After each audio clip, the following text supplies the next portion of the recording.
Surely a person who found themselves in a similar situation would be sure that they were incredibly lucky. After all, his time was reset every day.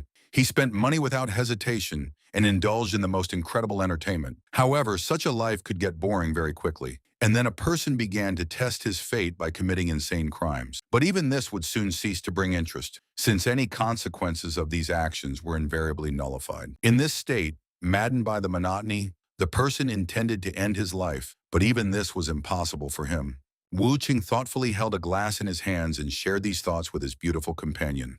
The lady slowly touched the glass with her finger and looked at it carefully, lost in thought. The beauty found this story quite fascinating, but at the same time believed that it was not necessary to invent such a thing. In the end, such ways of making an impression seemed outdated to her.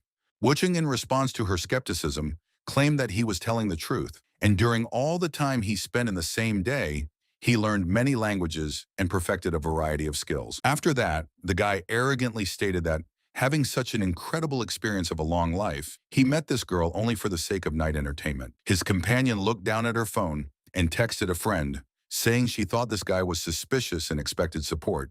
In the next moment, Wu Cheng calmly remarked that she wouldn't be waiting for her friend. The young lady gave him a startled look and asked why he was so sure. The young hero calmly explained that everything is extremely simple, since today the cavalier of her friend returned. He added that his girlfriend would have to accompany him, and therefore she would not be able to come. The beauty did not believe what she heard and decided that this was a blatant lie. Wu Cheng said with cold certainty that his friend's phone call was only a few minutes away. The girl replied that she was ready to wait, but if the call did not come, this cocky guy would regret that he decided to play a prank on her. At that very moment, a very tipsy man was walking past them with a wobbly gait. The young lady turned around as she accidentally bumped his shoulder. The scoundrel abruptly approached and roughly grabbed her arm, clearly annoyed.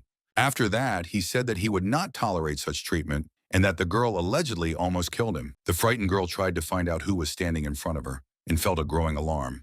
However, the scoundrel coldly said that it didn't matter and suggested that they drink together. Then maybe they can settle this misunderstanding.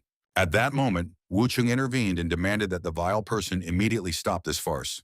The boy met the bandit's gaze firmly and motioned for him to come closer. The scoundrel finished his cigarette with ostentatious haughtiness, as if deliberately prolonging the moment. Then with a sharp movement, he threw the butt of his cigarette forward, clearly indicating that he had no intention of retreating. However, Wu Cheng was completely unperturbed, as if he knew what was going to happen beforehand. The scoundrel looked genuinely puzzled, because he didn't understand how the kid had anticipated the movement and dodged it. The scoundrel decided that such a daredevil needed to be taught a lesson, and he swung his fist at him furiously. But this time, Wu Cheng also evaded very calmly, showing no signs of haste. The bandit simply couldn't believe what he was seeing and felt the situation spiraling out of control. In the next instant, he received an incredibly powerful punch right on the jaw. Wu Cheng flung it aside with a decisive movement, literally with one hand, as if it weighed nothing. The rest of the bandits who were nearby immediately rushed forward, wanting to avenge their friend. Wu Cheng just chuckled because he knew that everything was happening exactly as it should have. After all, the leader of this gang was already beginning to approach him, and the real conversation was just beginning. The man looked disdainfully at Wu Cheng and said that he was definitely not going to live. The guy only noticed that Liu Husi was being excessively rude and was obviously forgetting his manners. Could it be that old Zhao Guizi is training his subjects like this? Liu Huzi was completely shocked and hurried to find out how this youngster knew his older brother. At this moment, Wu Cheng calmly dialed the number on his phone and contacted Zhao Guizi, ordering him to keep an eye on his younger brother, who had suddenly gained too much courage. The guy also indicated that to resolve the misunderstanding, they will meet in May at the May meeting. Finally, Wu Cheng advised the bandit to start educating his people and teach them good manners. After that, he casually tossed the phone to the stunned Liu Huzi and completely knocked the latter's confidence away. The scoundrel immediately fussed in front of his boss, stammered that he realized the mistake and intended to correct it. Following that, the bandits bowed to Wu Cheng one by one and offered their apologies, the tension in the air finally dissipating. Wu Cheng said that they were just lucky today because he was in a good mood and didn't want to bother with them. His shocked companion became increasingly confused, not understanding who was really standing in front of her and who this guy was. The next moment, her phone screen lit up with an incoming call. Jaja could hardly believe what she was hearing, as her friend had informed her that they wouldn't be able to see each other today due to her boyfriend's return. The girl looked at Wu Jung in complete disbelief, but he only offered to go with him and make sure that he was telling the truth about the 1,000 years. After a while, they went to the parking lot where the most elite cars were parked. Judja couldn't believe her own eyes. She doubted that one of the cars actually belonged to her new acquaintance. Wu Jung calmly explained that not at all, but the car would be back in its proper place tomorrow, so there was no reason to worry. Finally, he said coldly that he wasn't going to see her off because he wasn't interested in girls who could barely make it to the top 8 even with makeup on. Jaja flushed with anger and asked sharply how he dared to say such words in the first place. After that, she reached into her bag and asked the guy to wait a bit. The young lady took out a napkin and gently wiped her eyes, getting rid of traces of makeup. Then, just as carefully, she removed the last of her makeup from her cheekbones, clearly accepting the silent challenge. After that, she looked at him, and Wu Cheng couldn't help but smile slightly. He graciously pointed out that in this form, it could easily have already drawn 9. Then the guy offered to go to his house, so that she would see for herself that he was not lying. Jaja agreed, but said that if there was any strange behavior on his part, she would immediately contact the police. Wu Cheng responded with a sly smile and confidently accelerated. The next morning, he opened his eyes feeling strangely calm and thought about how it would all start all over again. This day, like so many others, would start all over again. Wu Cheng thoughtfully said goodbye to the beauty who had spent the night with him, sure that she was gone. But then he suddenly heard her voice very close to him, which threw him off balance. The girl noticed that, according to him, it should have been the 7th of July in the yard, and the date of the next day was clearly indicated on the calendar. Wu Cheng looked at the alarm clock on the nightstand in confusion, trying to make sure that his vision wasn't deceiving him. What was happening was truly unexpected, and he couldn't figure out how it was possible. For a moment, Wu Cheng was speechless, realizing the frightening thought that today was indeed the next day. However, Jia Jia persistently demanded an explanation, forcefully knocking on the bathroom door that the guy was hiding behind. Wu Cheng stood under the cold shower and tried to figure out how time finally stopped looping and continued running. At that moment, it occurred to him that he was finally out of this strange matrix and that a completely different reality was waiting for him. After a moment, the young man finally realized that he was free.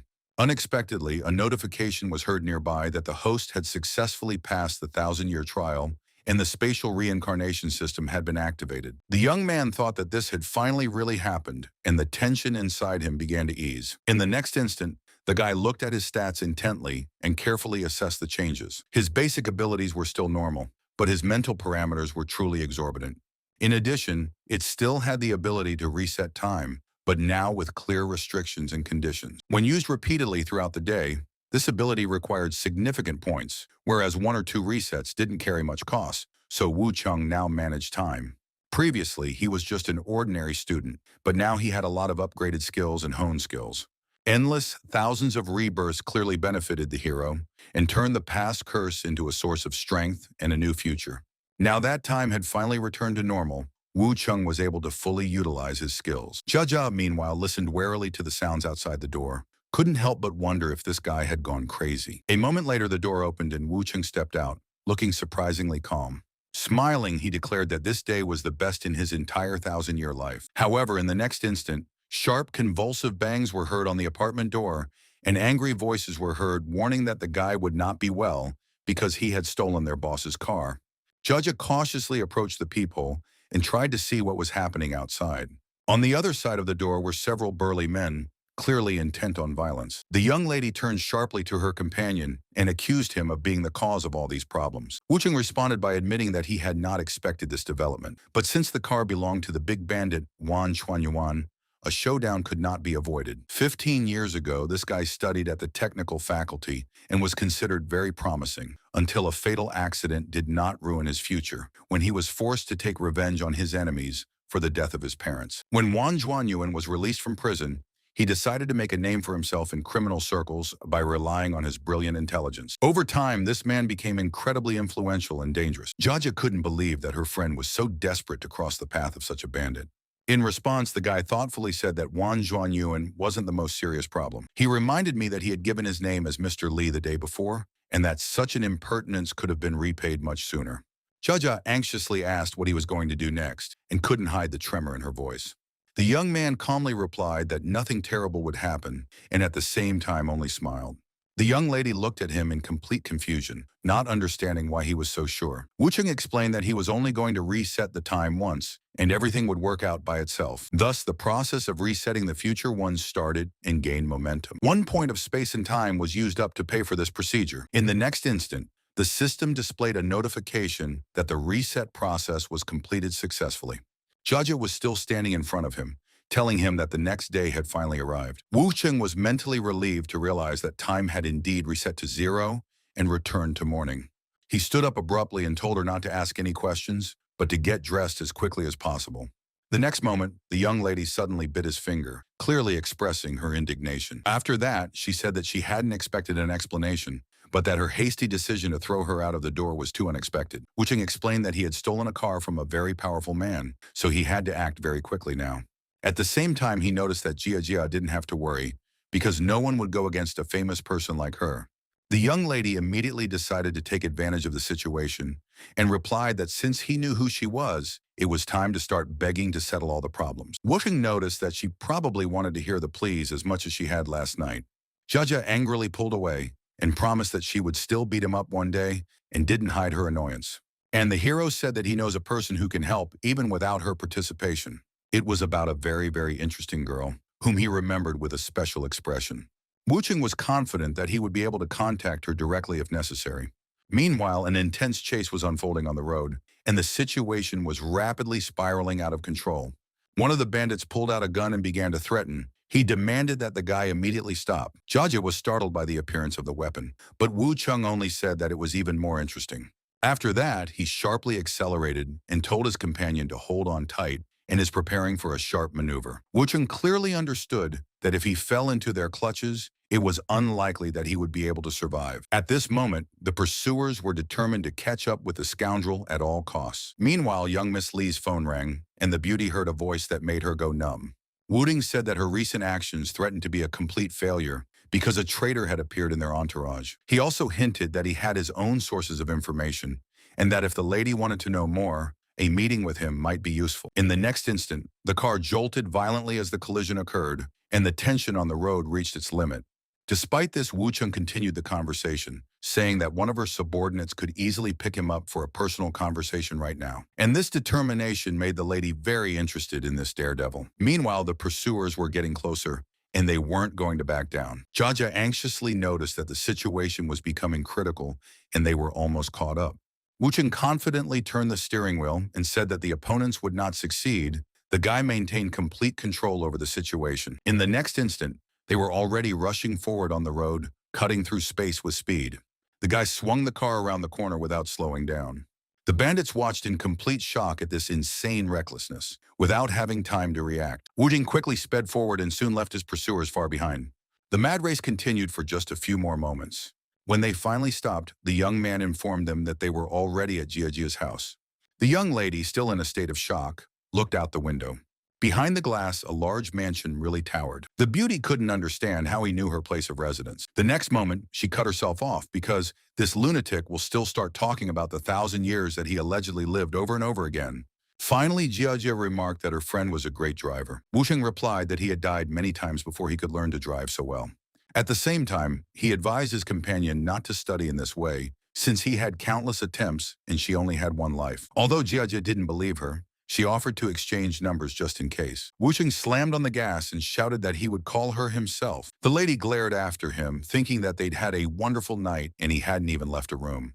But the girl considered everything that had happened to be an ordinary accident, as well as the tricks of a friend, because otherwise it was impossible to explain how this guy knew where she lived. Half an hour later, Wu Cheng arrived at an office building that stood out for its austere architecture. Everyone knew Li Robing as a well-known businesswoman, but almost no one guessed the complexity of her fate. Few people knew that young Master Li, who controlled all the affairs in Donghai, was none other than her own brother. Li Robing was incredibly beautiful, but Wu Cheng was one of the few people who knew almost everything about her. Soon, a security guard knocked on her office and informed her that a visitor had come to see her. Li Robing arrogantly ordered her subordinate to be dismissed. Wu Cheng watched him go with a slight grin. Meanwhile, the young lady got out a file on this guy, which stated that he was 22 years old and studying at the Faculty of Technology. The materials also indicated that his parents owned a restaurant and he himself had a younger sister who was still in school. Wu Chung appreciated her abilities and was surprised that after just one call, the lady was able to find out such detailed information about him. Li Rubing stared at him, then silently tore up the file. She was sure that an ordinary person couldn't possibly be aware of her affairs. After that, the lady demanded an explanation and insisted that he tell her who he really is. Wu Chung smiled slyly and said that he was engaged in information trading. Li Rubing looked at him in obvious shock, not expecting such audacity. The guy meanwhile approached and said that he was aware of everything and for $10 million would be ready to name the traitor. The young lady reacted with lightning speed and pulled out a gun. Some crooks started talking about a traitor in her circles and demanded a fabulous sum. She noticed that if this brave man did not provide clear evidence, he could say goodbye to life. Wu Cheng, meanwhile, was already calmly holding the cartridges in his hands and reminded that the weapon was useless without them. Li Rubing couldn't believe what was happening, how this brat had taken the store. After all, the gun was under the table all this time. She tried desperately to remember a time when this guy had pulled off such a trick. Meanwhile, Wu Chung approached and started to take the weapon from her hands without showing any rush. The hero again repeated that he is just a merchant of information and added that the very fact of the removed store already clearly demonstrates the level of his intelligence. He refilled the gun and asked Ms. Li to confide in her, emphasizing that he did not intend to harm her. Wu Qing said that getting to her required motivation and resources, and in this case, money played a convincing role. Li Robing leaned back in her chair and asked what else he knew. Wu Qing said that from a young age, she tried to gain recognition from her family and prove that women can also be strong, but these attempts were never successful. He mentioned that her mother insisted on her marriage to the disgusting Ding Ruilian to force the hated fiancé to refuse. Li Rubing deliberately found suitors for herself, and each next one turned out to be worse than the previous one. As a result, one of them died, the other was sent to a psychiatric clinic, and the third poor guy suddenly ended up in prison. Wu Sheng revealed that Ding Rulin was acting deliberately, eliminating the contestants and scaring off any contenders for her heart. In order to avoid marriage, Li Rubing and Ding Rulin entered into a dispute and each opened their own businesses. Under the terms of this confrontation, in 5 years, it should have become clear whose business would be more successful, and it was the winner who determined the outcome of their conflict. However, Ding Rulin lured one of her subordinates away to ruin everything on the most important day, and Wu Chung looked at her with interest and asked if he should continue. Li Robing looked up at him as she flipped through the cards on the table. After a brief pause, she resolutely wrote out a check for the agreed amount. The young lady was only interested in one thing, the traitor's name. Wu Jing smiled and was just about to reveal all the details. But at that moment, there was a knock on the door, breaking the tense silence, and an employee in a black suit entered with folders in his hands. It was Senior Assistant Feng Yan, who brought the documents for signing. In the next instant, Wu Chung grabbed him with a sharp movement, leaving him no time to react. The guy said that this particular person is the traitor. Feng Yan gave him a startled look and visibly paled. Wu Chung pressed the gun to the man's head and asked him where the $5 million in the rascal's account came from. The moment Feng Yan tried to object, Wu Chung deduced that the latter was probably not prepared to answer honestly. So the guy pulled out his phone from his pocket and among the saved contacts found the right name. He dialed the number and Ding Rulin's voice rang out on the other end of the line. Wu Chung threw the traitor to the floor without further ado, wondering if the traitor was still going to deny the obvious. Li Robing said angrily that this man made good money from her, and she couldn't even imagine that he was able to sell her for just $5 million. The unfortunate man began banging his head on the floor, admitting that he really took the money, but claimed that he wanted to tell her something important. He told her that her mother didn't really want to marry Ding Rilin, knowing full well how it would turn out, but she didn't dare to go against her grandfather. Wuxing noticed that she shouldn't believe these false words and advised her to decide for herself what to do with the traitor. Li Robing coldly ordered Tom to get out. The man, completely covered in sweat, began to hurriedly pour out words of gratitude. He ran for the door as fast as he could, trying to get away as quickly as possible. Li Robing said that she wasn't going to get her hands dirty with murder, but that the payback would still come tonight. However, the lady still couldn't trust Yi Wuchen, suspecting that he might have been sent by Ding Rilin. The young man replied that in this case, he had a way to dispel all doubts. He also offered to become her fake boyfriend as proof, because Ding Rulin values his reputation very much and will not dare to let Li Robing win in this confrontation. The young lady thought about it, remembering that she had already had 3 fake partners in all this time, and each of them failed miserably. Wu Qing said that he was aware of this, and added that he has many ideas and plans that he intends to implement, so he will not allow the same fate. Li Robing put the trigger to his forehead, remarked that this guy was too unusual and yet too young, and it would be a pity if he passed away so early. Wu Chung calmly replied that if she really wanted to kill him, she would have done so long ago. The beauty looked thoughtfully and carefully into his eyes as if trying to read his thoughts. After that, she smiled and admitted that she liked the daredevil. Then the lady approached and said that each couple should have a selfie together. They soon took a picture, and the gesture wasn't accidental at all, as it was her intention to annoy Ding Ruilin and test Wu Chen's truthfulness at the same time. Li Robin announced that they were becoming a fake couple from now on, and added that since the guy was so knowledgeable about her family, he might as well tell his brother. Wu Chung listed Junior Lee's impressive assets, including the top 3 international clubs. He also mentioned that the leadership of the Crown has long gone beyond what is permitted. And for 3 months now, they have been under the close attention of law enforcement agencies. The investigations were nearing completion, and very soon the entire network would be eliminated. Li Robing was shocked to the core and couldn't hide her worry. The beauty understood that the impending events would affect not only Li Bai, but also their entire family. The young lady doubtfully asked if Wu Chung was so sure of what he had said. However, the guy only looked pointedly into her eyes, and it was clear from this reaction that even asking such a question was unnecessary. At the same time, events were unfolding near the East China Sea Crown Club. One of the henchmen reported in detail about the incident. Not only did some unknown reckless driver steal the boss's car, but also skillfully escape from pursuit. Wan Chuanyuan, Mr. Li's right-hand man, was sure that this guy should pay dearly for what he had done. Zhao Guizi couldn't figure out how this arrogant youngster had gotten his number, or how he knew about the May meeting. Regardless of who the person was, Li Rutai ordered him to be brought to his place personally, intending to personally arrange the massacre. At that moment, the door swung open, and there was a clear click of heels on the threshold. The bandits turned around in confusion as she appeared in front of them. No one expected that Mrs. Li would honor them with a visit, so they were a little nervous. Li Rutai quickly put out his cigarette because he knew that his sister couldn't stand tobacco smoke, and immediately asked the reason for her appearance. The young lady gestured to her companion and said that she had come to introduce them to each other. Wu Cheng calmly said that he had briefly used Li Bai's car the day before. He reported that the car was in an underground garage and casually threw the keys to the owner. At the same time, one of the bandits recognized him as the same impudent man who had previously introduced himself as Mr. Li. Wu Cheng was well aware of who he was dealing with, since Li Rutai was quite powerful, but he was also spoiled by the care of his family. His sister, on the contrary, from childhood was distinguished by a harsh character and severity, although she always stood up for her younger brother.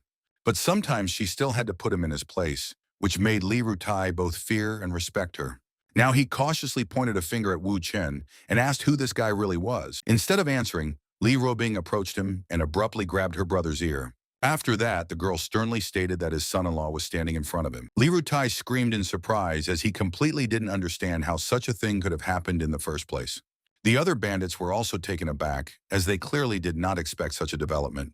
When Li Rutai came to his senses, he noticed that this was probably just another fake guy, but he couldn't find any reason why he chose this particular scoundrel. The young beauty paused for a few moments and scratched her chin thoughtfully. The next moment, she coughed ostentatiously and noticed that she hadn't been feeling well lately.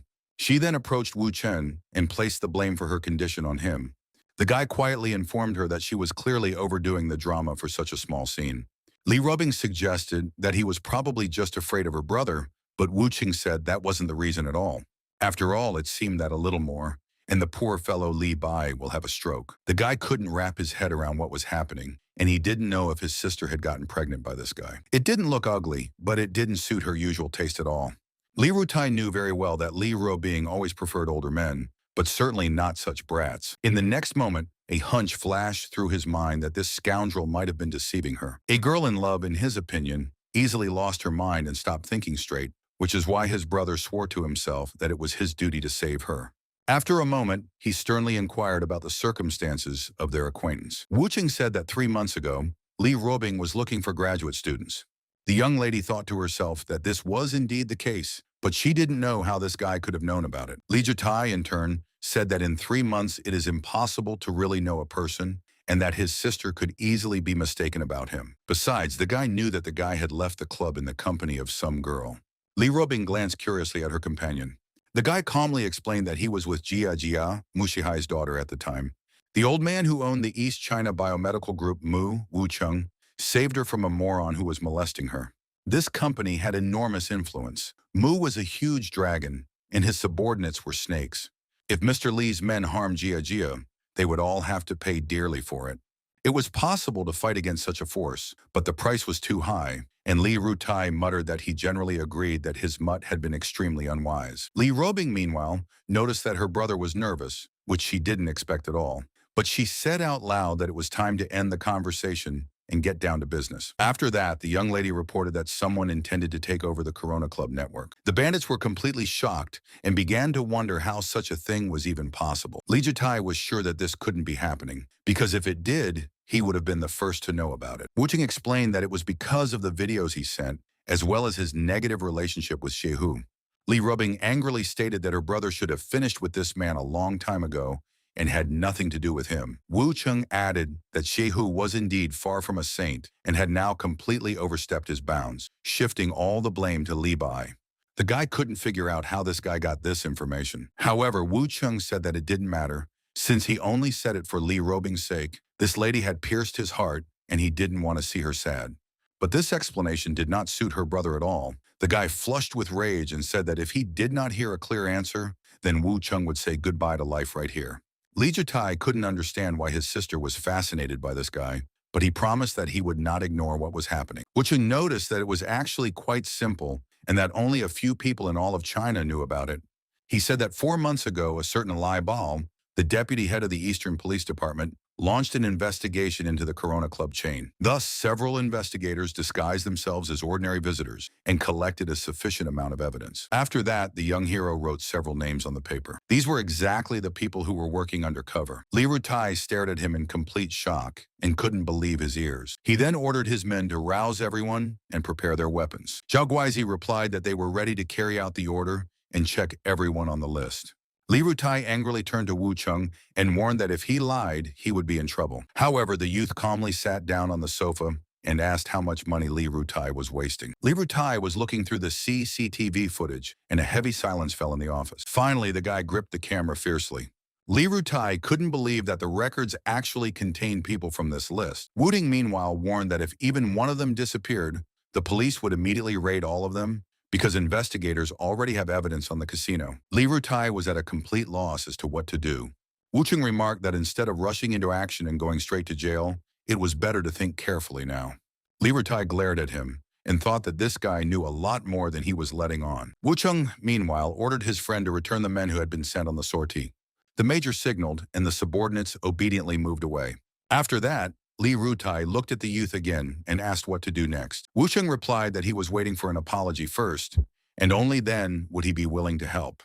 After all, since he was already involved in all this, he could show a little respect for this arrogant guy. Li Robing whispered in his ear that they were family after all, and he should just help her brother. But Wu Chung was sure that Li Rutai didn't think so. Li Rutai sighed heavily, but he knew that there was nowhere to retreat.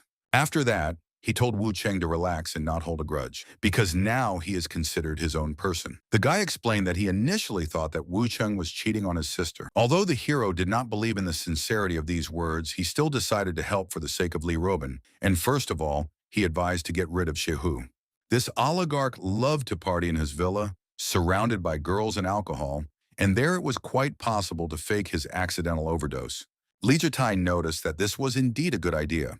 In addition, the hero advised to get the evidence that was in Lai Bao's possession, and then the situation can be considered safe. Major agreed and said that this policeman should be captured. Wuxing just twirled his finger at his temple. It's crazy to deal with such an influential person in the open. Everything must be done secretly, and first of all, go to the villa where dirt was stored in the safe. Li Rutai couldn't understand how this desperate guy even knew the password to the safe. Meanwhile, the young man continued and ordered him to tell the old man everything, especially about Ziehu, since it concerned the entire Wei family. The Wei family had an advantage over the Li family and was eager to team up with the Ding family to fight back. This way, Wei would have a great opportunity to deal with them. And after the case was completed, the old man would know about all the consequences. Li Jitai promised that he would definitely talk to him.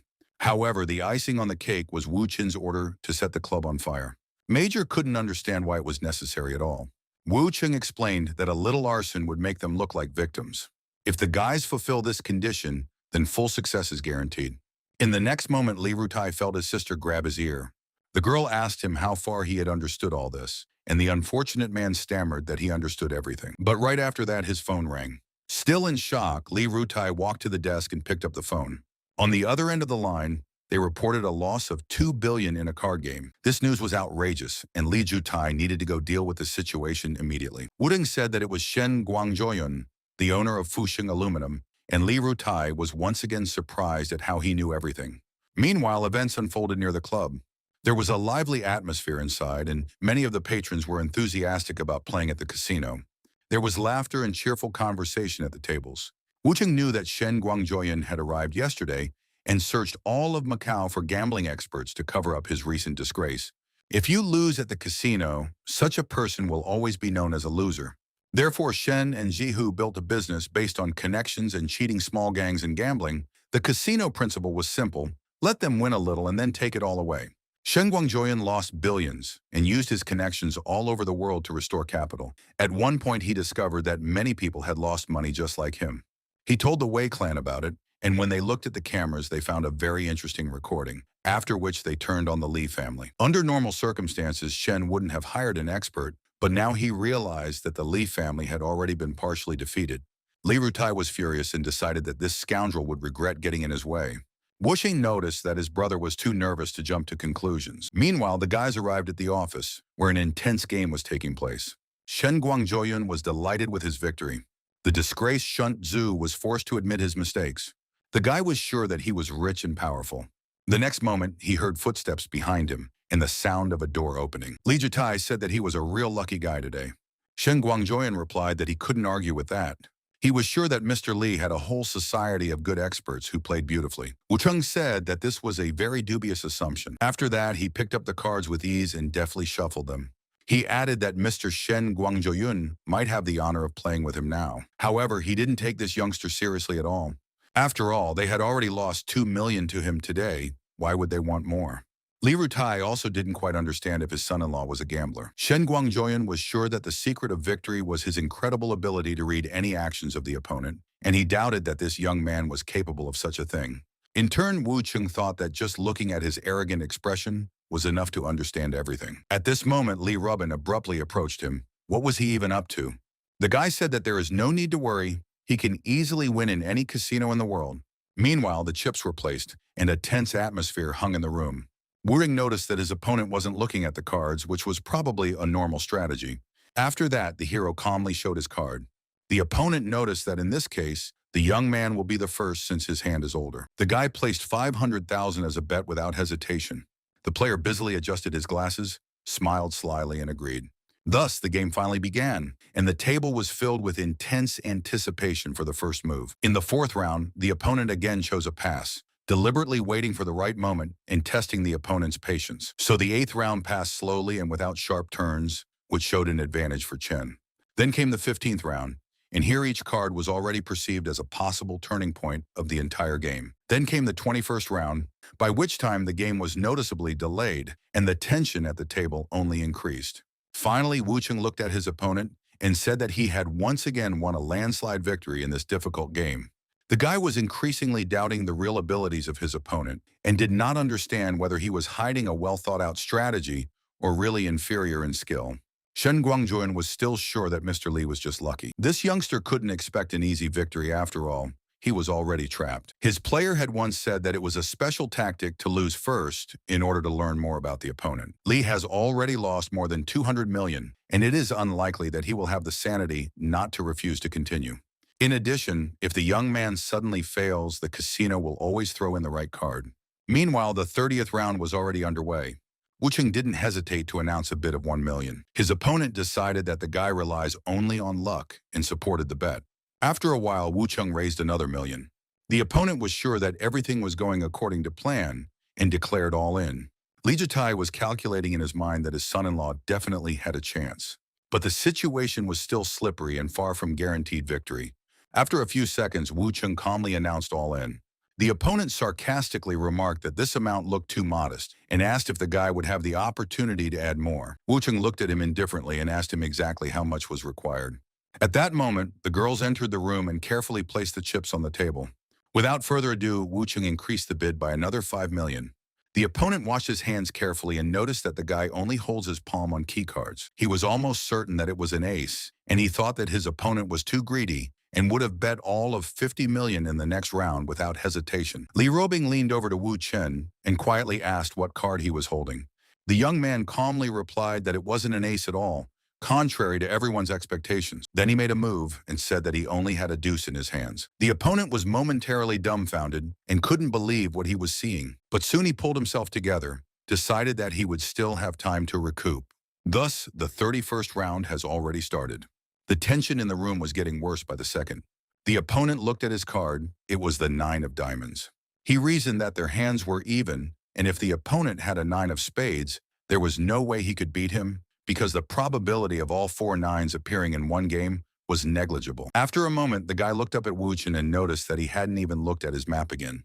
At this point, the opponent decided that now was the right time to make a move. At that very moment, the end of the game was announced. It was a decent fight for both of them, and it was time to name the winner. Wu Chen noticed that the game was really interesting and calmly supported the continuation. There was a tense, palpable atmosphere in the room because there was a lot of money at stake. Li Robing was sure that a bid of 200 million was too risky. However, Li Jitai noticed that the guy's luck had been on his side all along, so there was no reason to panic. Meanwhile, Shen Guangjoyan remained completely calm and felt like a fish in water. He said that he accepts the conditions and is ready to go to the end. Then he turned to his opponent, remarked that the most important thing in gambling is to be able to stop in time. The man added that those who are not able to control their own minds will never see a real victory. Did Wu Chen seriously consider himself a master gambler if he didn't even look at the cards? The audience held their breath. The outcome of the game looked like an absolute victory. Shen Guangjoyan noticed that Mr. Li now had to pay off a gambling debt of 200 million. Li Rutai looked at his son-in-law intently, because a large share of his fortune depended on him. Wu Chen, meanwhile, calmly said that it was time to open up. His opponent couldn't believe his eyes. This just wasn't going to happen. However, the fact remained that the hero had outsmarted him in a completely incomprehensible way. Wu Cheng's hand was indeed holding the 9 of spades. It didn't fit in his head. The man didn't understand when the opponent had time to look at his cards. Wu Cheng noticed that he wasn't crazy enough to play blind. It was just that his enemy wasn't paying enough attention to catch the subtle action. The young hero saw his cards, but the opponent was overconfident, although it must be admitted that he played really well. But did the opponent seriously think that in a few games he would be able to completely figure him out? In fact, it was worth knowing that he might have been being led by the nose, because Wu Cheng was playing with him and controlled the entire game from the very beginning. Li Chutai noticed that his friend was clearly in serious trouble. The player tried to justify himself and said that it was unclear how this happened, but the landlord angrily cut him off and said that the conversation would take place later. At this moment, Wu Cheng got up from his seat, noticed that the losing side was about to escape. At that moment, Shen Guangjoyan realized that Mr. Li wasn't just going to let the guest go after such a crushing defeat. Li Rutai turned to Wu Chen and asked him what he was going to do. The young man snapped back that he would have to explain later, but that he needed the knife now. Li Rutai held out the blade and ironically noticed that the guy seemed to know how to handle it. Wu Chen deftly twisted the weapon that was thrown to him. The sharp blade flashed dangerously, and the hero calmly replied that there could be no doubt about it. After that, he approached the man who had lost to him. He was in a state of complete shock when Wu Cheng abruptly grabbed his arm. The terrified player unwittingly opened his fingers, and the card began to fall to the floor. This person demanded a recount after the 15th round, and then secretly changed the card and stole the ace of spades. However, the party should have ended by now, so Wu Cheng didn't expose him right away. Li Rutai was infuriated that this scoundrel dared to cheat in front of him. He angrily demanded a reasonable explanation. The player stated in a trembling voice that the incident was a misunderstanding. In the next moment, Wu Cheng grabbed him and brought him down hard on the floor. The young man noticed that this scoundrel probably knew the rules perfectly well, but he still dared to break them. The knife flashed dangerously in the air, making the moment seem like hours to the unfortunate man.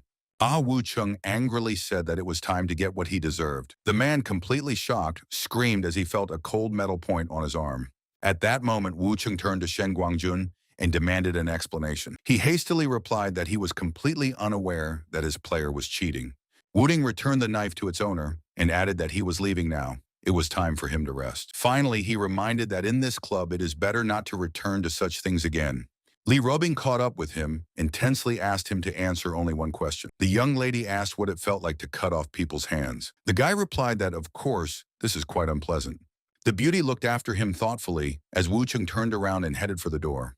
Li Robing couldn't understand how this man could be so calm. He had just taken a man's arm off, and it made her think that he might even have killed. Soon they got into the car and started driving along the city highway.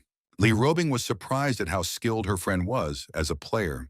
Wu Cheng thanked him for the compliment, but added that he was waiting to be paid for his services. Li Robing sighed and said that he only thinks about money all the time. At this moment, the young hero became alert. His gaze became serious. The guy stared out the window, and for a few moments he was tensely silent. Li Robing noticed his gesture and asked what had happened. A friend said it looked like they were being chased. At this point, the driver confirmed that they were indeed being followed. Li Robing gave the order to try to throw the pursuers off their tail. She thought that it was definitely Ding Rilin who wouldn't leave her alone. However, Wu Cheng was sure that this was a completely different person, and their target had nothing to do with his companion. Most likely the stalker is targeting him. The next moment, he put his hand on hers and said that he would take care of everything. Li Robing thought that this guy would probably use the chance to show off and get close. And in fact, I must admit that he was very good at it. But Beauty took her hand away and casually remarked that he was probably hungry. Besides, he was going to get a nice surprise for his services today. After a while, the guys arrived at the restaurant. Wooding noticed that there were many people she knew who might perceive him as a competitor. Li Robin replied that it was for the best. She would like to show it to everyone. Suddenly, Mr. Kondeli, chairman of the Lanchin Innovation Group, appeared in front of them. Li Robing greeted him and informed him that she and the young man had decided to have dinner here.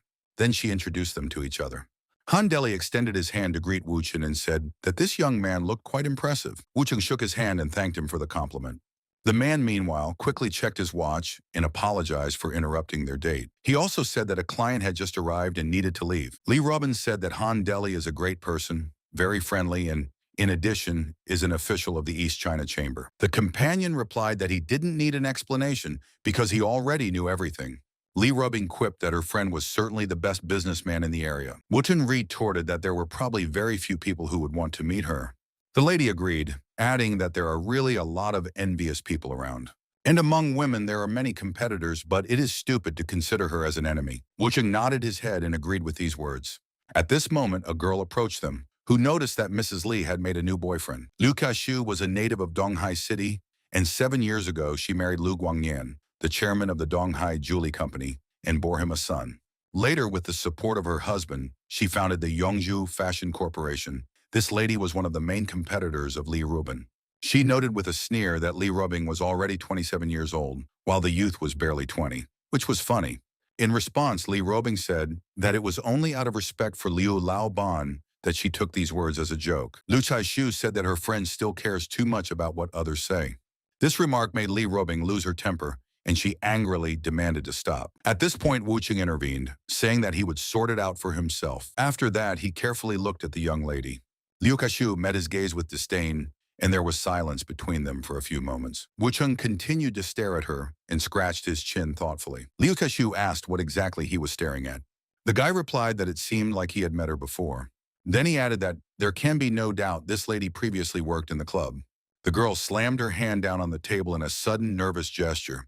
Her fury was vented when the lady said that such insinuations offended their entire family, and that he was too bold to allow himself to defame her name without thinking about who he was dealing with. Wu Cheng replied coldly and mockingly that even Botox and a surgical scalpel couldn't hide from the past. The young lady was stunned for a few moments, not understanding how he even managed to find out.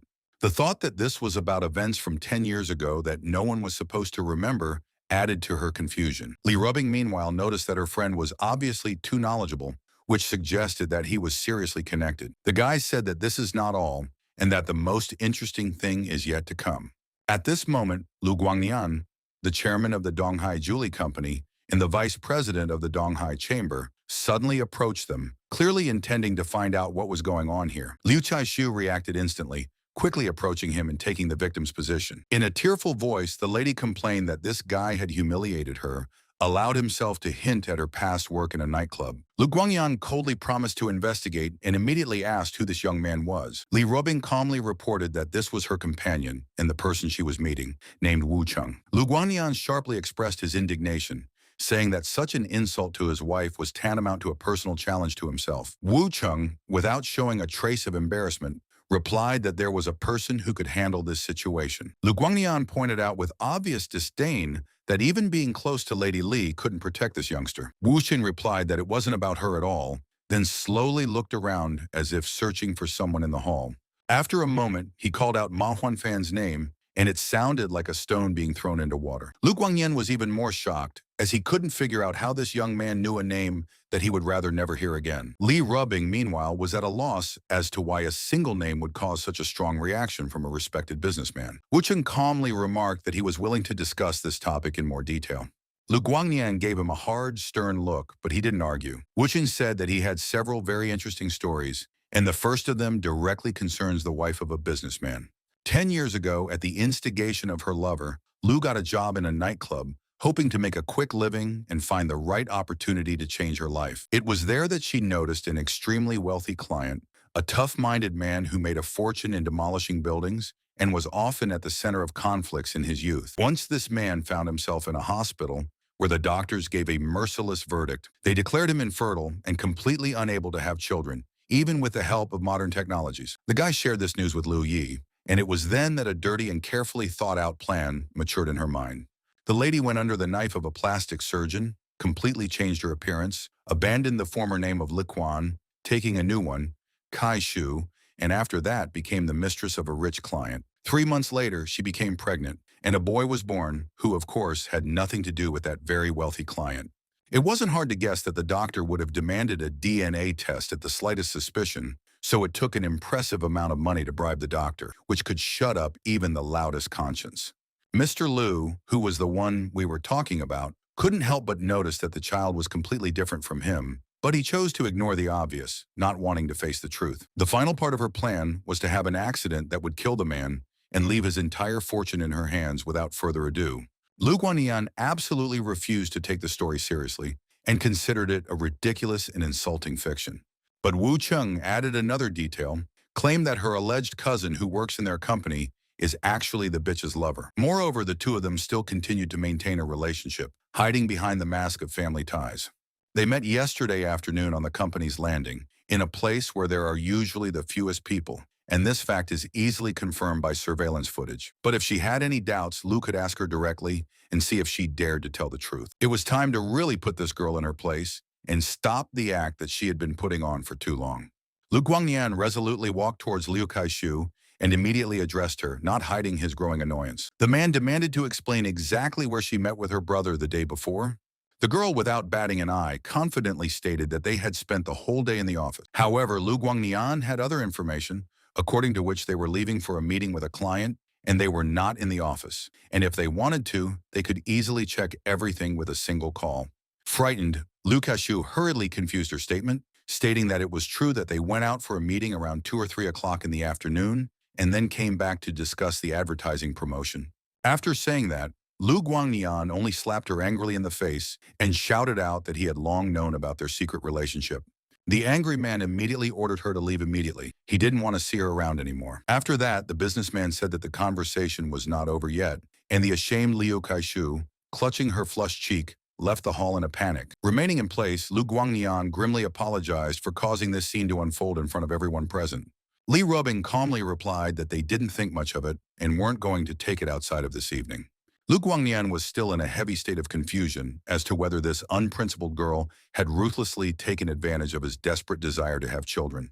The man clenched his fists, and it was clear from his tense frame how deeply he was hurt by this truth. However, after a moment, he lowered his hand and accepted the inevitability of what was happening. He came to the conclusion that he had to accept his fate and the fact that he would not have children of his own. Suddenly, Wu Cheng said that there was no reason to despair since Mr. Liu actually had a beautiful son. The man looked at him blankly, not understanding the meaning of the words. Wu Cheng reminded him that he had a few more stories to tell, and this was one of them. It was about a couple of childhood friends who grew up, fell in love with each other, and, given the opportunity, would have lived together for the rest of their lives. Over time, the guy rose to his feet, became rich, and, as often happens, began to look for entertainment on the side. As a result, he ran away with money and mistresses, never knowing that his former lover at that time was already carrying a child under her heart. The girl decided to keep the pregnancy, despite pressure from her parents, gave birth to a boy, raised him on her own, and put him on his feet. forever bearing the truth about his origin. She told her son only one thing. His father was long dead, and after a while this guy grew up, built a successful career, got his own family, and now lived quietly and happily. Thus, not only was Lu Guangnian able to have children, but he already had a granddaughter. The shocked and enthusiastic man couldn't hide his excitement, wondering what his son's name was. Wu Cheng said that the young man was named after his mother, and his name was Ma Ziwei. Lu Guangnian thought about the woman's fate with a trembling voice and assumed that she had been married for a long time. However, Wu Cheng assured that this did not happen because after experiencing betrayal, she finally became disillusioned with men. The lady still lived in Donghai and knew that Mr. Lu had become a wealthy man. However, she was still a strong woman who didn't want to even hear about him and felt that he had caused her too much pain. At that moment, Wu Cheng took out a folded note from the secret pocket of his jacket. He gave Mr. Lu the address of this woman and hinted that sometimes fate still gives a chance for forgiveness. The man admitted that if successful, he would owe everything to this young man. Li Robin noticed that he would succeed, and her companion added that such connections would definitely come in handy. Soon he was escorting his girlfriend to a parked car, and they said their goodbyes, agreeing to see each other the next day. However, the girl was in no hurry to leave, and addressing him by name, said that she had something important to say.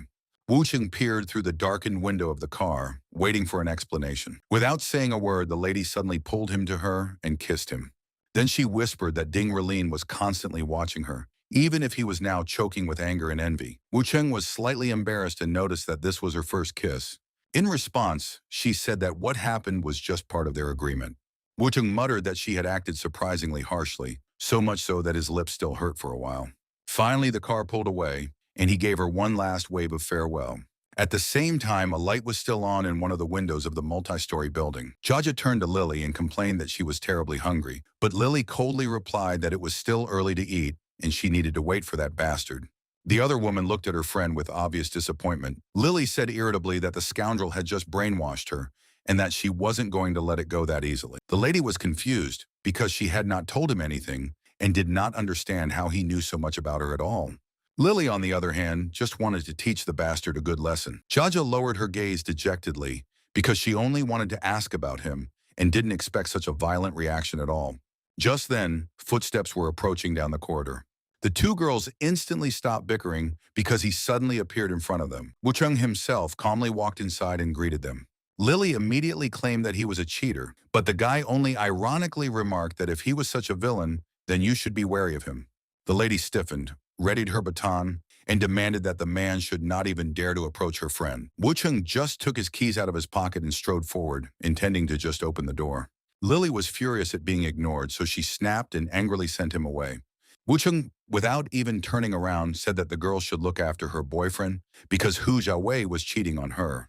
He said that the man returned to Donghai 4 days ago and went to see his mistress first. After that meeting, he had fun with friends, spent money, and when it was over, he just came back as if nothing had happened. Lily was completely shocked and couldn't believe what she was hearing. Wu Cheng assured him that this was the case and suggested that, if there was any doubt, she should check it out herself. The young lady did not believe it, but decided to call to make sure that she was right. The girl dialed the number.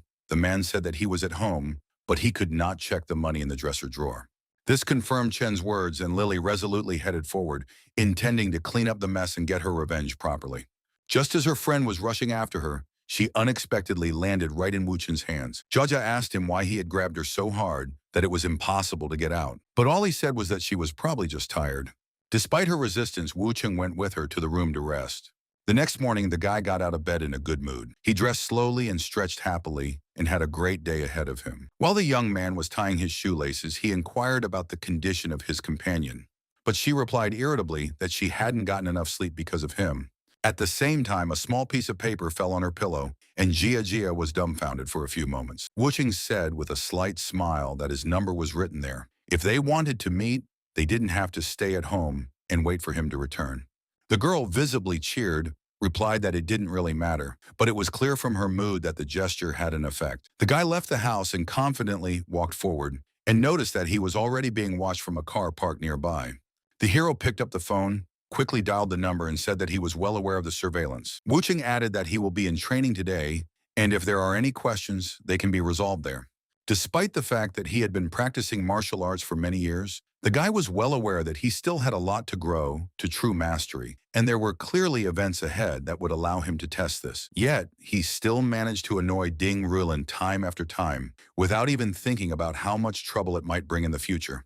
After training, the guy was wiping his face with a towel when footsteps were clearly heard behind him. Wu Cheng chuckled. As expected, this person still came. Wang Junyuan was once only ranked second, but thanks to his alliance with Li Jitai and well-established connections, he rapidly expanded his influence. In just a few years, he became the youngest of four bosses who control almost 90% of Western China's entertainment industry, while also gaining leverage in industry and logistics. The guy tried to smooth over the situation, said that there was a misunderstanding, and the person was sent ostensibly for security reasons. Wu Cheng was skeptical, but he admitted that the initiative could have come from Li Bai, who was too zealous for his sister. His opponent stiffened and chose to remain silent. He couldn't find the right words. Wu Cheng, on the other hand, looked relaxed and advised him not to wind himself up, reminding him that if he wanted to turn him in, everything would be solved in one call. The man adjusted his glasses and finally said that he wanted to know the real purpose of this meeting. Wu Cheng replied that he would be interested to establish a friendly relationship, since they both have a lot of people, and such resources are often very useful. Wang Chuanyuan visibly breathed a sigh of relief, decided that the tension had eased, and said that he was ready to respond if his help was needed. Wu Cheng was well aware that he knew a lot himself, but with reliable people at his back, any business can move much faster and easier. At that moment, his phone vibrated alarmingly, breaking the brief lull. At the other end, they were informed of an important matter and urged to arrive as soon as possible. Wang Juanyuan, who wanted to smooth things over, offered to use his car and take it as a small apology. The suggestion was very appropriate, and Wu Cheng accepted without hesitation. In the meantime, the office was in a real state of commotion, with employees constantly calling someone and looking frankly agitated. Li Robing was on the phone, and it soon became clear that one of the key participants would not be able to attend the conference. Wu Cheng looked around at the bustling people and asked what exactly happened here. The young lady said that the face of their company, singer Deng Shunya, had an accident and would not be physically able to appear at the conference. Wu Cheng instantly connected the facts into a single chain. Yesterday, he helped identify the traitor. Ding Rilin realized that the plan to steal information failed, and today the key figure is suddenly out of the game. Everything that was happening was too precise to be an ordinary coincidence. Li Robing noticed with annoyance that this guy clearly decided to break the terms of the agreement and use the influence of his family. Wu Cheng calmly replied that the situation could still be saved by urgently finding a new representative for the conference. The young lady shook her head doubtfully as to where he was even going to find the right person in such a short time frame. The guy confidently called the option with a first-class actress, winner of prestigious awards including the Golden Horse, and a multi-million audience of fans. Li Robin doubted it because such a star would hardly find time for even a short conversation, let alone a representative role. It was clear that he wanted to help, but the idea seemed too unrealistic. Wu Cheng, noticing her doubts, offered to formalize it as a deal and check who would be right in the end. The young hero confidently promised that tomorrow Tao Manyan would show up at the office and sign the contract. This girl was considered a first-class popular actress, the first Chinese star to reach the world level, who received the main film award for The Sword and Autumn Waters. Since then, she has become the most popular and highly paid star in China. Li Robin still doubted that such a figure would agree to cooperate, because the actress did not hesitate to refuse even foreign companies. The lady will agree to the bet, but only if he stops pestering her. The guy promised that he would bring the actress and get the contract signed tomorrow, and in case of loss, he would give up all his salary and pay an additional 20 million. If Wu Cheng turns out to be right, Li Robing will have to pay these 20 million rubles, while he separately noted that it is not necessary to be jealous of the star. The young lady did not hesitate to retort that there was no reason for jealousy, because their relationship was only a formality, and she did not feel any feelings for him. For her, it didn't matter who her friend decided to contact. He was completely free to act and could find anyone. Wu Cheng lightly waved goodbye, saying that the deal was done and the terms were accepted by both parties. After that, he suggested that she should transfer $20 million to his account so that everything could be arranged. Li Robing fiercely clenched her fists as she was about to reply, but before she could, her friend left with a slam of the door. As soon as the guy was in the hallway, he immediately dialed a familiar number.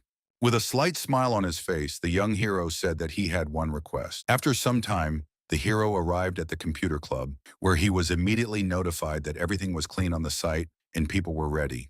Wang Zhuanyuan assured him that his subordinates were well-versed in games, but he still wasn't sure why Chen Yu needed them. He gave instructions to turn on the computers and run the version of Ao Shu Xianglong, Lord of the Legendary City. He ordered to register all accounts, enter the arena at exactly 5 in the morning, and add the note King Hegemon to the top of the nicknames. When everyone was in place, all he had to do was wait for the signal, and then he had to deposit money to create a clan.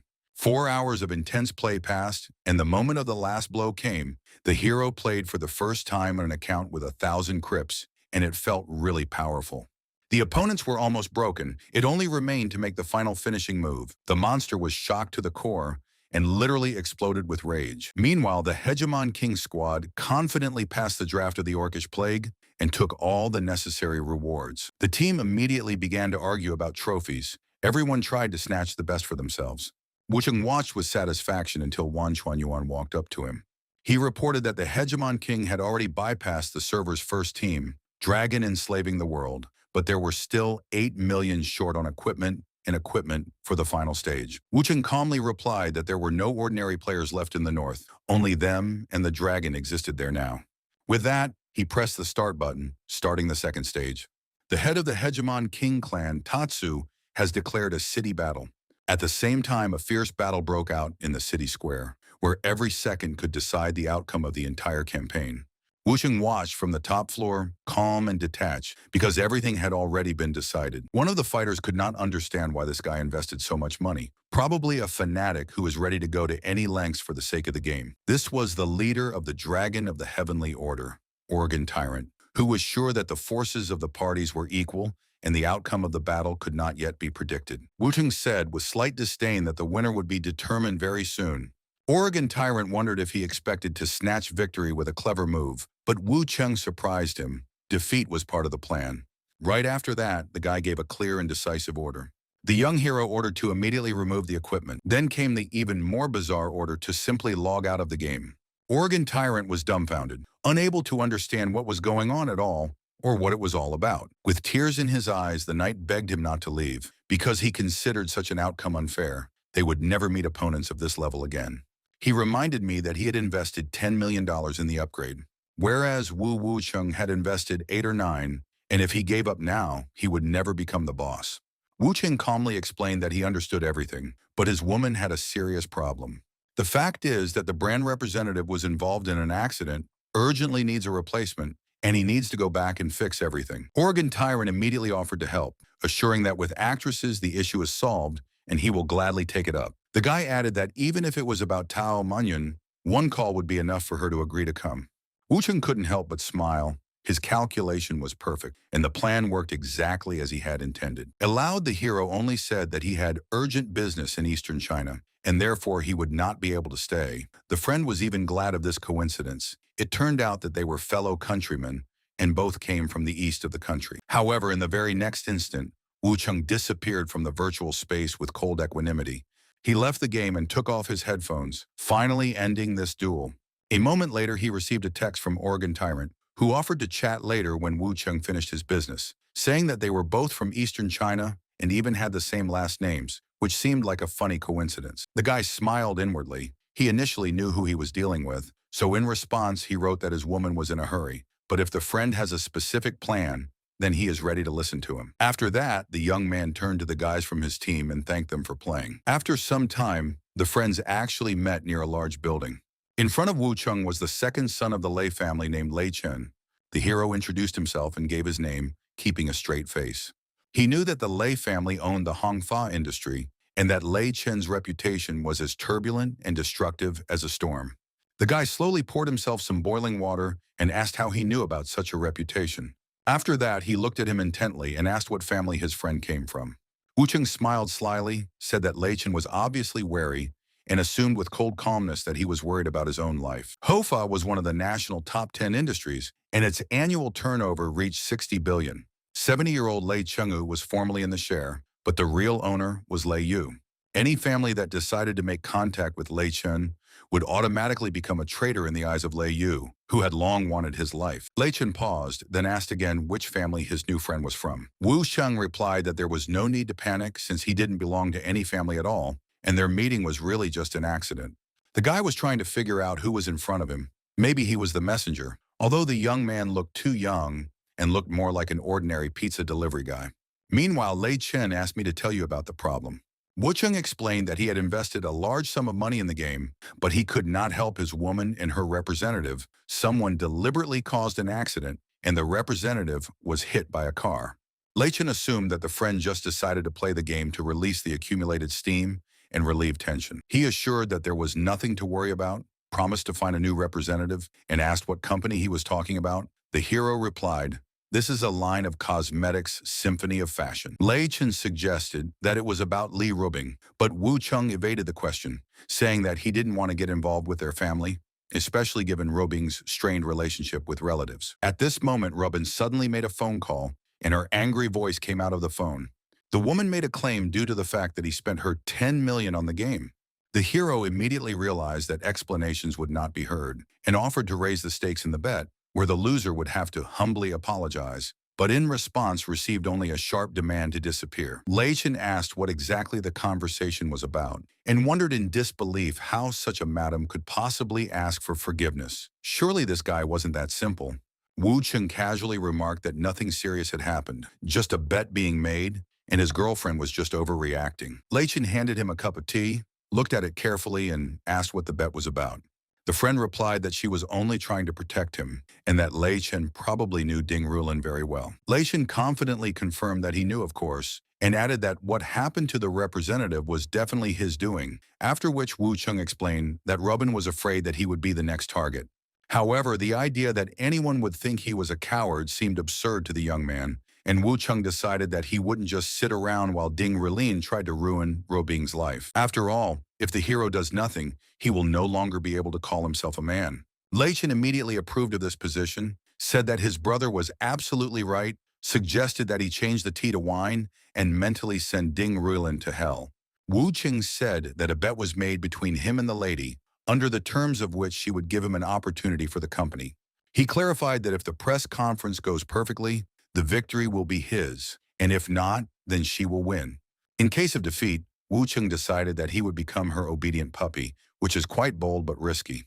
Lei Chen laughed out loud, finally understood the gist of the whole story, and promised to help find a representative. Then he confidently repeated that he would help right now, without delay or unnecessary conversation. At that moment, the young lady heard the phone ring and hurried to answer it. Her father was on the other end, and she greeted him affectionately.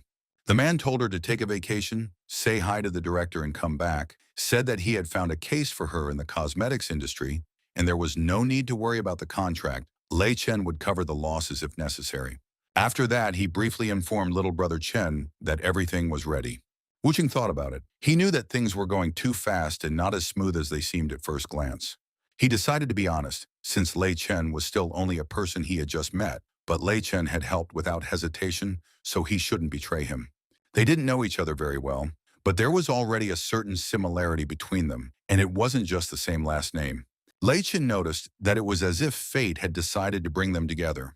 Meanwhile, the young hero told him to check the message. It contained instructions to find the owner of the same car and deal with the accident 10 years ago. This is a story that still remains a painful knot of the past. The young man advised him to hurry because soon Sen Shengjun was going to go abroad, and it was impossible to miss such a chance.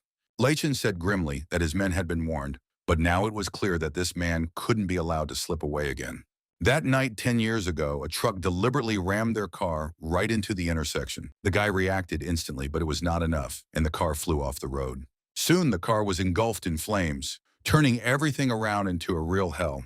He was lucky to survive, but his wife died in front of him, leaving a wound that never healed. The guy himself was in the hospital on a ventilator while the investigation was going on, and it was then that his agent managed to dig up something. It turned out that the driver of the truck was Sen Shenjun, the deputy head of the Hongfa Group's security department, who worked together with his brother Lei Yu. After the tragedy, Sen Shenjun disappeared, and direct evidence of his guilt disappeared, so Lei Chen had to accept what happened. But for all 10 years, he played the role of a carefree rich son, secretly waiting for the day of reckoning. A subordinate came up to them and reported that the identity was confirmed and the address was established, which made Lei Chen genuinely happy. He decided to go first and finally said that he owed Wu Chen a favor, assuring him that he would always be there if necessary. The guy thought about it, and in just 2 days he had two brothers at once, Liu Guangnian and Lei Chen. Because this case is almost complete, and it's time to get your $20 million and a symbolic bow at your feet. However, the callous voice of the robot was heard on the phone, which said that the caller had put it on hold, offered to leave a message or call back later. Then the notification came that she was in a meeting. Wu Cheng thought that the beauty was still angry because of the money that was invested in the game. It's a pity, but sometimes a woman's resentment can be stronger than any argument. The guy headed forward on the busy road. And soon I noticed a whole fleet of expensive cars, which for a moment even took me aback. In one of them, he recognized Qing Ying, the most beautiful woman in eastern China. In the previous time loop, Wu Cheng had already encountered her and was more impressed than anyone else back then. This contrast between her cold appearance and her gentle personality seemed attractive to him in its own way. The hero decided that since fate had brought them together again by accident, he could afford to flirt a little, and he waved cheerfully at her. The girl in response only turned away and raised the car window, thereby demonstrating complete indifference. The young man was not at a loss and sent a message that she was even more beautiful in person than on television, and wrote about the bright moon. Qing Ying will surely recognize their secret code in these words. Wu Cheng was sure that after seeing the secret hint, she wouldn't be able to ignore it and would want to meet up to find out the details. However, in the next second, a text message came not from the girl, but from Li Bai, who said that he had something interesting for his future son-in-law. It was a 3-story house with 3 basement levels, an area of 600 square meters, and a private garden, which now belongs to Wu Chen. It was presented as a wedding present, since Brother Wu had helped so much the day before, and Robin was pregnant. Besides, it wasn't appropriate for young people to live in an old house. Wu Cheng was speechless for a few moments, clearly not expecting such a large scale. The next morning, July 10th, a lady arrived at the office to say that she had an appointment with Director Li. The girl introduced herself and asked to be called Tao. The secretary was surprised, since there was no such entry in the schedule, said that the director was currently at a meeting, and suggested that they wait a little while until the information was clarified. Meanwhile, in the first meeting room, Li Robing angrily chastised the staff, reminding them that there were only 13 days left before the conference, and no suitable representative had yet been found. She pointed out irritably that employee bonuses were raised not for the sake of just eating and sleeping, but for the sake of results. In the midst of her tirade, the bell suddenly rang, and the lady was forced to interrupt. A moment later, it was announced that Tao had arrived, and the director demanded that she be shown to the office immediately, with little doubt that Wu Cheng was behind it. Li Robing met Tao, apologized for the misunderstanding. The lady replied that everything was fine, and said that she had already met her husband and found him a nice young man. The director invited her to sit down and asked her about the circumstances of the meeting. Tao explained that she didn't know Wu Chen personally, but her godfather was Lei Chen, and he and Wu Chen were good friends, and it was he who asked for a favor. Li Robing quickly put the facts together. Tao's godfather, Lei Chen, son of Lei Chenghu, the owner of Hongfa, and if he really is Wu Chen's friend, then the situation is serious enough. Almost immediately, she ordered the contract to be brought in. The girls discussed the conditions and agreed on cooperation, which was supposed to be mutually beneficial. After a while, Wu Cheng noticed that the contract was signed, which meant that Li Robing was now obligated to fulfill her part of the bet. The young lady asked him how he got such connections with Lei Chen. The hero evasively replied that the question was too specific, and magicians do not reveal their tricks. Then he reminded me that the conversation was going away, and he was still waiting for an apology. The girl slowly approached, taking off her jacket as she went, as if deliberately prolonging the tense moment. Then she unhurriedly took off her shoes and thought about how hard it was to admit that she wasn't right. But still, she said with restraint that she really was wrong. After that, Li Robing knelt down, said that she was sorry for everything, and asked for forgiveness. Wu Cheng smiled. This arrogant lady is actually kneeling in front of him. How cute. He enjoyed his triumph, but soon reached out to let her rise. The next moment, Robing's phone rang, and a message came that someone had started digging under Wu Chen. It turned out that this is Golden Service Group, associated with the Su family.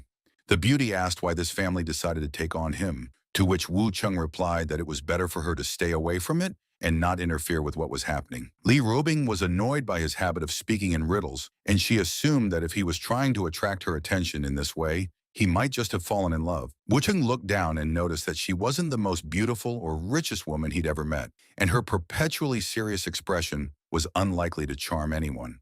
In response, Li Robin sarcastically asked if the guy thought he was a Don Juan, if there were any women among his acquaintances who were more dazzling and richer than her.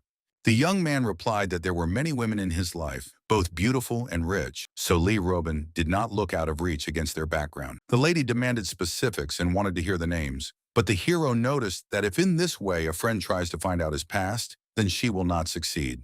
The girl laughed, said that his silence does not disappoint, because the guy does not have to tell everyone about his personal life. At that moment, Wu Chen's phone rang, and he briefly remarked that it looked like it had already started. On the other end of the phone was Su Qingying, who said that they needed to meet and that it was worth setting aside some free time. The lady added that it was better to discuss some issues in person, so she booked a private room at the club for 9 in the morning. Li Robing narrowed her eyes and asked if he wanted to say that it was his girlfriend. Wu Dong replied cryptically that he didn't know yet, but it might become clearer in a couple of days. And the young lady wondered if she knew Su Qingying personally, but there had been rumors about her for a long time. Her father was a businessman to the core, married late, so by the time his daughter was born, he was already at an advanced age and raised her in the strict traditions of the aristocracy, with an emphasis on discipline and impeccable manners. Even while studying abroad, Su Qingying was under constant guard, who made sure that she did not have any romantic relationships under any circumstances. Later, when her father fell seriously ill and was bedridden, he became especially worried about the future of his daughter and seriously engaged in finding a suitable groom, which is why the conditions for blind dates became stricter. The candidate must not be too old or too young. His fortune is over $1 billion, and after getting engaged, he must enter the Su family. The requirements were strict. Therefore, Lee Robin confidently stated that Wu Chen does not have a single chance to meet such criteria. The guy just laughed and offered to argue again if she didn't believe in his abilities so much. The hero mockingly asked if his girlfriend was not afraid of being defeated again. When the girl agreed to take the risk, Wu Cheng said that in 3 days, Su Qingying would become his girlfriend and would be willing to stay with him until she died. Li Rubing quipped that even 30 days wouldn't be enough for her friend, and in the end, he would be the one who would beg for mercy. The next day, July 11th, the events unfolded at Tang Sha's private club, located in the suburbs of Donghai. Wu Qin was met at the entrance, offered a small tour, which he politely declined, saying that he was here for a meeting. He was immediately recognized and confirmed that Mr. Wu had been invited to chat with the young lady. After that, he was escorted to the field, where the hostess was already waiting for the meeting. Su Ying confidently wielded a golf club. A moment later, Wu Cheng approached her, and she asked how he knew about the meeting place. The guy calmly replied that it didn't matter. Then he said that he hadn't come here to bargain or set a price, and that the conversation would be about something else entirely. The beauty sharply objected, because if he did not take the money, he would thereby violate her trust. Washucheng glanced at the guards and said that if his girlfriend didn't trust him, then people could have pinned him down and gotten rid of him long ago. The girl just shook her head and said that she wasn't Li Robing and didn't use such methods, and besides, he was her boyfriend now. Let her figure it out herself. The guy approached her and said that she probably needed proof. The hero promised to show only a couple of tricks, and after that, you do not need to continue to be stubborn. Su Ying thought that this guy wasn't Li Robing's husband at all. That woman was quite tough and fierce. She wouldn't believe in excuses like golf lessons. The guy said that there was nothing to be afraid of here, but the less resistance, the more he keeps the situation under control. Meanwhile, the guards watching from the side could not understand whether their intervention was required or whether what was happening remained within the acceptable limits. Su Ying turned to Wu Chen and asked if he was afraid that she would call Li Robing right now. And he replied that of course he was afraid, but she should also think about it, because if he wanted to, he could also reveal her little secrets. The girl asked if he had deliberately given her a reason to use it for blackmail later. The guy meanwhile advised her to get together and demonstrate all her skills in the game. Meanwhile, the guards, noticeably alarmed by what was happening, decided to urgently contact the lady. They dialed the number and reported on everything that was unfolding on the site. Wucheng, meanwhile, was confidently adjusting her stance, telling her to straighten her back, lean forward slightly, and throw her arms properly. The guy noticed that it was too far back, and with a slight irony added that if this is not a natural feature, then the technique should be adjusted. Otherwise, the blow will be inaccurate. Su Ying made a swing and asked how well she was doing without turning around. He admitted that it was a quick learner, but it didn't look like he would have to teach her any other techniques. Wu Cheng understood that her mother might have called the police to arrest him.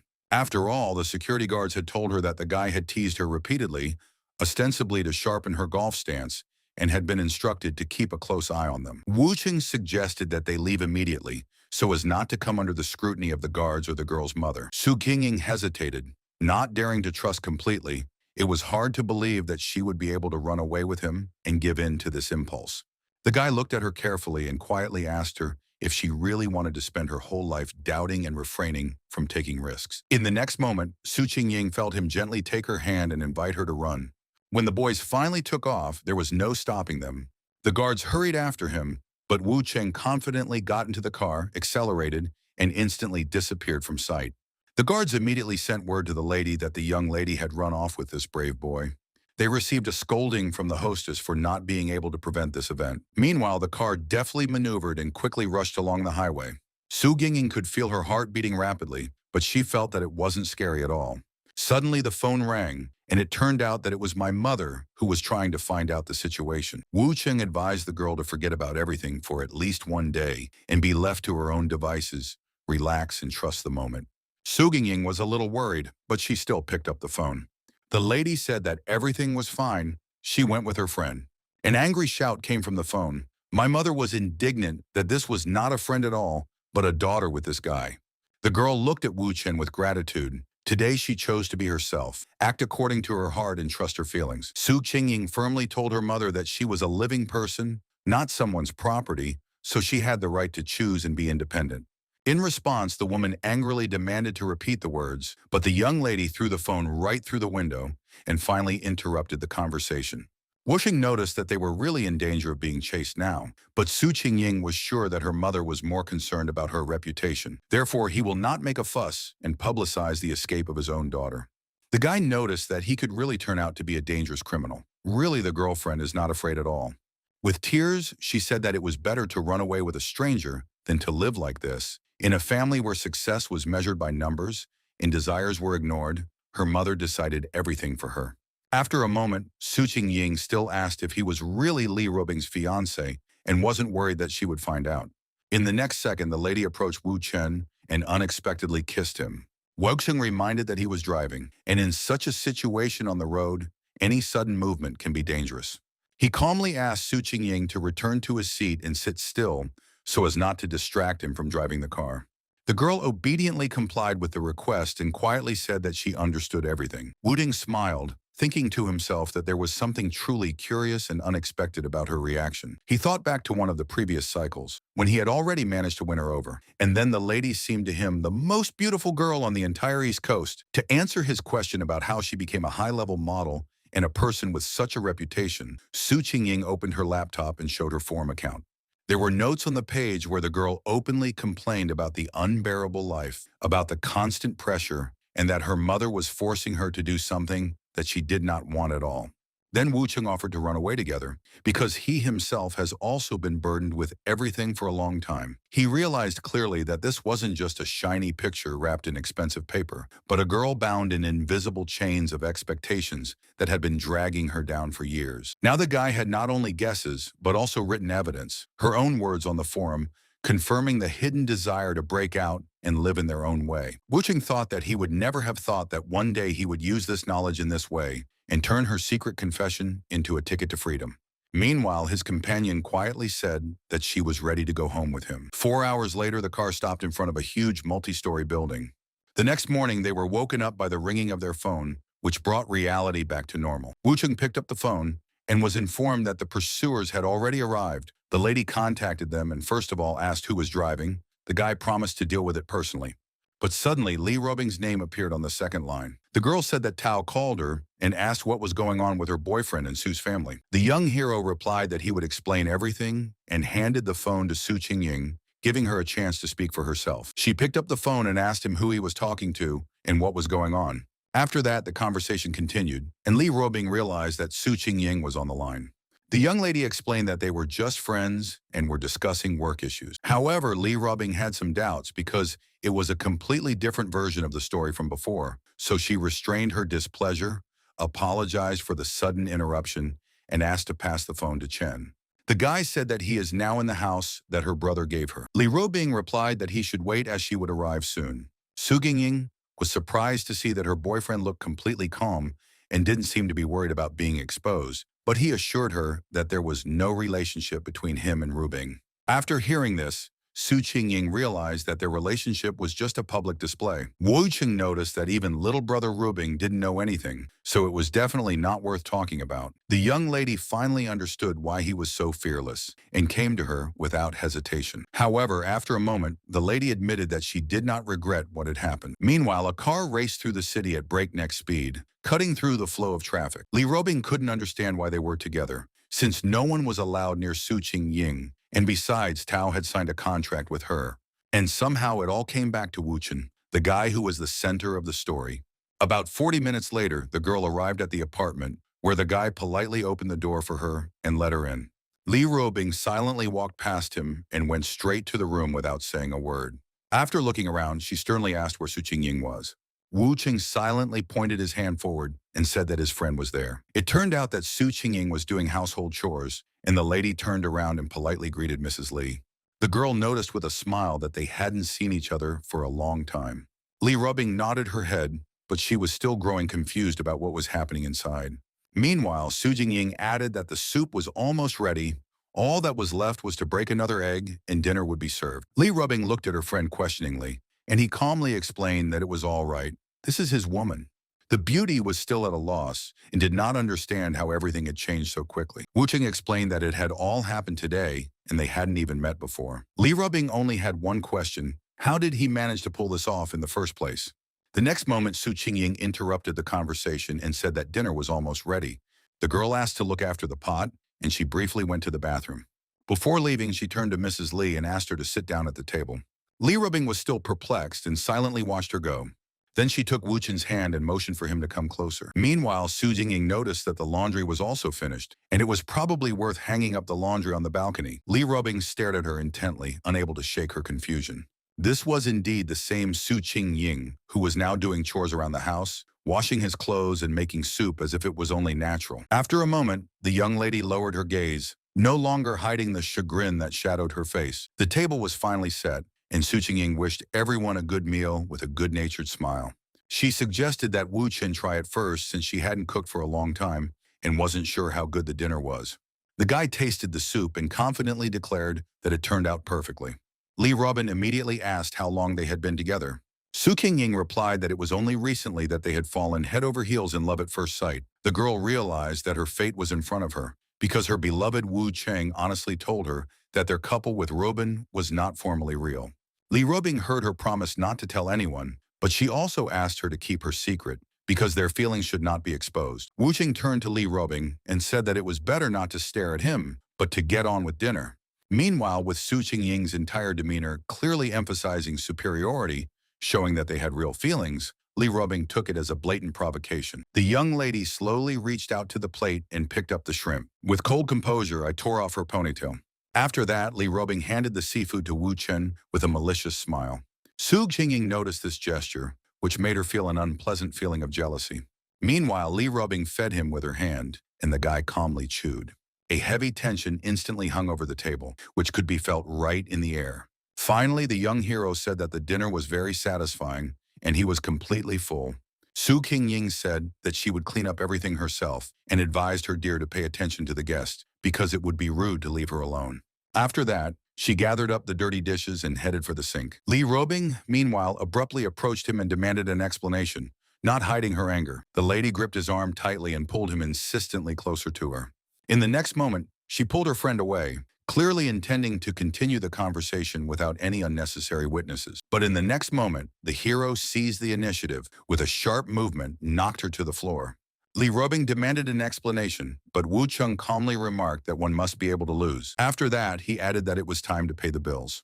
Li Rubbing was speechless for a few seconds in indignation. The guy said lazily that he was pretty tired today because he had spent all the time on his feet and now he would like to get a massage. Then the young man added that it would be most convenient to go to the room. Less than 10 minutes had passed when Su Qingying entered the room and looked around, trying to figure out where the others had disappeared to. In the next instant, a strange sound reached her ears, making her alert. The lady there, Su Qingying found a picturesque painting in her own way, while Li Rubbing was concentrating on massaging her betrothed. The girl was shocked, and for a few seconds she couldn't believe what she was seeing. She couldn't understand how such a woman could possibly serve a man, but Wu Chen calmly noticed that they were almost done. Su Jingying was at a loss to guess, as Li Robing didn't seem to be fazed by her presence at all. In that case, they should have been real rivals, because Wu Chen seemed to like seeing a strong woman in a submissive role, and this lady was much tougher than expected. With these thoughts, Su Qingying resolutely approached them, unwilling to stay away. The girl turned to Li Rubin and suggested that they do a massage together. Li Rubin was confused because Su Qingying's behavior looked strange. Instead of the expected scene of jealousy, she suggested to unite. It was like insanity. The rumors about her eccentricity suddenly became true, or it was an elaborate performance, but for what purpose? Wu Cheng, meanwhile, advised the girl not to strain herself and not to forget about medication. Su Qingying nodded and promised to go get them right away. Li Rubing watched her go, finally convinced that this girl was clearly unstable. But at the same time, there was something unusually attractive about her that was difficult to understand. After a short pause, the lady demanded an explanation. She couldn't believe that she was in love at first sight, and considering that the Su family was starting to get suspiciously interested in Wu Chen, it wasn't for nothing. The guy calmly replied that no one was digging under him. The whole point was that the girl just ran away with him, and they were looking for her. The lady asked if Wu Cheng was going to marry Su Qingying and join the Su family or break up, but the girl was unlikely to let him go. He noticed that there was absolutely no need to lose such precious connections. Li Robin reminded that they were a couple to everyone around them, so how was her friend going to get out of it? The guy replied that they are able to cope with this situation, and a friend is able to help him. The young lady agreed, but wanted to know why Su Qingying had run away, and Wu Cheng explained that she was constantly kept at home like a puppet and deprived of her freedom of choice. At this moment, the hero's phone rang, and Su Qingying reported that her family had already arrived. Li Rubing guessed that Wu Cheng had called her out for a reason. After all, he knew that the Su family would appear here at the same time. The girl admitted that she did not like it. She understood the actions of Wu Chen, but it all seems to her manipulation and deception. This greatly hurts her feelings and causes heartache. Wu Chen replied that it was just a coincidence, an accident, that both she and the Su family were here at the same time. Li Rubing replied that she didn't blame him, but that it was just unpleasant for her to feel this way. Wu Chen noticed that Li Rubing sounded like a resentful child and suggested that they join forces to introduce themselves together. They held hands and Li Rubing nodded her head in agreement. When the guys came out, they were immediately met by bodyguards. Li Rubing suspiciously asked why they were here and assumed that it was probably just to cause her trouble. One of the men confusedly reported that they were looking for the guy who allegedly kidnapped the lady. Li Rubin demanded an explanation, saying that she did not believe that her man could have been involved in the abduction of any woman. At this moment, a shout came from around the corner, and it attracted the attention of everyone present. Su Qingying jumped forward and sharply asked who dared to say that she was kidnapped. She demanded to stop using her mother's name as an excuse for other people's actions and noted that the family's affairs do not concern them. Suddenly, the lady appeared from the car and demanded that Su Qingying stop making a fool of herself. Li Robing smiled and said that she hadn't seen Ms. Su for a long time, adding that she looked beautiful. The woman greeted Ms. Li and returned the favor. The lady also noticed that the famous Mr. Wu was with Mrs. Li. She admired his appearance. The rumors about this guy turned out to be true. Li Robing noticed that the place to talk was extremely inappropriate and suggested that we move to a quieter room. Wu Cheng added that there are issues that need to be discussed personally with the lady. This made Su Qingying look at him in confusion. The lady didn't know what to expect. Meanwhile, the boys went to the Su Family Corporation's Fu Tea House, where the woman asked what Mrs. Li was doing with her daughter. The lady abruptly said that taking her daughter away without warning, and still accompanied by Mr. Wu, was completely reckless, since he might have overstepped the bounds of what was allowed. Now you can't do without legal advice. Li Robing explained that she had originally planned to meet Su Qingying in person, but circumstances forced her to ask the young man for help. The mother abruptly turned to Su Qingying and noticed that her daughter was forcibly taken out of the house, the servant said. Li Robing reminded that her daughter was already 27 years old, and she would only need to say no to go anywhere. The young lady continued, saying that there was no need for any introductions. Everyone knew that Su Qingying was like a puppet right now, unable to decide on her own how many cups of rice to eat. But don't forget that she is just as much an independent woman as Li Robin. The mother was completely indignant and demanded that she repeat her words, but Li Robing said that she just asked Su Qingying for help. In confirmation, the lady showed the medicine that Su Qingying had bought. However, the woman still did not understand why her daughter did this act, why she ran away from home just to go to the pharmacy. Li Robing explained that it wasn't the medicine, but the fact that it was a source of joy for Su Qingying to buy it. She had never acted freely in her 27 years, and this experience was unusual and exciting. Wu Sheng mentally praised his companion's abilities, logic and judgment at the highest level. Li Robin added that the mother should understand how upset her daughter is. Today she was able to go out for medicine herself only thanks to the order of Mr. Wu. The girl stressed that now, when you have to perform simple tasks on your own, no one will be around, and she should be ready for this. After these words, the room fell silent, and after a minute, the lady asked if she really should say thank you for this. Li Rubing replied that Su Qingying was a dear friend of hers, and there was no need to thank her. Wu Xing thought with a smile that everything had worked and decided to add fuel to the fire. The guy complained that he and Rubin had been doing this all day, and of course, they were both tired of it too. Li Rubing instantly caught on to Wu Chen's plan. He was trying to speed things up, and she pretended to ask what it was about. After all, Su Qingying was her friend. The guy noticed that she didn't seem tired yet, constantly helping Mrs. Su, rushing around the whole family like a madwoman, worrying about Su Qingying like her own daughter, and getting almost nothing in return. Li Rubing tried to calm Wu Chen down and told him not to worry. Su Qingying, her friend, and helping this girl was a matter of honor. The young lady watched them and thought that if she didn't know that this was an act, she would definitely believe in the sincerity of these words. The madam thought that perhaps it was really worth thanking Li Rubing for taking care of her daughter and acknowledged her good intention. As a mother, she only wanted the best for her daughter, and from that day on, she is willing to let her act on her own from time to time. Really lucky to meet a friend like Li. Li Rubing agreed that Su Qingying was a good girl, and many people liked her. The mother noticed that it was getting late, and she wouldn't bother them anymore. She concluded by saying that Su Qingying could stay with Ms. Li and Wu Chen today. The guys looked at each other, took a deep breath, and finally it was over. Wu Chen noticed that the mission was successful and that the first stage of the plan was completed. Li Robing looked out the window and said that the car with Su Qingying's mother had already left, and none of the security guards were left behind. Su Qingying threw herself into Wu Chen's arms and said that he was angry very naturally. The hero, meanwhile, said that this is not all, it's time to get busy, and asked who should call first. Li Robing abruptly approached and tried to snatch the phone from him. She told him not to make a fuss. The guy said that he didn't want to cause trouble, but Li Robing didn't understand why she should make this situation public. Since everything was settled with Su Qingying's mother, now they can meet without any problems. Wu Cheng replied that he absolutely didn't want a secret relationship. If Su Qingying followed him, he would make sure that she didn't have to be torn between family and love. The girl enthusiastically responded that she agreed, while Li Robing stared at them intently. Wu Cheng said that in that case, he should make a call so that the entire power of the Su family would be in the hands of Su Qingying. He wanted her to take control of the entire Jinfu as soon as possible. Then her words would become legal not only in the company, but also in the family. Thanks to this, the mother would no longer be able to control the lady in the future. As her words would not carry enough weight against Su Qingying's power, the father would be proud of her success. Su Qingying stared at him intently and said that it would be very good for her. The guy said that then he only needed to make one call. Then he dialed the number and put the phone to his ear. At the moment when the horns were ringing, the guys were tensely silent. Su Qingying noticed that Li Rubing and Wu Chen were too close to each other. The lady resolutely approached Wu Chen, thinking that she also wanted to touch him. The young man suggested turning on the speakerphone so that the conversation could be heard by everyone. When the other end of the phone answered, the guy said that this guy might have nightmares about Nan. He's warehouses, but nevertheless, Bai Kaifeng asked to report the money, and finally Wu Cheng made an appointment in an hour at the Qingguan tea shop. Li Rubing was surprised and asked how he decided to bypass the Su family with such strange phrases.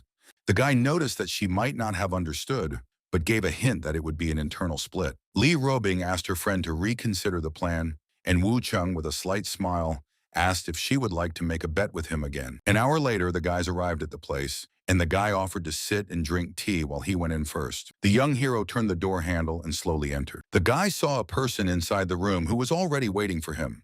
Yao Honglin, the director and shareholder of Jin Fu Company, who owned a significant share of the shares, nervously approached the door and closed it tightly. After that, he asked if this was really the kid who called. Sitting down at the table, Wu Cheng nodded and confirmed, "That's right." Yao Honglin immediately asked where Bai Kaifeng was and how much he had paid.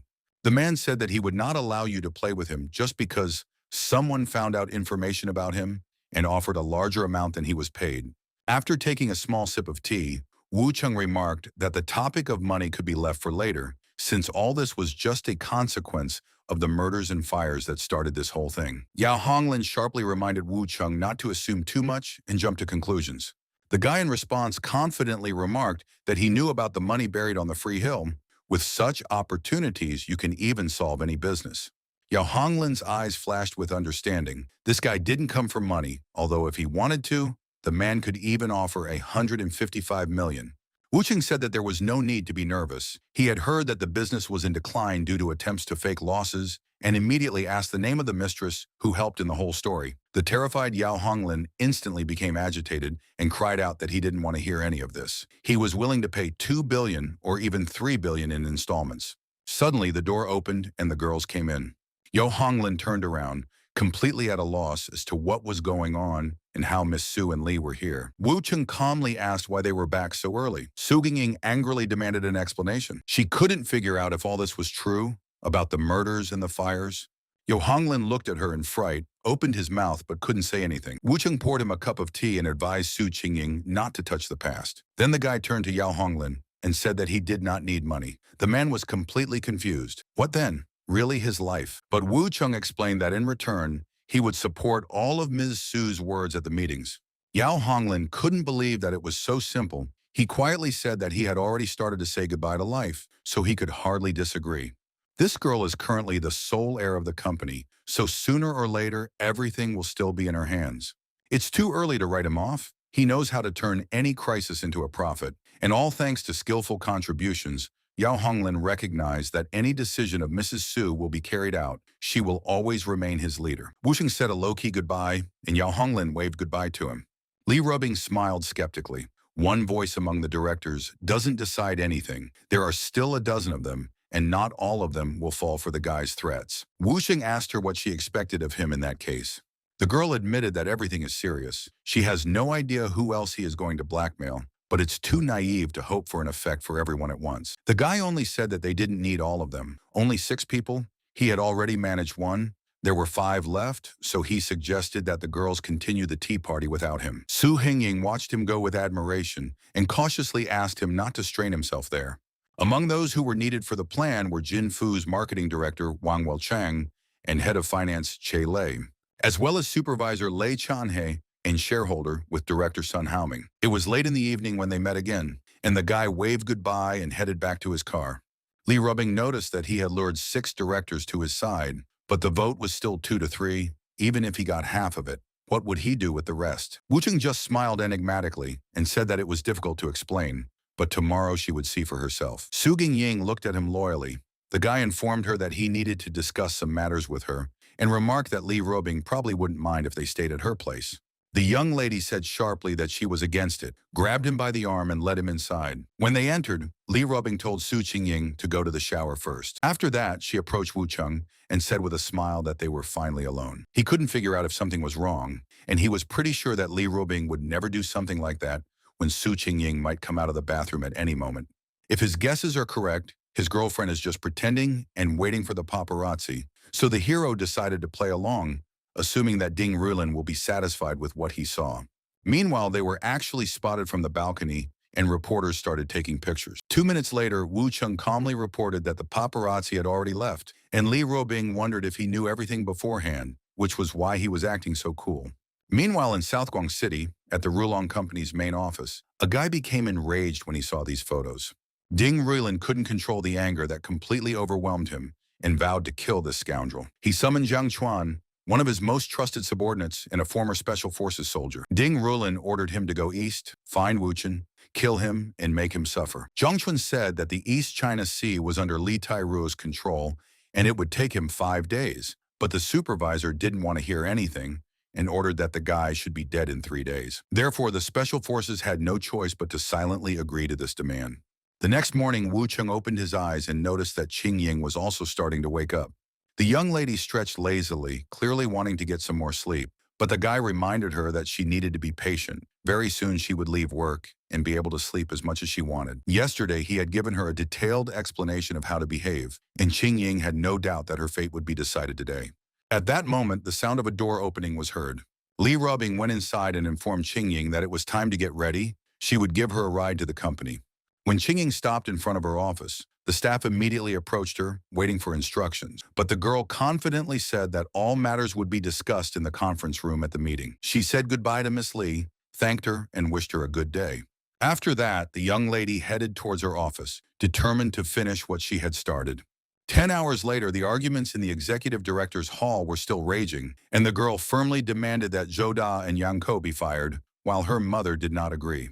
The lady reminded that she is a deputy president of the company and a member of the board of directors. This means that it has every right to convene the council and make such decisions. But mother couldn't understand how these guys deserved such a decision. It seemed like Qing Ying was acting for no good reason. The woman warned that such an incident could damage the company's reputation, and the daughter should be prepared for such consequences. Qing Ying recalled Wu Chen's words that when this happened, everyone would be focused on Zhou Da and Yang Ko, and that was why the focus would shift to them. Now the young lady was ready to demonstrate the reasons for her decision to dismiss them. She said that 5 years ago, one of the company's stores in eastern China was robbed, and it was the largest store of the chain in the country with the most modern video surveillance system and the highest level of security. Then the girl turned on the remote control, and a silent question hung in the hall. If the protection was the best, then who managed to rob the store, which then caused people to doubt the effectiveness of their system and the ability of management to make important decisions? As a result, in just 2 days, the stock plummeted, and now the company is valued at only 40 billion. Using common sense, the director of security should take responsibility, but she doesn't really care if he admits it or not. The world needs to show that the company is determined to solve problems harshly. The girl confidently stated that the stock's performance would start to recover as soon as they fired Zhou Da, the director of the security department, and the audience was surprised to see that Director Su was nothing like her former self today. The mother coldly agreed that Zhou Da could be fired, but asked why then Yang Ko should also be held responsible for that incident. Qing Ying replied that Yang Ko was no longer an employee of the company, so he couldn't be responsible for anything. The lady clutched her head in confusion, and then the girl reminded that Yang Ko was now her personal bodyguard. The woman decided that now everything is clear. The reason is not so important to her daughter. She is just looking for an excuse to rebel, and this is what is behind her actions. So the lady ordered the board of directors to be called immediately and announced that the meeting would be held at 3 o'clock in the afternoon. Meanwhile, Li Robing explained about the chaos in the Su family and asked if Wu Cheng would step in, but Wu Cheng replied that he wanted to see what Qing Ying was capable of. The young lady asked curiously what exactly he was going to paint, and Wu Cheng didn't bat an eye, saying that he was painting her portrait. He thought that after seeing the photos from yesterday, Ding Rulin had probably already finished gathering information on him and would soon make a move, which meant that it was time for him to start acting as well. Li Rubbing said she was busy and couldn't pose right now. In his phone, there was a new group dedicated to painting, where participants completed tasks and created a variety of sketches. Among them, there was a person who was in a close relationship with Ding Rulin. There was only one step left, and the hero simply photographed the resulting work. He said that he is currently working on it and sent his work to the general chat. 40 minutes later, comments began pouring in that the work was truly amazing. The discussion broke out in earnest, but Wu Cheng was still waiting for one particular person to appear. Soon he was approached by a woman who told him that her daughter had been painting since high school and asked for some advice. This girl was Ding Rilin's high school sweetheart and held a special place among all his women. After all, it was from their relationship that he had an illegitimate daughter. Now this girl is already 14 years old. The guy replied that giving advice is a serious matter, and usually the band members only share their own experience. The woman insisted and asked him to evaluate her daughter's drawing. Wu Cheng looked at the work carefully and noticed that it was very well done, and even better than most of the children's drawings. The lady was delighted with the praise. Finally, her daughter's talent was recognized, thanking her. She asked what he does for a living and where he lives. Wu Heng just smiled. It was much easier than he thought it would be. The guy replied that they were very generous, and their daughter really has a real talent, but expressed doubts about the offer itself. So I rescheduled the conversation for a better time. Wu Ding thought to himself that everything was going exactly according to his plan, and the next step would be to completely win her over to his side. In his calculations, this lady should approach Ding Rilin while already under his influence and end up being an important clue to the materials that could expose him. After that, the guy turned to Li Robin and warned that he had urgent matters to attend to. On the way, Wu Cheng made an appointment for 3 o'clock in the afternoon at the specified address. At the same time, Jingfu's company had almost all gathered, and the doors of the meeting room were closed for the meeting. She expressed confidence that the agenda is known to everyone and stressed that initially it was only about a small problem. Qing Ying said that once the board of directors is established, everyone will have the opportunity to speak out, and added that she hopes to hear convincing arguments from those who disagree. It sounds fortunate, otherwise it would be extremely difficult to face an opponent like Miss Sue. The woman admitted that her daughter really surprised her, but noted that in the current situation, the proposed solution still looks impracticable. Chuda, therefore, a sudden breakup with him could demoralize other employees. The audience looked at each other, recognizing that these words have their own logic. The woman recalled that in the morning, Qingying wanted to force Zhou Da to resign with compensation, but he can refuse. Then the incident will attract the press and hit the shares. Many people, the girl noticed that their dispute resembles an eternal conflict about who is right, husband or wife, but the truth is not visible, so she suggested that they go to the vote.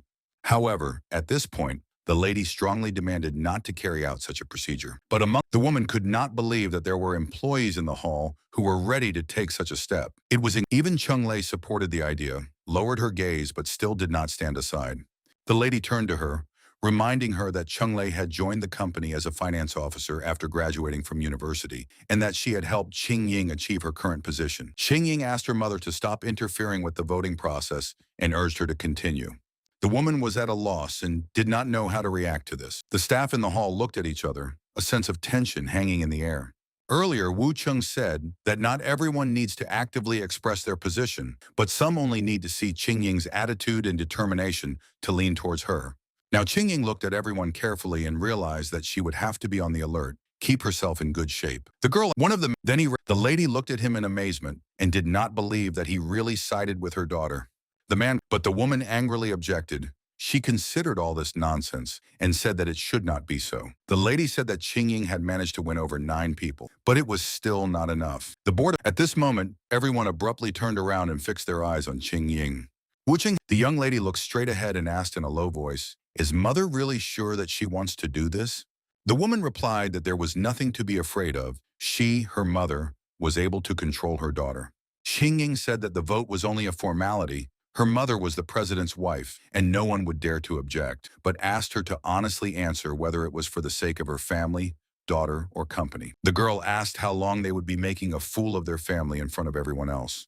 The woman thought if they refused Qing Ying and didn't support her proposal, there would be an irreconcilable conflict in the family, and the board of directors would split into 2 factions. This would lead to internal discord and reduce the efficiency of the company. As a result, the stock would collapse, and the hope of Qing Ying taking over was gone. Given the internal conflicts, the company would sooner or later go bankrupt and collapse. All these nuances, as well as the possible consequences, were foreseen in advance by the mistress and understood who was behind all this. The next moment, she turned around and walked towards the door without a word. After her mother left, Qing Ying addressed the audience and asked who else was willing to support her.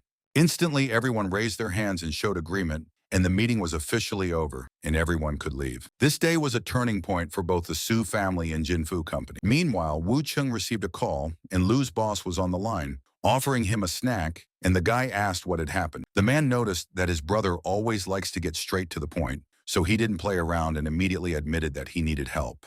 Wu Chung thought it was too early for the planned meeting with the double agent, so he agreed. At this time, events were unfolding at Yue Fu's residence on the west side of the city, where Lu greeted his brother and expressed his joy at meeting him. He then pointed to his wound, and Wu Chung assumed that it was the effects of first love. The man replied that there were no jokes here. She threw a cup at him and kicked him out, and now we need to figure out how to get her and her son to take him back. The guy advised to act gradually. In such cases, you need a careful approach. But Lu said that he was tired of waiting. He wanted to finally meet his son, and Wu Chung asked to tell the details of what happened. The man said that he went in search of his wife in advance and prepared everything in advance. He bought a huge bouquet, a diamond ring, and a necklace. I even bought a Ferrari for my son, all in order to appease the family. Wu Chung noticed that the woman thought that he wanted to buy her with money, but she was used to getting things done on her own, and actions were important to her. Lu Guangnian also told how she kicked him out and threatened that, if he showed up at the door again, they would leave here. The girl is even ready to move abroad, just not to see him again. Now the man realized that he had done the wrong thing and asked Wu Chung for some advice. The hero suggested 2 options. The first is to start through his son. It will take time, but for the sake of the child, Ma Huifan will certainly forgive him sooner or later. The second option can be implemented today, and Wu Chung asked which path the man will choose. Lu Guangnian stated that he definitely chose the second option and asked what should be done. Wu Chung said that this can be done fairly quickly, but there are nuances. Lu Guangnian was willing to transfer any amount of money for this, but the hero warned that not everything in this world is solved by money. The method is not difficult, just Brother Lu will have to go through some difficulties. The man was determined. Difficulties did not frighten him. He is ready to do anything. The guy advised to throw away pride, and then everything can be returned. After a while, Wu Chung observed the room through Zhuo Wan's live garden area monitoring. Now it was all up to Brother Lu. Lu Guangnian's Xiaofan was waiting impatiently for an answer, but outside the door he was rudely ordered to get out.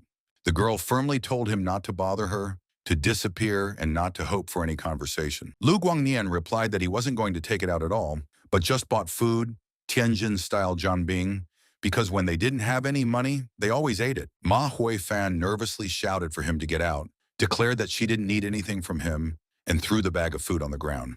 Lu Guangnian went down to pick up the package, but then his son's voice was heard ordering him to leave immediately. The mother told the boy to go inside, and Lu Guangnian tried to calm her down and advised her not to take it out on the child. The argument continued for half an hour, the tension growing, until suddenly the police approached them. The guards reported that they were disturbing neighbors and people were complaining. Lu Guangnian apologized, and Ma Huifan said that they were not related to this person. The girl complained that the man had caused them trouble and demanded to be taken away. The police ordered Lu Guangnian to leave, but he insisted that he only wanted to talk to his wife and asked not to get involved in an old family quarrel. Angry guards decided to stop the dispute by force and hit the man.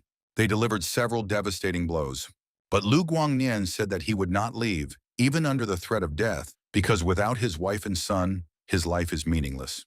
The police didn't understand what sentimental nonsense he was talking about, and Wu Chung watched from the sidelines and thought that his brother had an amazing game of emotion. Indeed, the guy angrily said that if someone dared to raise a hand against his relative, they would definitely not be happy. At this moment, Ma Huifan abruptly demanded that everyone stop messing around and told them not to touch Lu Guangnian. She went to the man, gave him her hand, and told him to get up. Lu Guangnian grabbed her hand and couldn't believe his luck. Did he really succeed?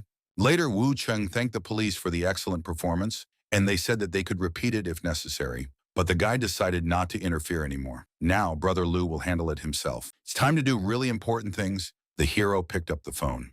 There was an irritated grunt from his opponent on the phone, and it was already 3:30, and Wu Chung still hadn't shown up. The boy angrily asked if Mr. doubted him. He babbled that he didn't want to argue at all, just specified the time of the meeting, and Wu Chung promised to be there in 15 minutes. With that, he stepped on the gas and hurried to the designated spot. Soon, the young hero found himself outside the Shudao Cafe in Dongcheng District. When he got in front of him was Meng Junhao, a double agent who owned the Dragon Shield security organization. Wu Chung wondered if this man really wanted to discuss his dirty business in front of the thugs around him. The man was visibly nervous and asked in a trembling voice who was in front of him. Wu Chung said that he didn't like being rude, and if Meng Junhao didn't want to talk civilly, he had no other choice, so he dialed the number. Meng Junhao thought that the call was to Li Rutai, and this young man, his half-brother, rumors about a guy of his age and appearance had recently been circulating around Donghai, and now it all came together. It really was Wu Chung. Li Rutai asked what had happened and what kind of help was needed, and Wu Chung said that there was a traitor in the ranks and he needed to be dealt with. Through the phone, Meng Junhao heard that Li Rutai had promised to personally finish off this scoundrel. The man had no choice but to bow down to Wu Chung. However, then he turned to Meng Junhao and offered to hold a dialogue, to which he gladly agreed. When they went to the study, Meng Junhao graciously made tea for his dear guest. At this, the guy thought that this was just in time. With his influence now, everything will become much easier, and gave the address. After that, Wu Chung, for 4 consecutive years, he continuously appointed proxies to guard the company and Li Robing and Li Bai residential areas. However, 6 months ago, Li Zhitai found out the truth and barely managed to avoid a dangerous situation, after which he was sold. Meng Junhao asked to change the subject and just give him all the necessary instructions, promising that no matter how difficult the task was, he would do his best to complete it. Wu Chung was sure that Ding Ruilin would send someone to him soon. The guy replied that there was no need to do this. It was enough just to behave as they expect and not say anything to Li Zhitai. If he coped with the task, then he would not be in any danger. The man was confused. If nothing is required of him, then why contact and suspected that this guy knows about the danger, but still deliberately goes to death? Wu Chung said that Meng Junhao's understanding was not necessary. He was not threatened by Donghai's people, and only a few people were interested in him, so he would only need a double agent to deliver something to Ding Ruilin later. At this point, their conversation was interrupted because Mr. Lu arrived and immediately greeted Wu Chen. Lu Guangnian said that he noticed Meng bringing 20 or 30 people with him and asked what was going on and if he was going to hurt Wu Chen. The man replied that it was nothing like that. He came here all alone, and Lu probably just misunderstood everything. Wu Cheng confirmed his words and said that there was no conflict between them. However, Lu Guangnian was still hesitant, and just in case, he warned that Wu Cheng should not hide her problems from him because he was always ready to stand by his side and protect him. Wu Cheng thought that everything was going according to plan. With Lu Guangnian's support, he could start a change. Meng Junhao has already sensed this and now sees his strength differently. At this moment, his phone suddenly rang. Wu Cheng answered the call and immediately knew that he had to leave urgently. He said goodbye to the others and said that he had a case to deal with, so he had to leave for a while. On the way, while he was driving, he asked what had happened. Judges said that her parents were going to send her to study abroad. The girl didn't want to do that at all, so she asked him to come to her place as soon as possible. Wu Qing said that he had a spare key to the apartment and told me where it was. Just before Jiajia entered the apartment, Qingying also arrived. The lady was in a great mood after today and wanted to share her success with her husband. However, as soon as she arrived at the door, she showed no small amount of worry on her face. Qingying suddenly remembered that she didn't have a key to this apartment. The security guard remarked that it wasn't a problem. After all, they could just pick the lock and then call the master to replace it. After a while, the man was already picking at the doorway with a screwdriver, trying to open the lock. At this moment, Jia, who was inside the apartment, suddenly heard footsteps and turned around warily. When the door opened, Qingying simply couldn't believe her eyes and stopped in her tracks. After a moment, Jia also realized who was standing in front of her. After a brief pause, Qingying coldly asked what she was doing in Wu Chen's apartment. Jia explained that Wu Cheng had told her where the spare key to the apartment was and asked her to wait for it here, then asked what Miss Su was doing in the apartment. Qingying looked thoughtfully at the bags in her hands and calmly replied that she and Wu Chen were just friends. With that, she started to take off her shoes and put on her house slippers. Qingying then asked how long Jia had been in the apartment. The girl was getting more and more suspicious that there really was something more between them, so she looked at her carefully and replied that she had only come here a few minutes ago. Qingying quickly walked past her and asked when Wu Cheng promised to return. After that, she politely invited her guest to sit down. Jia looked pained and still obediently sat down. However, it wasn't the invitation that bothered her, but Qingying's tone that made it sound like she was the owner of this apartment. 2 minutes later, Qingying offered Jia something to drink and noticed that there should be a cold drink in the refrigerator. The lady looked even more confused as the things in the apartment looked like they had been living together for a long time, so she decided to ask a direct question about whether she and Wu Chen were dating. Qingying avoided answering directly and instead inquired about Jia's relationship with him. The girl, meanwhile, thought that Jia looked genuinely shocked and didn't seem to pose a serious threat to her at all. Jia revealed that she had only met Wu Chen a few days ago. Qingying deduced that this had happened before her appearance, and so she ironically remarked that in this case, Jia could be considered an older sister, and expressed the hope that they would be able to get along. Meanwhile, Wu Chen was stuck in traffic and visibly nervous as he couldn't get home. It wasn't until 2 hours later that he finally managed to open the door of his apartment. As soon as he stepped through the door, Wu Cheng could smell the incredibly fragrant smell of food coming from the apartment. When he went further, he was completely dumbfounded as Jia and Qingying were preparing dinner for him in the kitchen. The two girls greeted him happily and invited him to sit down at the table as soon as possible. At this moment, Qingying noticed that her younger sister was helping her with the cooking today. However, Jia immediately noticed that this kind of treatment didn't suit her at all. After that, she turned to Wu Chen. They need to discuss everything, since she doesn't understand why Qingying called him her husband and when they started such a relationship. The guy noticed that his girlfriend was talking to him in an openly jealous tone. Jia looked at him and admitted that she was very offended. At this point, their conversation was interrupted by Qingying, who calmly stated that such conversations can be continued later, and now it's better to sit down at the table. Jia looked at her, but still couldn't understand why she was suddenly called little sister. Meanwhile, Wu Cheng asked Qingying how the board meeting went, because even though he knew the outcome, he was still curious to hear the details. The young lady just smiled and said that everything had happened exactly as he had expected. Jia turned to him and noticed that she and Qingying weren't shy about showing their affection, but he still didn't give her an answer. Wu Cheng was surprised and asked if Qingying hadn't told her anything, but Jia said that she wasn't clear, so she decided to stay the night. Qingying calmly said that in that case, she would also stay at home and spend the night here. Jaja thought in her mind that since this upstart had said it herself, she shouldn't complain later. In the end, they gave Jiaja a private room and wished her a good night. However, instead of going there, the girl suddenly turned around and went to Wu Chen's room. She sat down directly on his bed and said that it would be more comfortable for her to sleep here. Qingying also sat down next to him and calmly added that she didn't mind this option in principle.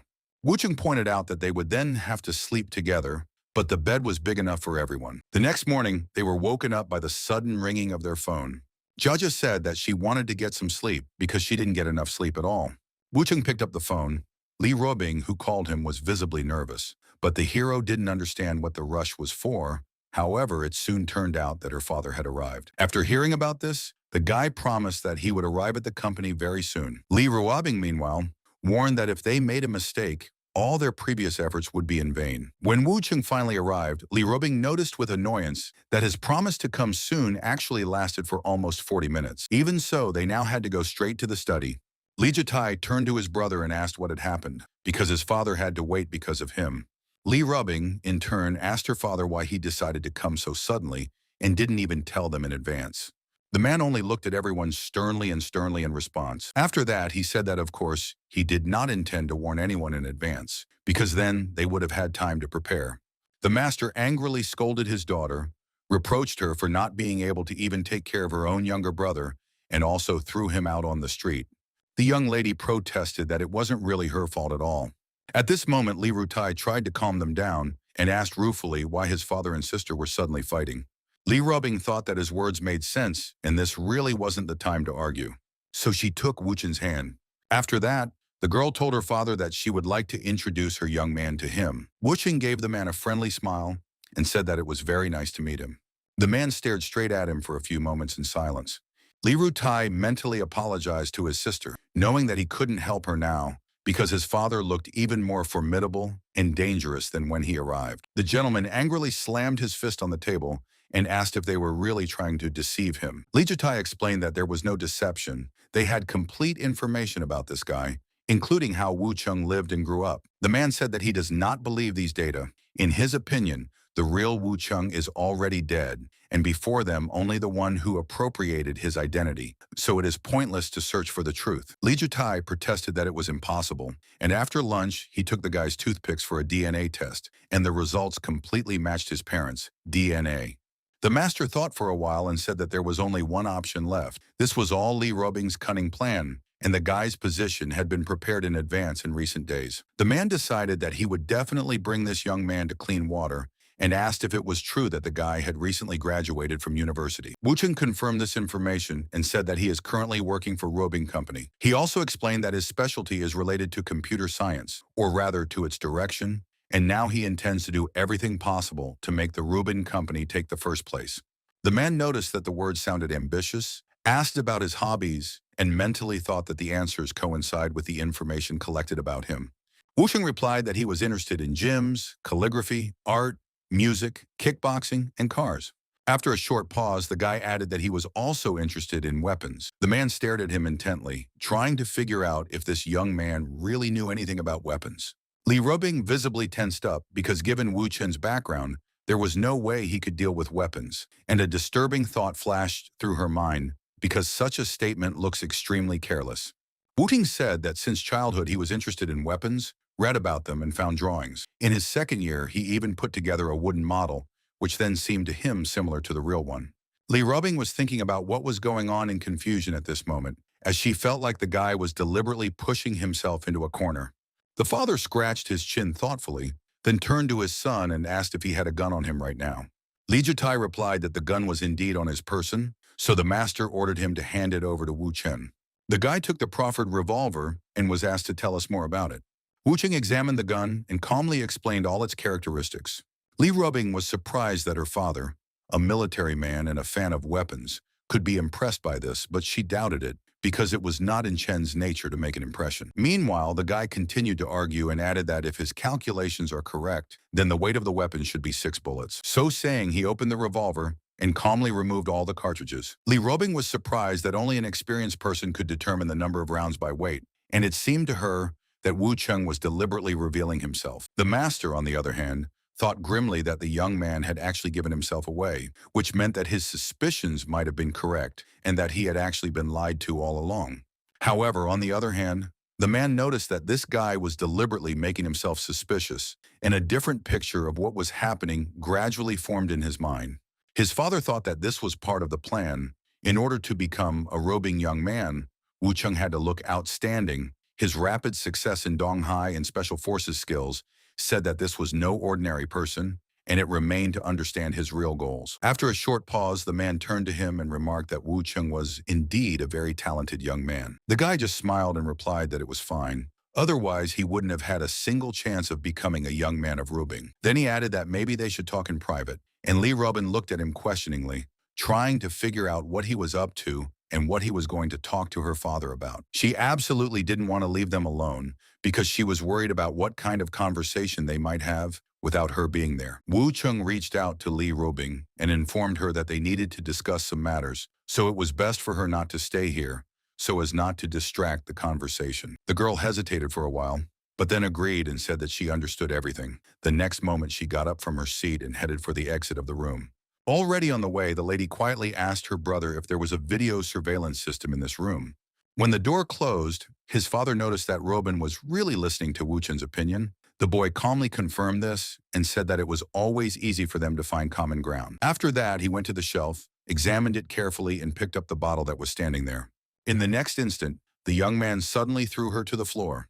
The bottle shattered with a crash, and a small metal plate suddenly appeared among the fragments. Meanwhile, in the surveillance room, the guys noticed that the image from the cameras suddenly disappeared, as if the signal was jammed by someone. Wu Heng, meanwhile, calmly scanned the room and found a few hidden bugs. He gathered them up, looked at them carefully, and picked them up. As he bent down and examined the floor, he suddenly felt the cold touch of metal against his head. Li Rubing's father pointed a gun at him and said coolly that they could talk now. The man demanded an explanation and wanted to know who was really standing in front of him and for what purpose this person was next to his daughter.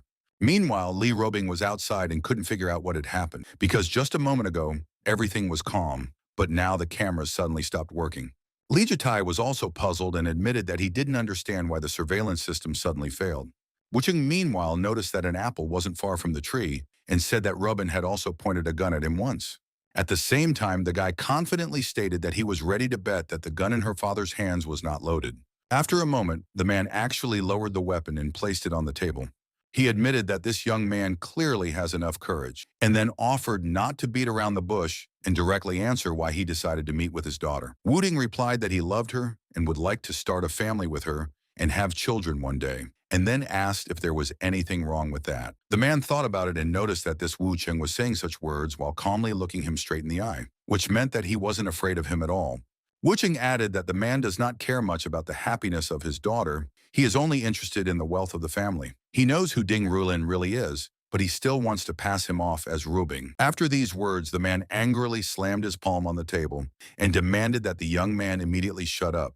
The thought flashed through his mind that this young man seemed to be trying to blame him and make him look guilty. Meanwhile, Li Rubing outside was becoming increasingly anxious, sensing that something was amiss inside, and she desperately wanted to know what exactly they were talking about. The girl suggested that her brother go to the next room because behind this wall there was a sofa where her father and Wu Cheng were sitting. Li Rubing picked up a glass, leaned against the wall, and tried to hear their conversation.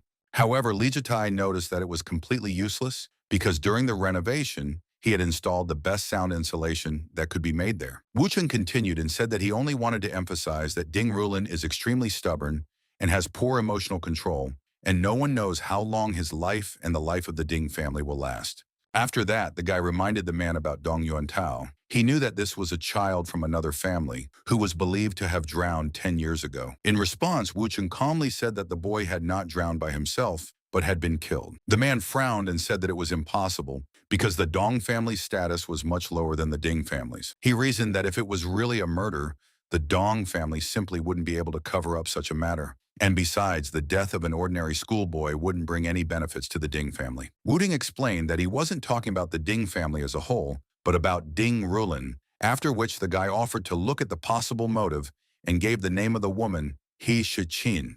Hearing the name, the man silently picked up the phone and stared gloomily at the screen. Wu Cheng said that she was courted by many people, But this lady refused everyone, and she only got intimate with Dong Yuntao because of homework, after which he died. He also said that Ding Rulin dragged He Shixin outside and killed Dong Yuntao right in front of her, and the girl is only there because she is afraid of him. The guy added that he knew her and knew perfectly well how much she hated this man, so he was more than confident that she would agree to testify. The master fiercely asked what the guy was up to which the guy replied that he didn't understand his worries. The man thought that revealing the information might provoke a war between the families, because the Li and Ding families are already allies.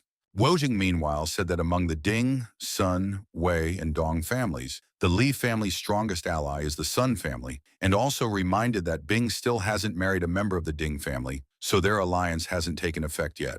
After saying that, the man realized that this guy was probably sent by one of the families to prevent their alliance with the Ding family. Li Robing, meanwhile, was thinking that the only thing left to do was to drill a hole in the wall, since if it wasn't too thick, she would be able to hear their conversation. Li Rutai cautioned his sister and said that even though the house was soundproofed, his father and brother could still hear the sound of vibrations. The girl replied that in this case he should think of something else, because she needed to hear what they were talking about. The completely confused guy admitted that he did not understand what to do.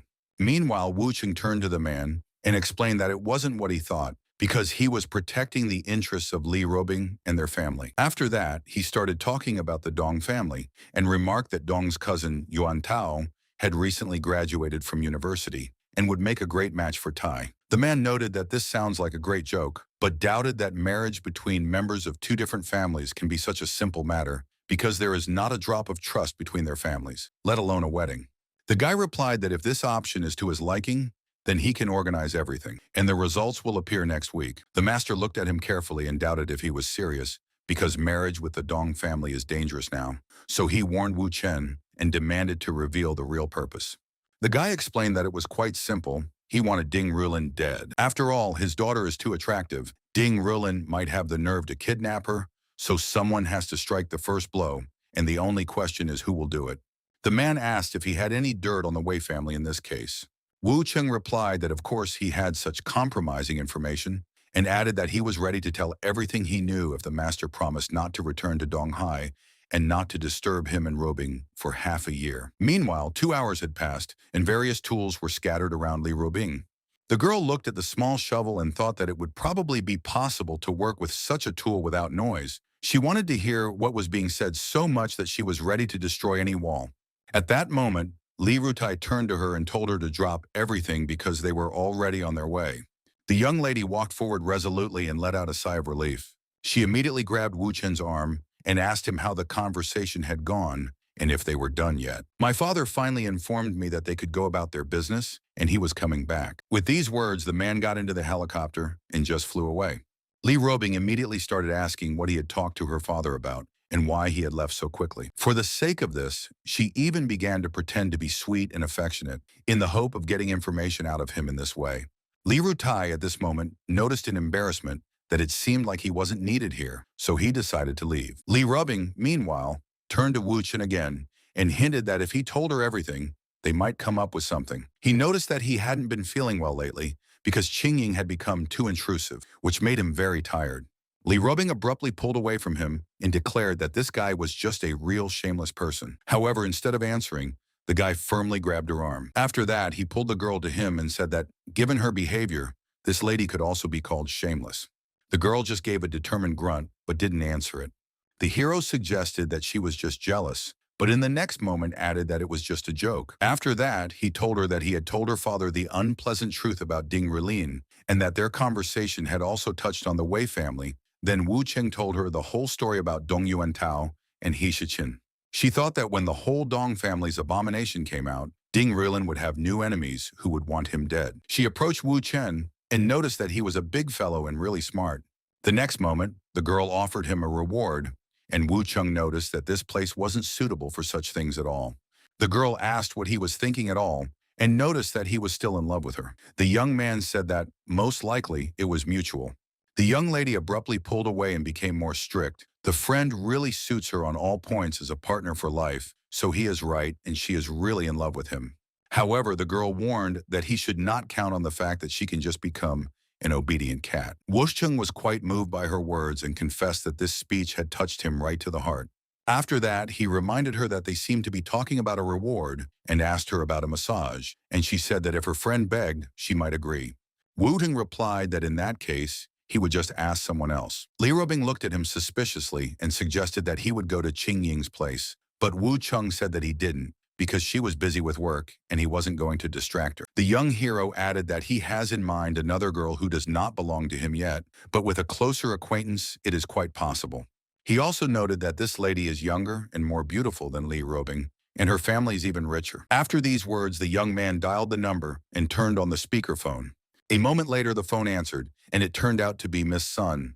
Wu Ting introduced himself as a student at the university and said that he graduated from it this year, and also said that he had some songs that she would probably like. The girl admitted that she had already lost count of how many mediocre songs she had to listen to again, adding that if she wanted to, she could write something better herself. Woochung offered to give her a test run of his songs, and she agreed, and remarked that if he was free now, they could meet at a coffee shop. Li Robing thought that she didn't understand what kind of girl with the surname Song could surpass her in appearance and background, especially if it was a university teacher. After all, among the top 10 millionaires in Donghai, she didn't recall anyone with that surname. The next moment, she suddenly had an idea, and the lady suggested that this girl might be from the Wu family. A friend confirmed her guess. Yu Rong, the third millionaire of Donghai, the owner of a large company and the daughter of Wu Dongwei, after the divorce, she won custody of her daughter, and because of rumors about the death of her ex-husband, she received the nickname Black Widow. Wuxing noticed that he knew the story, but when she was young, she had a completely different nickname, because then this woman was called the Beauty of Donghai. After a moment, Li Robing abruptly stated that if he needed a massage, she would wait for him tonight and would do anything as long as he didn't date this woman. Wu Chung replied that it seemed that she didn't quite understand him, since meeting Song Xuan and talking about the massage was just an excuse. The young lady was still completely confused, but Wu Cheng told her not to worry, because it wouldn't hurt her in any way.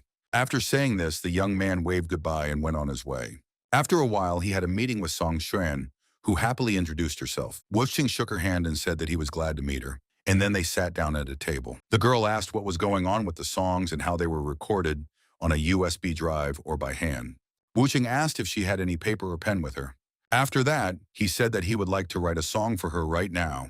The guy added that just at this moment, the melody and words are in his head. Song Shen thought that if this young man continued to act like this, she might start to hate him, but after a moment, she still handed him the notebook and pen. 10 minutes later, Wu Chung finished the song, detailing the process of playing and all the instruments, and at first the girl thought it was a joke. However, after mentally singing it to herself, the lady admitted that the song turned out to be quite good, and at least better than anything she had ever received before. Wu Chung asked her what she thought of his work, and added that if she was happy with it, she could buy the song. The young lady replied without hesitation that, of course, she agreed. However, the guy clarified that he would only be satisfied with the price of 100,000 and nothing else. The lady was indignant and thought that he seemed to take her for an idiot. Wu Cheng stated that he was only waiting for an answer, whether she agreed or not, and added that he had several more songs, and each of them was worth exactly the same amount. Song Xuan shook her head and decided that she wouldn't buy the song. He then remarked that he considered their meeting over, since Song Xuan didn't seem like someone who would steal other people's songs, so Wu Chung didn't take the piece of paper with the lyrics. He said that the notebook looked too neat and beautiful, and it would be wrong to tear the pages out of it. After that, the young hero got up and headed for the exit. Song Shin watched him go angrily, thinking that this guy was acting very strange. Meanwhile, the hero arrived at the Wei Shan Music Company, where he was immediately greeted by the receptionist. The guy said that he wanted to record a song and asked to rent a recording studio for 3 hours. The song Soul Medicine in all of his past reincarnations was a real hit, so he was sure that sooner or later it would definitely shoot out, and then Miss Sue would definitely pay attention to it. The hero went to the studio and said that he did not need either a tuner or a sound engineer and would cope with everything on his own. 3 hours later, the recording was completed, and the young man decided that it was time to go home and publish it. At that moment, he received a call from Qing Ying, who was worried about where hubby had been for 3 whole hours and why he hadn't answered the phone. During the conversation, he found out that Chen Chen had entered Jin Fu for an internship and decided not to go abroad to study. Wu Chung remarked that this was great news. Finally, the girl said that now they will not be able to see each other every day because she will have to go home. The hero calmly replied that there was nothing wrong with that. The hero noticed that he was being followed by a black car. These license plates didn't belong to Donghai, so the young man assumed that they were most likely people working for Ding Rilin. The guy decided that it was time to post the song and give these guys a chance to have at least a little fun. A moment later, he spun around and sped forward at full speed. When the young man sat down at the computer, started writing, posted the artist's name, Chen Wu, and was sure that Song Xuan would understand everything as soon as he saw it, it was only a matter of time now. The next morning at 7 o'clock, Wu Cheng went to the computer to check how Song Soul Medicine was doing. The guy looked around and noticed that the house looked strange. The pot was overturned. The pillow was not in place. Yesterday, he did not attach much importance to these events, but now it is clear that the pursuers simply installed cameras and bugs here. But if these guys want to play, he was ready for it. So Wu Cheng dialed Li's number and suggested that we meet. The guy promised that he would arrive at her company by 9 o'clock. The probability that something important would happen today was high, and all decisions were in his hands. At this moment, the hero noticed right next to the car that chased him yesterday. Now he was sure they were the right people. The bastards had him in a vice, and 2 huge trucks were parked around him. The classic scheme of sudden death, where the percentage of survival in such situations is usually 0.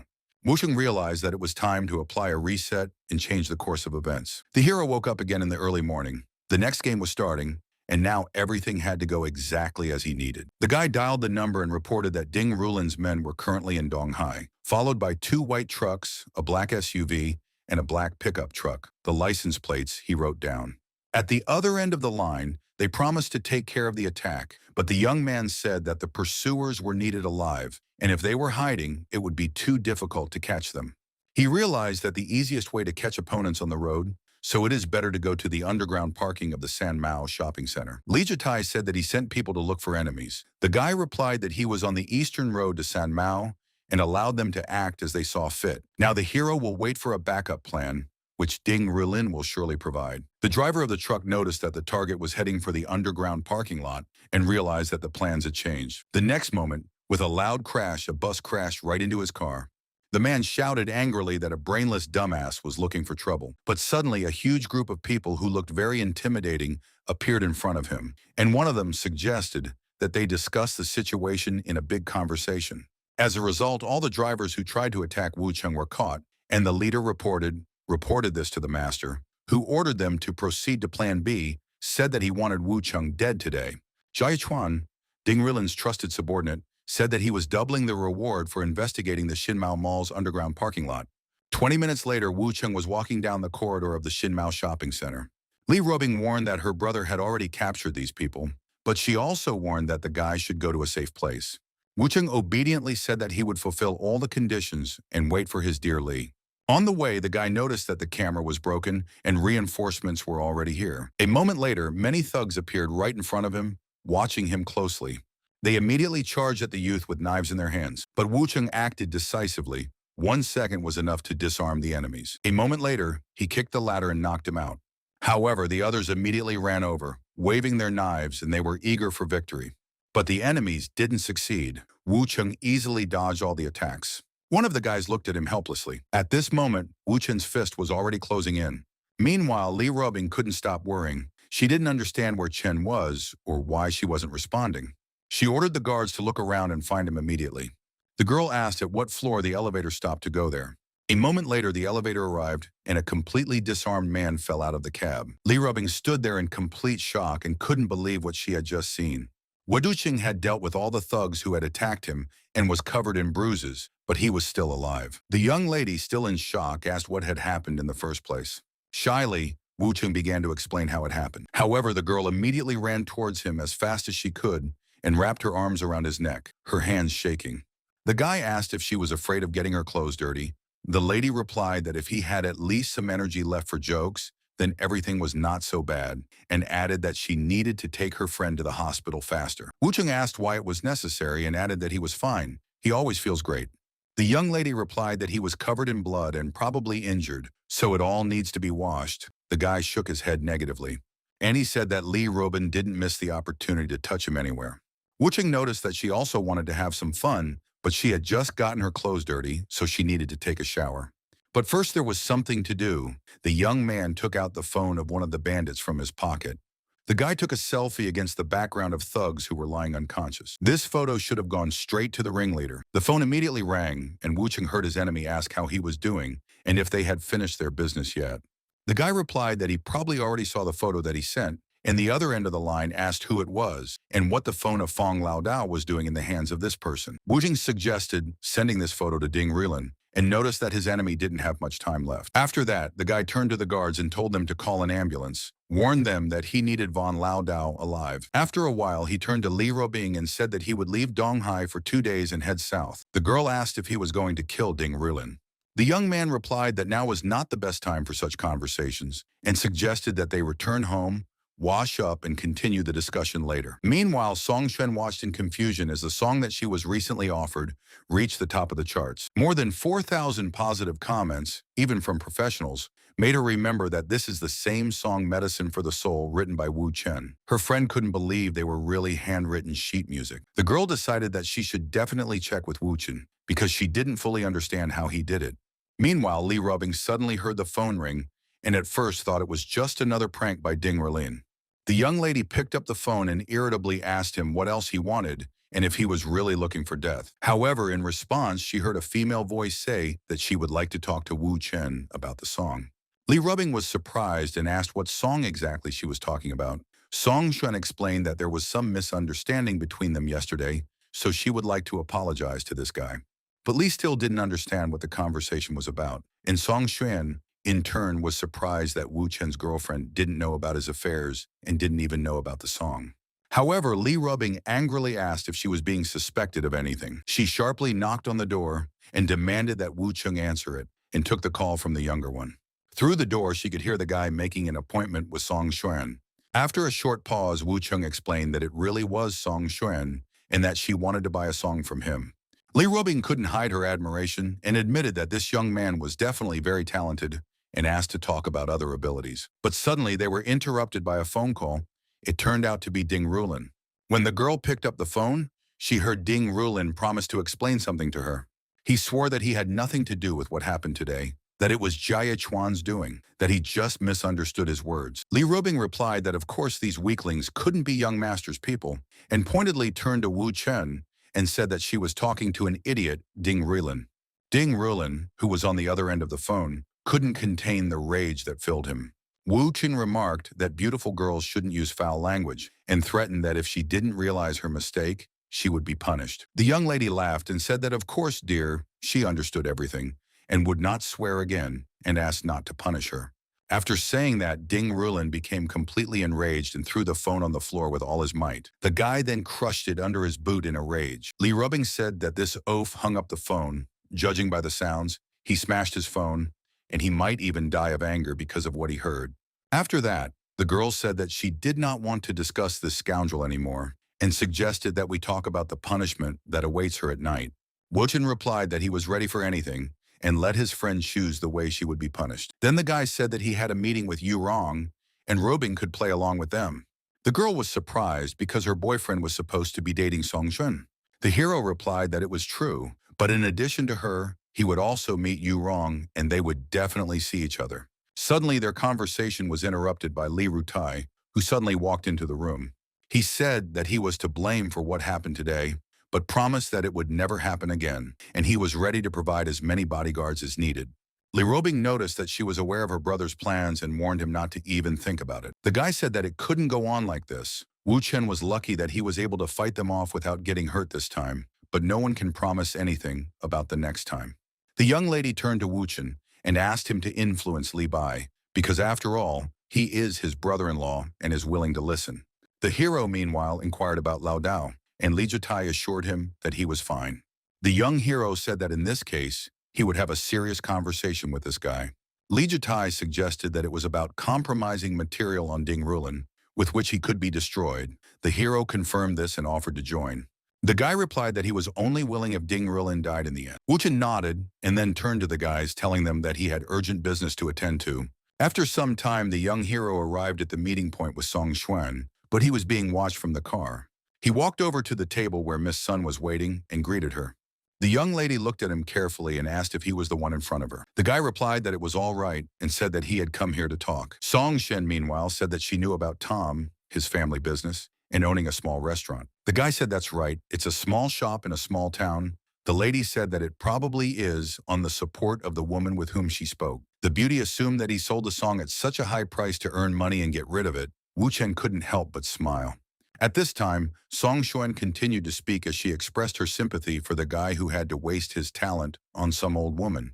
After that, the lady promised that if he trusted her, she would help him. The girl added that the song Medicine for the Soul written by him made him a real celebrity. The young hero replied that she did not quite understand everything correctly. After that, Wu Chen stunned her by saying that he wasn't going to debut. After that, he suggested getting straight to the point, and Song Xuan said she wanted another song. Wu Chen had already requested $10,000 for it, and besides, the guy wanted to get 50% of the proceeds for this song, and the girl agreed without hesitation. 10 minutes later, and the song called For You was ready. Song Xuan had no doubt that he had written it for her. Meanwhile, Wu Chen said that he had received the money, and it was time for him to run away on his own business. Wu Chen got into his car and thought that after the appetizers, it was time for the main course. After that, the guy suddenly noticed the tail, which persistently pursued him from the very meeting. Wu Chen chuckled coldly and stepped on the gas sharply. In the next instant, the car took off and, like an arrow, cut through space, rushed forward on the road. The guard, who was taken aback, realized only after a second that it would be impossible to catch up with this youngster, hurriedly contacted the boss and reported that they had failed to detain him.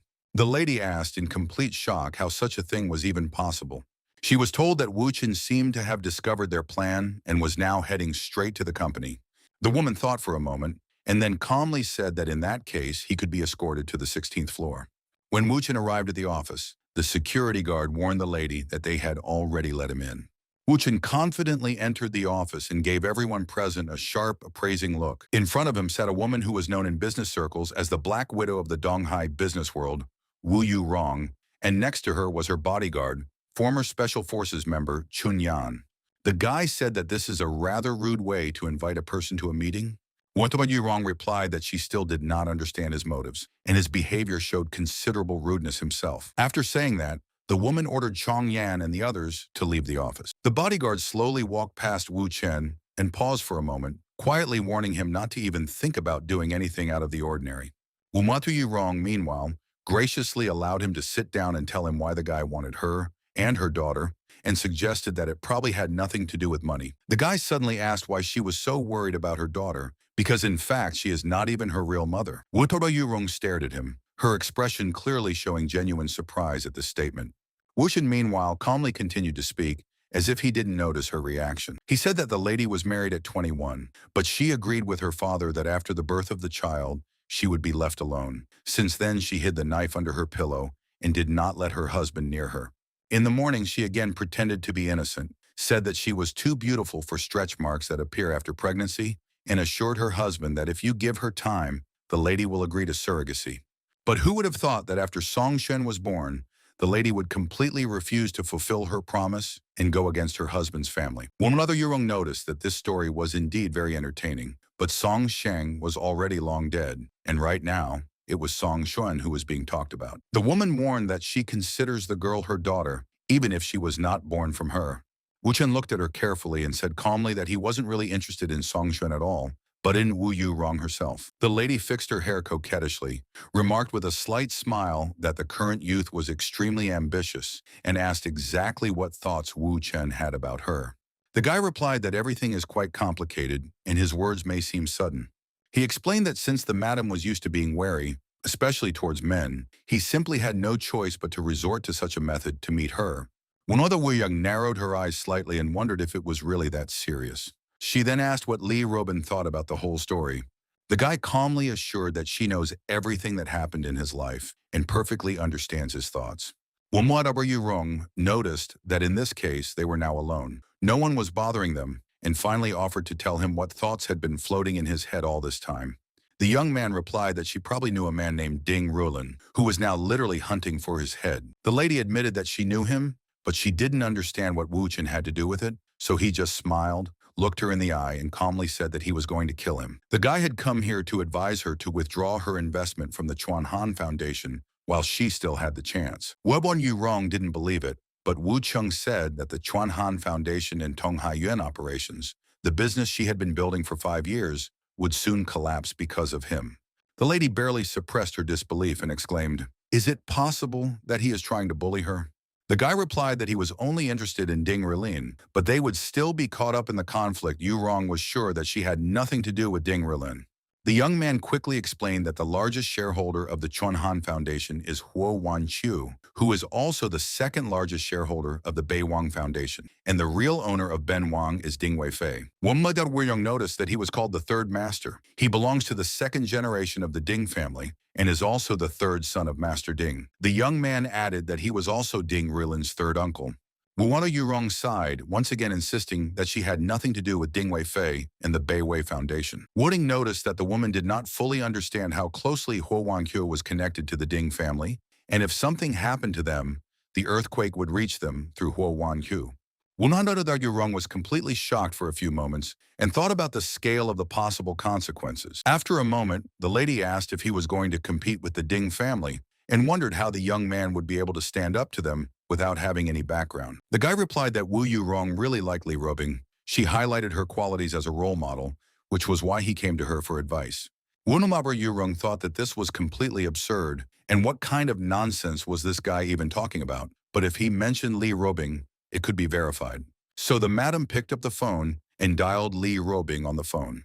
They greeted each other warmly, and then Wu Yurong told them that her boyfriend Wu Chung had just come to see her. Then she asked if it was really true that the young man had started a fight with the Ding family. Li Robin replied that he had discussed something similar with her father. But the lady does not have the full picture of what is happening, and you will have to learn the details from him. Wabo Yurong was visibly confused. This guy had passed Li Robing and directly discussed everything with his father. But weren't they supposed to cooperate? We need to check everything properly. After that, she turned to Wu Chen and remarked with a slight smile that they could have something to drink together, like champagne. The guy didn't hesitate to answer. The wine would do, and he thanked her for the offer. The woman took the bottle and 2 glasses, pouring the wine with grace and delicate grace. Then she handed one of the glasses to Wu Chen and stared at him intently, as if trying to read his intentions. At this moment, the trust and chant mode with Wu Chen was activated. The young man spent half an hour animatedly explaining the pros and cons of the recent incident with Ding Rilin and Dong Yuntao. After a while, Wu Yurong suggested that we move on to the next bottle. The Chateau Petros of the 2000th year stood before them, its rarity striking. But after a moment, the woman lost her balance and began to fall rapidly. Welchun caught her just in time to prevent the lady from hitting her, and her heart almost skipped a beat in surprise. The woman didn't even know he was standing behind her and looked confused, but her friend assured her that everything was fine. Wunor Yurong apologized, adding that she just got drunk too fast and was surprised by her own movements. Wudong thought that perhaps Wu Yurong didn't trust men too much, but she also had an unusual charm and taste for life. She was very similar to Li Robing. She needed a good man, and the most important part of getting close was physical contact. And since all the requirements were met, the rhythm of this evening was in his hands. The guy said that they should probably end the evening, but Wu Yurong replied that it was fine. She just wouldn't drink anymore, and suggested that they get to know him better. The woman said that they weren't done yet, but once again she couldn't stand up and almost fell. Madame decided to take off her high-heeled shoes to become more stable and confident on her feet. But Wu Chung picked her up and noticed that the floor wasn't cleaned, and it was cold, so you shouldn't go barefoot. Mo Yurong thought that he was holding her in a bride's pose and giving it his all. In all her 40 years, she had never met such a brave man. Looking at this young man, it was hard to look away. He was incredibly attractive and confident. Wu Chung walked over to the sofa and carefully placed her down so that she could sit comfortably. After that, he said that if she was ready to talk, she could continue. Wu Talada Yurong looked at him carefully and guessed that Mr. Wu Chung must have picked her up on purpose. The guy smiled and confirmed that of course it was exactly like that. Wu Yurong thought about how to think of a way to get rid of him.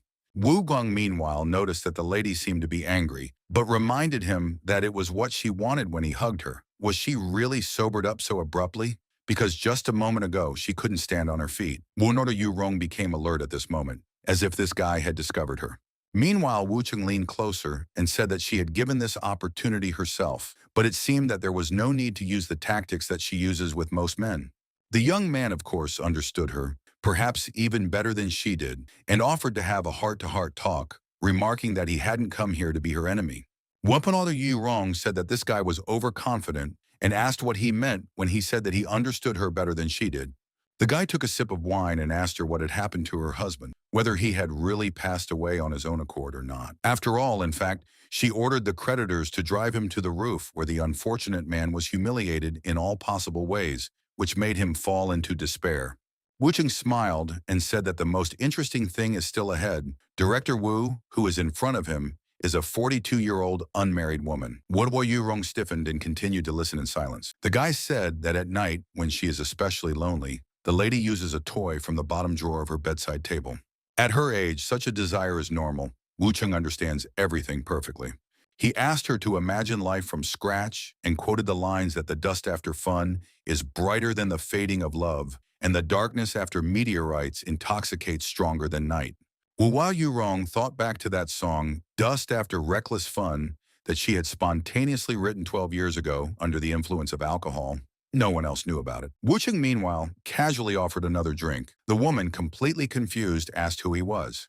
No matter what background this guy had, he simply couldn't know these three facts. But how he managed to do it, what kind of abilities he possessed, all of this remained a mystery. Wu Cheng said that he knew more about how she stole the Song family's design and framed Zhao Huanan, Jing Chaijun, and Fan Lin, but the guy wasn't here to become her enemy.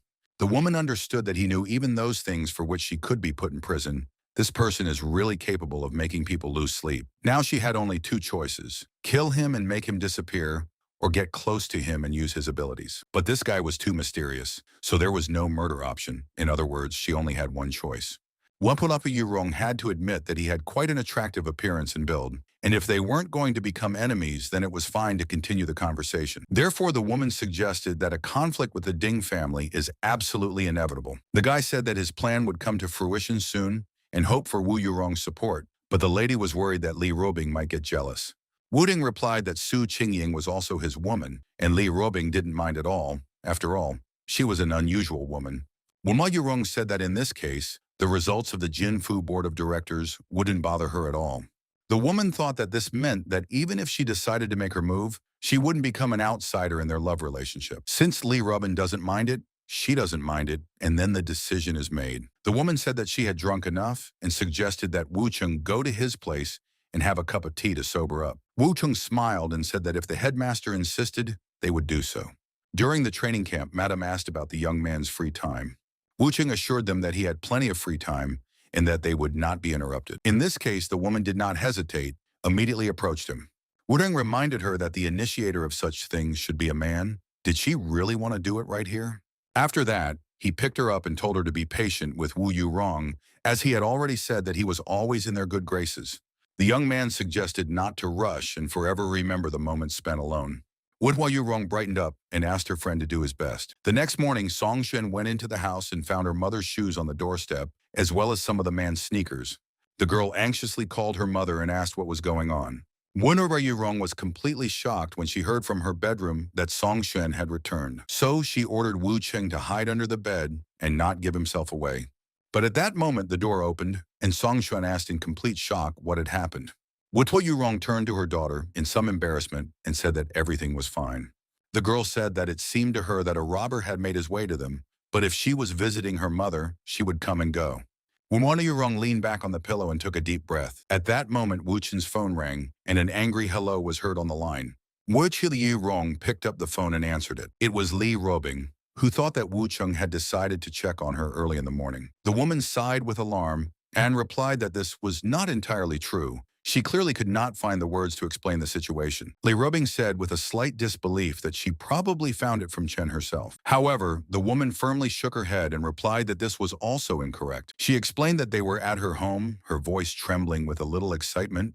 After a short pause, Li Robing was surprised to assume that Wu Cheng had spent the night at her place, and they must have slept together. A thought that made her heart clench slightly with mixed emotions. Li Robing was surprised that Wu Cheng had won over Wu Yurong in one day, and she was annoyed that there was nothing she could do about it, and she was also very annoyed by this cheeky girl's confidence. Therefore, the girl wanted to talk to Wu Yurong, and they agreed to meet at the company to clarify all the details and dot the I's. Wu Cheng asked with a smile and interest how the conversation went. The guy watched his girlfriend's reaction. Wu Yurong, slightly embarrassed but still composed, replied that Li Robing would be back soon, while she went to take a shower to clean herself up and collect her thoughts. In the corridor, the woman suddenly bumped into Song Xuan, who was about to leave. The girl wanted to meet the young man who came to see her mother, but noticed how embarrassed the woman was. Shen was sure that there was nothing wrong with that, since they would have to cross paths together, and getting to know each other would only make future meetings easier. But right now, Song Xuan was in too much of a hurry to go about her business. So the young lady decided that the introduction could be postponed until next time. 40 minutes later, Li Robing arrived, intending to discuss important matters and sort out the situation. She immediately noticed that Wu Cheng was constantly giving her surprises, and this made her feel a mixture of annoyance and admiration. The guy with a slight smile noted that this is probably not for nothing. The girlfriend just can't hide her jealousy, which he notices unmistakably. In response, Li Robing remained silent, holding back her emotions, because she knew very well about his talents, but she couldn't understand why the young man couldn't be more attentive to her for at least one day. Wu Cheng came closer, looked into her eyes, and told her that he loved her, with determination and warmth in his voice. The girl was confused, the words coming out so suddenly that it was hard to believe. Could it be that the fearless Wu Cheng was trying to suck up to her, and she could barely restrain herself from betraying her emotion? The young lady asked who else he had said such a thing to, and Wu Cheng replied confidently that no one else had. The girl, feeling the warmth of his words, softly said that in this case, she also loves him, and her heart began to beat faster. But the moment Wu Cheng approached, the lady ordered him not to touch her. Wu Cheng just smiled and said that it was fine, there was no need to worry. After that, the hero said that he was going home so that they could talk quietly in private. Li Robing could find out everything that was bothering her with Yu Rong and sort out each other's relationships. After a while, the lady of the house came into the room, apologized for her absence, and confessed that she had kept Miss Li waiting. Li Robing calmly noticed that they were all busy people and suggested that they get straight to the point. The girl said that she expected Wu Yurong to apologize, in a tone that combined impatience and mild annoyance. Womandaber Yuning noticed with a slight surprise that it wasn't clear what exactly she should apologize for. Li Robing retorted sharply that if she was spending time with her man, she should at least respect her, the lady's eyes sparkling with determination. Wu Yurong calmly remarked that there was no need to worry, since they didn't have any plans for marriage, and they were just enjoying life right now. Li Robing said that Wu Yurong was neither the first nor the last woman in Wu Chen's life, and was no different from the others, her eyes piercing. Wu Yurong replied with a slight smile that Li Robing didn't have any problems with Su Qingying, but when it came to her, the woman suddenly lost all confidence, and a hint of surprise showed in her voice.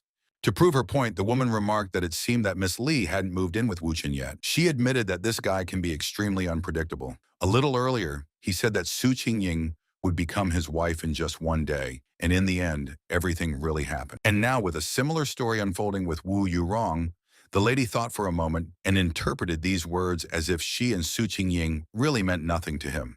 But then she quickly dismissed the thought. After all, for the sake of humiliating the Ding family, Wu Cheng is putting in so much effort, yet he is not even in a hurry to possess her. This meant that the guy wanted to win Li Robing over first. His patience and attention were different from the way he treated her and Su Qingying. Meanwhile, Li Robing turned to her again and coldly stated that she was willing to give her another chance. Wunhao Yurong raised an eyebrow and calmly asked what all the aggression was about, but the girl only demanded that she get down on her knees and apologize to her. Wunhao Yurong chuckled slightly and suddenly put a hand on her shoulder. Then, quite unexpectedly, she came over and kissed her on the forehead. This gesture seemed strange and completely discouraged the young lady.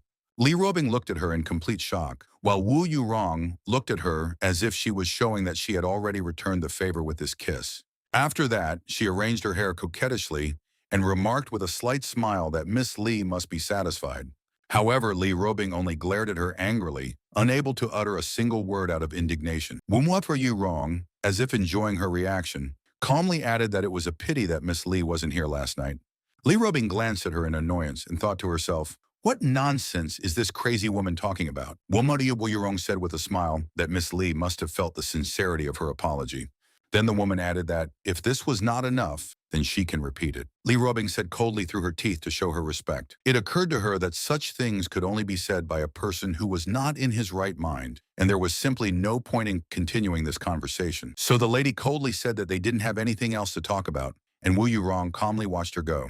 She knew that their relationship wouldn't go bad, either keep a distance or become almost sisters, so she decided to push Li Robing away because she couldn't resist Wu Chen herself. Meanwhile, Li Robing called him and irritably told him to find a normal woman next time, because for some reason, everyone around him turns out to be crazy. Wu Cheng calmly asked what had happened, while a slight smile appeared on his lips. Li Robing replied that even Su Qingying seemed a little strange to her, but this time it was much worse. But in general, it doesn't matter anymore. It's all over now. Wu Cheng hung up the phone and realized that Wu Yurong had done a great job and didn't let Li Robing get the upper hand. He was sure that she wouldn't provoke Rubin in the future, because if she decided to act one day without giving a damn about the consequences, Wu Yurong wouldn't be able to handle it. Although she herself claimed that she was able to withstand any onslaught, it was still better not to take any chances. Unexpectedly, Wu Cheng received a call and was informed that Old Man Dao had escaped. Li Zhitai quickly approached the captive and angrily asked how he dared to do such things in his territory. He asked how the scoundrel had the guts to go up against Brother Wu, and if he was really that brave. The guy grabbed him by the scruff of the neck and demanded to answer immediately. But the man remained stubbornly silent, as if he wasn't going to say a word. Li Rutai irritably demanded that the man stop playing deaf, put a gun to his head, and coldly stated that he would have the guts to pull the trigger. At that moment, one of his henchmen came up to him and reminded him that Brother Chen wanted to talk to the prisoner. Li Rutai slowly lit his cigar and blew out a puff of smoke, admitting that the other party was right. Therefore, the guys decided to go out into the corridor to smoke, so as not to put pressure on the prisoner with the presence of a large number of people at once and to defuse the tense atmosphere that hung in the ward a little. The corridor was filled with cigarette smoke and soft footsteps, while inside the ward there was a deceptive silence. Suddenly it was broken by loud screams. Dao ran away. Li Rutai, who couldn't believe what he was hearing and felt a cold shock build up inside, rushed back into the ward, but all he could see was an empty bed with the sheets messily rumpled. Soon, someone noticed that the window was wide open, and the cold air from outside was slowly swaying the curtains. It became clear that Old Man Dao had gotten out through this window, and Li Rutai walked over and had a hard time imagining how the wounded man was able to climb down the iron pipe along the wall. In the end, there was no choice but to call Chen and let him know what had happened. However, Wu Chen immediately sensed that Li Rutai wasn't telling the whole truth and was obviously hiding something. And from the tone of the conversation and the way he chose his words, he began to clearly understand what really happened. Meanwhile, Li Rutai was visibly nervous and desperately tried to justify himself, claiming that he did nothing and did not fully understand how all this could have happened in the first place. Wu Chen calmly said that he understood, and after a short pause, he said that he would find the fugitive himself. Li Rutai felt very disappointed because his brother hung up almost immediately and didn't even let him join the search. Only a dull silence remained on the phone, and the guy just stood there, clutching the phone. Meanwhile, Wu Chen, who was thinking about what was happening, recalled the events of his 1,000-year samsara and realized that Old Man Dao only had one place to risk going. His mind immediately flashed back to the old hideout that only a few people knew about. Wu Chen was sure that Dao still wouldn't be able to completely hide, because sooner or later, their paths would inevitably cross again. After a while, the guy arrived at the 2nd Street of the Western District and stopped. Slowly looking up, in front of him was a familiar building. If memory served, this was where one of the hidden shelters was located. These apartments belonged to Ding Rulin, who was located in Donghai and kept several similar places in different parts of the city so that subordinates could escape in case of serious danger. However, this particular shelter remained special because it had never been used before. Even though Wu Chen knew exactly where the key was, he knew that Old Man Dao was injured and wearing a hospital gown, so he was too conspicuous. He would have to look for clothes and carefully avoid Tai's people. Inside, everything looked as if the owners had just recently left the room. All the furniture was still in its place, and there was a slight sense of recent human presence in the air. Moreover, everything in the apartment was extremely clean and tidy, as if someone regularly came here to clean and maintain order. The apartment was thought out to the smallest detail, lived in and neat, so that outsiders would not notice that no one had lived here for a long time. The young man slowly scanned the room, carefully studying every detail of the interior and trying to figure out where the cache might be. His gaze landed on a chair that was set slightly to one side and looked like the most suitable place for a hidden storage area. It was there, according to his recollections, that the cache should have been located. Wu Chen walked over and carefully took out a briefcase from a hidden compartment that actually served as a hidden safe. The guy intently started typing in the code, hoping to open it in the usual way. However, after several attempts, it became clear that the code was changed and his efforts were in vain. The disappointment quickly passed. Wu Chen was skilled at picking locks and had learned to open almost any lock or briefcase in 1,000 years. After a while, the lock gave way, and the hero opened the safe. Documents, bundles of money, phone, and in a separate compartment, weapons and ammunition, Wu Chen realized that Lao Dao would return for them, otherwise it would be difficult to hide.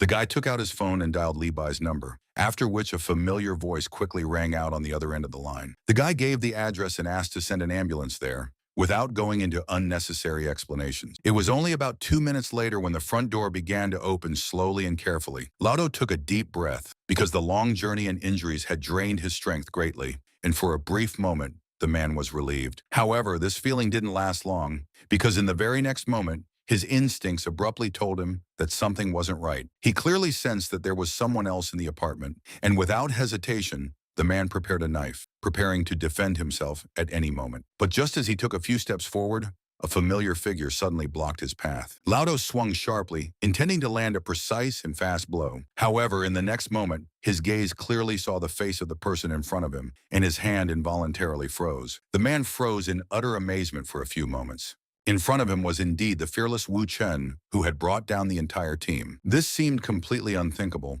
and Lao Dao couldn't figure out how the man had gotten here before him. Thoughts raced through his mind, and a cold realization came to him. In his current state, it was impossible to defeat Wu Chen, and his injuries and fatigue were still strong. Wu Chen told Lao Dao not to worry. If he wanted to kill him, he would have done it in the elevator. He even called an ambulance, because with such injuries, he would not have survived. The man finally realized that Wu Chen really wasn't in the mood for a fight, which meant that he had a chance to escape, while the guy addressed him by his real name, Ma Ling Shang. Laudo felt even more shocked, because at the age of 21, he faked his own death in a car accident, deceived the police 4 times, changed his name and emigrated, finally becoming Lao Dao. Even the powerful Golden Flower concern and the Ding family didn't know his real name. For the law, he was long dead. The man had a hard time understanding how Wu Chen was able to unravel his secret. But Lao Dao clearly realized that this guy probably knew about his parents and 2 sisters, and for the sake of the family, he simply had no choice but to fight him. Wu Chen noticed this noble aspiration. Every self-respecting man has a duty to protect his family. However, in the case of old Dao, he might still get a chance to escape. The man mentally considered that he should take the gun. This was his only chance to survive. Wu Chen said that Dao could take the gun, but if there was even the slightest threat, he would just kill him. Lao Dao's hands trembled treacherously, even though he was holding the weapon tightly. The guy meanwhile continued and said that if the gun was empty, then he would just play with it. Then the hero turned to the old man and asked if he accepted his terms, a game of life and death. Lao Dao was shocked to the core, thinking that now all he could do was hope for luck, and hope that all this was just nonsense and they were trying to intimidate him. At such a close distance, to use a weapon, he had to aim and pull the trigger, and Wu Chen was standing in front of him. One wrong move meant death. Lao Dao asked if Wu Chen really thought that he wouldn't dare kill him right now.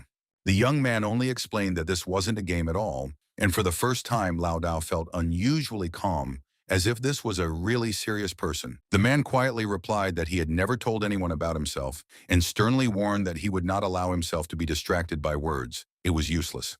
Wu Chen said that he only wanted to have a quiet conversation, and Lao Dao asked him what it was, and warned him that he would never reveal his secrets, not even to Li Rutiu. The guy nodded, knowing all the information he could get, such as about Wang Ri-da, whom the friend here was going to eliminate. Lao Dao couldn't understand how Wu Chen knew this. Wu Chen reminded him of Tong, the nephew of the leader of the Golden Flower concern, who was killed 5 years ago under mysterious circumstances. Lao Dao searched for years for the killer, but never found it. This is the second lever that Ding Rilin uses to keep things under control. Lao Dao coldly replied that there was no proof. He thought that Wu Chen was mixing up the truth with lies, trying to sow doubt in the Ding family and persuade him to betray them. Therefore, the man decided not to delay anymore and act. He quickly picked up the gun and pointed it directly at Wu Chen, declaring that the conversation was over. There was only one way out for him now. However, Wu Chen continued to look at him calmly, and even a little haughtily, as if he didn't care about his life at all. Lao Dao disdainfully noticed that this youngster was still smiling, but perhaps he wanted to say his last word before everything was over. The man calmly said that it was time for them to say goodbye, and in the next moment, he pulled the trigger.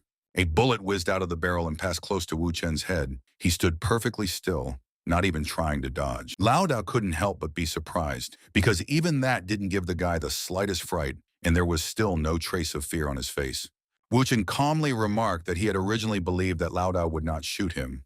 The man froze. For years in this cruel environment, he had never seen such composure. Shocked, Lao Dao admitted that he was ready to believe that Ding Rulin killed Tong. Wuchen, meanwhile, noticed the doubt in his words, so he offered to show the evidence. The guy picked up the phone and calmly prepared to make one call. But he explained that if Lao Dao really wanted to hear the truth, he would have to lie to one person. Lao Dao only chuckled softly because there were still doubts, but the desire to find out the truth was stronger. Wuchen said to call Zhang Anchuan and report the escape. When asked about the incident, Lao Dao should say that Li Robing's people intervened, and she herself was injured. Wuchen stressed that the most important thing is to listen carefully to Zhang Anchuan's reaction, and then you will need to ask a question about Entong. Lao Dao, still feeling a bit tense inside, still did as he was told. He called and told a prepared story about allegedly trying to take Li Robing hostage. At the other end of the line, an exasperated voice replied that she shouldn't have been touched. Lao Dao made excuses that everything was out of control, but the commander only angrily scolded him. Lao Dao coldly demanded to speak more politely, reminded him that he was only a mercenary, and remarked that he knew the secrets of the Ding family, including the murder of Entong. The commander immediately became alert and sharply asked how he even found out about this. At this moment, Wu Chen calmly took the phone in his hands. When Zhang Chuan heard his voice, he was completely shocked. Wu Chen said in an icy voice that Ding Rulin was probably no longer in South Guang right now, and assumed that Ding Rulin had urgently returned to his hometown to meet Master Ding.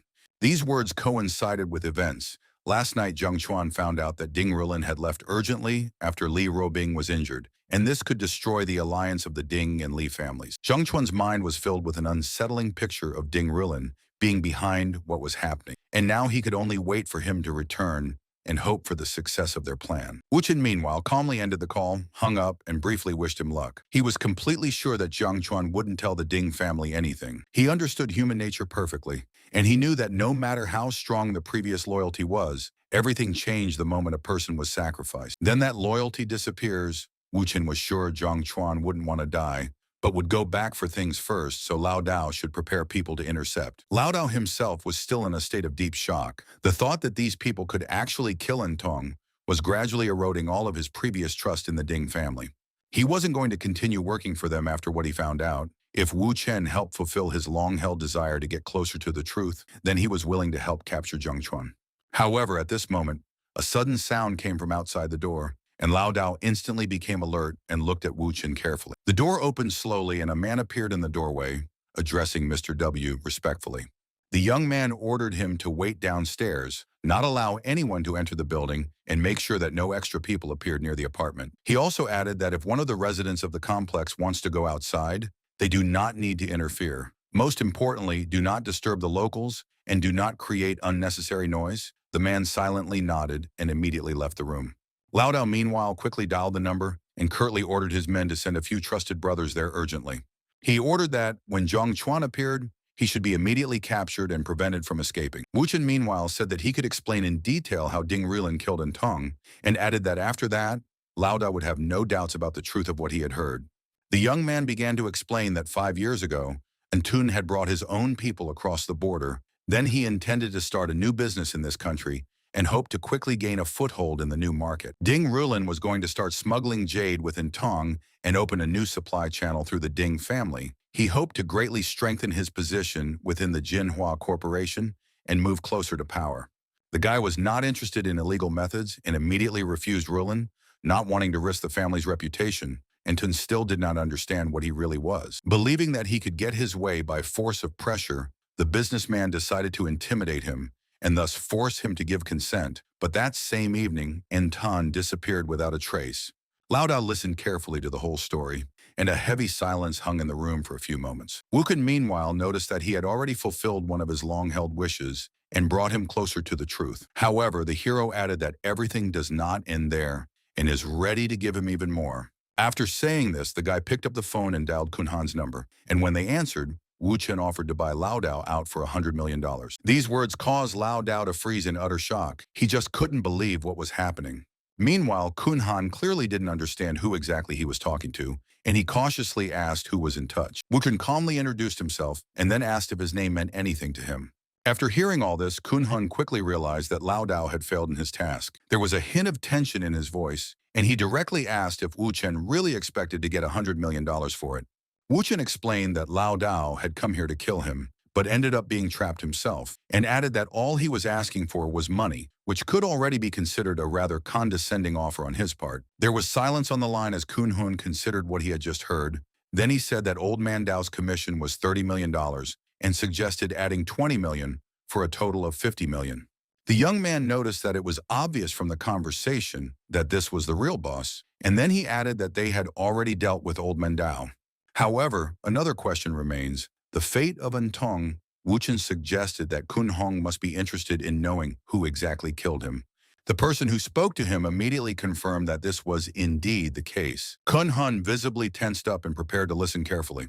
Wu Yuan recounted the murder of Antong and claimed that it was Ding Rilin who allowed Wang Ruida to be eliminated, which is not surprising since he and Ding are sworn enemies and Ding is determined to reveal the truth about the Wang family. Hearing this, Kun Hun assumed that this young man was just trying to intimidate him with such statements. Wu Jin said it was just the facts. The Wang family would take revenge, and the Li family would cut ties with Ding, and conflict would become inevitable. Besides, the guy didn't need $100 million for old Lao. Wu Shen suggested that Lao Dao should stay in Donghai and work for him. If Kun Hun agreed, Lao Dao's departure would look natural, and Wang Ruida's death would not affect Jinhua Corporation. At this moment, Lao Dao finally understood what kind of plan this guy had in mind. Kun Hun, after a short consideration, also quickly evaluated the conditions offered. After a few seconds, he said that if everything said was really true, then he agreed and the conversation was over. Wuchen, meanwhile, handed the phone to the old man to have his say. Lao Dao heard the voice of Kun Hong, who clearly couldn't understand anything. There was tension in the commander's words because he wanted to find out how Wu Chen had managed to defeat a man like Lao Dao. The man honestly replied that even the 6 of them couldn't handle this youth. Kun Han cautiously asked what was going on now and if Wu Chen was just trying to threaten him. Lao Dao admitted that this was not the case. It seemed to him that the guy really wanted to change his life. For many years of service, the old man was quite tired. After saying that, Kun Hun briefly ended the call and hung up. The room fell heavily silent for a few moments. Wu Chen noticed that Lao Dao was now truly free and reminded him to capture Jiang Chuan and bring him to Donghai. He thought that this person might still be useful in the future and decided to call an ambulance for him. Wu Chen suggested that we discuss all further matters later when Lao Dao recovers from his injuries. The young man himself, meanwhile, felt that it was time for him to rest a little too. After such a long night, even he needed sleep. Wu Chen returned to his apartment and finally stretched out on the soft bed. But all of a sudden, the young man felt a slight stirring next to him and immediately opened his eyes. To his surprise, he found Li Ruobing on the bed, looking at him in confusion, clearly not expecting her friend to wake up so quickly. Wu Chen asked her what she was doing here, and she confessed that she wanted to thank him for everything he had done for her. But suddenly she thought that they had only known each other for 8 or 9 days. Wu Chen replied that in this short time, he already knew almost everything about her anyway. The girl looked at him in surprise and asked curiously what exactly he meant. The young man replied that nothing would happen between them today because she had come here in an attempt to deceive him. Hearing this, Li Ruobing immediately objected and said that he shouldn't say that. She assured that she'd never had any intention of deceiving him. In response, Wu Chen only smiled slightly and looked at her in silence, not saying a word. The girl said quietly that she understood everything and felt that it was really not easy for him right now. Even so, she still asked him not to be sad. Li Ruobing felt how warm and peaceful she was in his arms, and a thought suddenly flashed through her mind. Could this really be falling in love? After a moment, she said softly that Li Rutai was going to stop by today. Wu Chen replied that he was not angry about Dao's escape and everything remained as before. The lady did not agree. The person who made a mistake should analyze their actions and ask for forgiveness. Suddenly there was a knock on the door, and the beauty said that it was the guard she had sent to get groceries. Li Ruobing picked up the bag she brought and said that that was all for now. The guys were well done and free. After that, she curiously asked where the kitchen was located. Wu Chen pointed and asked if she was going to cook dinner. The girl replied that she wanted to give him a taste of her culinary skills because when she studied abroad, she had to cook her own food. She added that she is familiar with both Western and Eastern cuisine. Although after starting work, Li Ruobing stopped cooking regularly, but cooking skills are not lost in one day. She doubted that her cooking skills were superior to Su Qingying's, but she was sure that it was definitely better than what Wu Cheng could cook. But in the next moment, the fish slipped out of her hands. It fell on the plate, and then the fish in the dishes crashed to the floor with rapid speed, fragments flying in all directions. Wu Cheng watched the scene in silence, and didn't say a word. Li Robing tried to save the situation and hold the fish in confusion, but she couldn't do anything. The slimy slave wouldn't listen and wouldn't stop flicking its tail in all directions. Wocheng advised her to go change while he cleaned up the place. Standing in the shower, Li Robin thought about how she wanted to cook dinner herself so that they could have dinner as a family after Tai arrived. She didn't want her only brother Li Bai to be disliked by Wu Cheng because of the incident with Old Man Dao, and it was all the fault of that damn fish. The girl resigned herself to the fact that time is short and will have to ask the chef to cook dinner for her. The next moment, Li Robing heard the familiar sounds of cooking coming from the kitchen, which made her quicken her steps. She went in and was surprised to see that there were already neatly prepared dishes on the table. Wu Cheng looked at her with a slight smile and asked if her friend had noticed anything interesting. Li Robing was surprised to see that her friend knew how to cook and couldn't help but wonder if there was anything he wasn't trained in. The lady decided that if Wu Cheng was cooking for her personally, this moment should definitely be captured on camera. After a short pause, she cautiously asked if her friend had ever cooked for Su Qingying. Wu Cheng noted with a smile that she was the first woman he had ever cooked for. Li Robing was deeply moved by these words, and she couldn't contain her emotions as she walked over and hugged Wu Chen tightly. The guy pointed out that there was no need to waste time because they didn't have many hours, and Li Jutai would be here soon, and he also needed to prepare a few more dishes. After a while, Li Jutai arrived, and his sister met him and told him that Wu Cheng had already prepared everything. The guy tasted the food and enthusiastically noted that it was very tasty. He had never eaten anything like it. Li Robing was watching her brother intently, and she expected him to apologize to Wu Chen. Wu Cheng himself suggested that she also try the dishes and enjoy their taste. The girl took a bite and proudly thought that her boyfriend can do almost everything. The young man then turned to her brother, said that he could come here at any time, they would always prepare something, and the incident with Old Man Dao did not affect their relationship. Everything remains the same. Li Bai was deeply moved by these words, and he could barely hold back the tears as he felt his soul fill with warmth. After lunch was over, he left, and the boys were left alone. Li Robing noticed that it was getting late, and it was time for them to go rest. The guy replied that now was not the right time, but the young lady was sure that there were other ways to spend time together. The next morning, Wu Cheng found Li Robing washing up and wished her a good morning.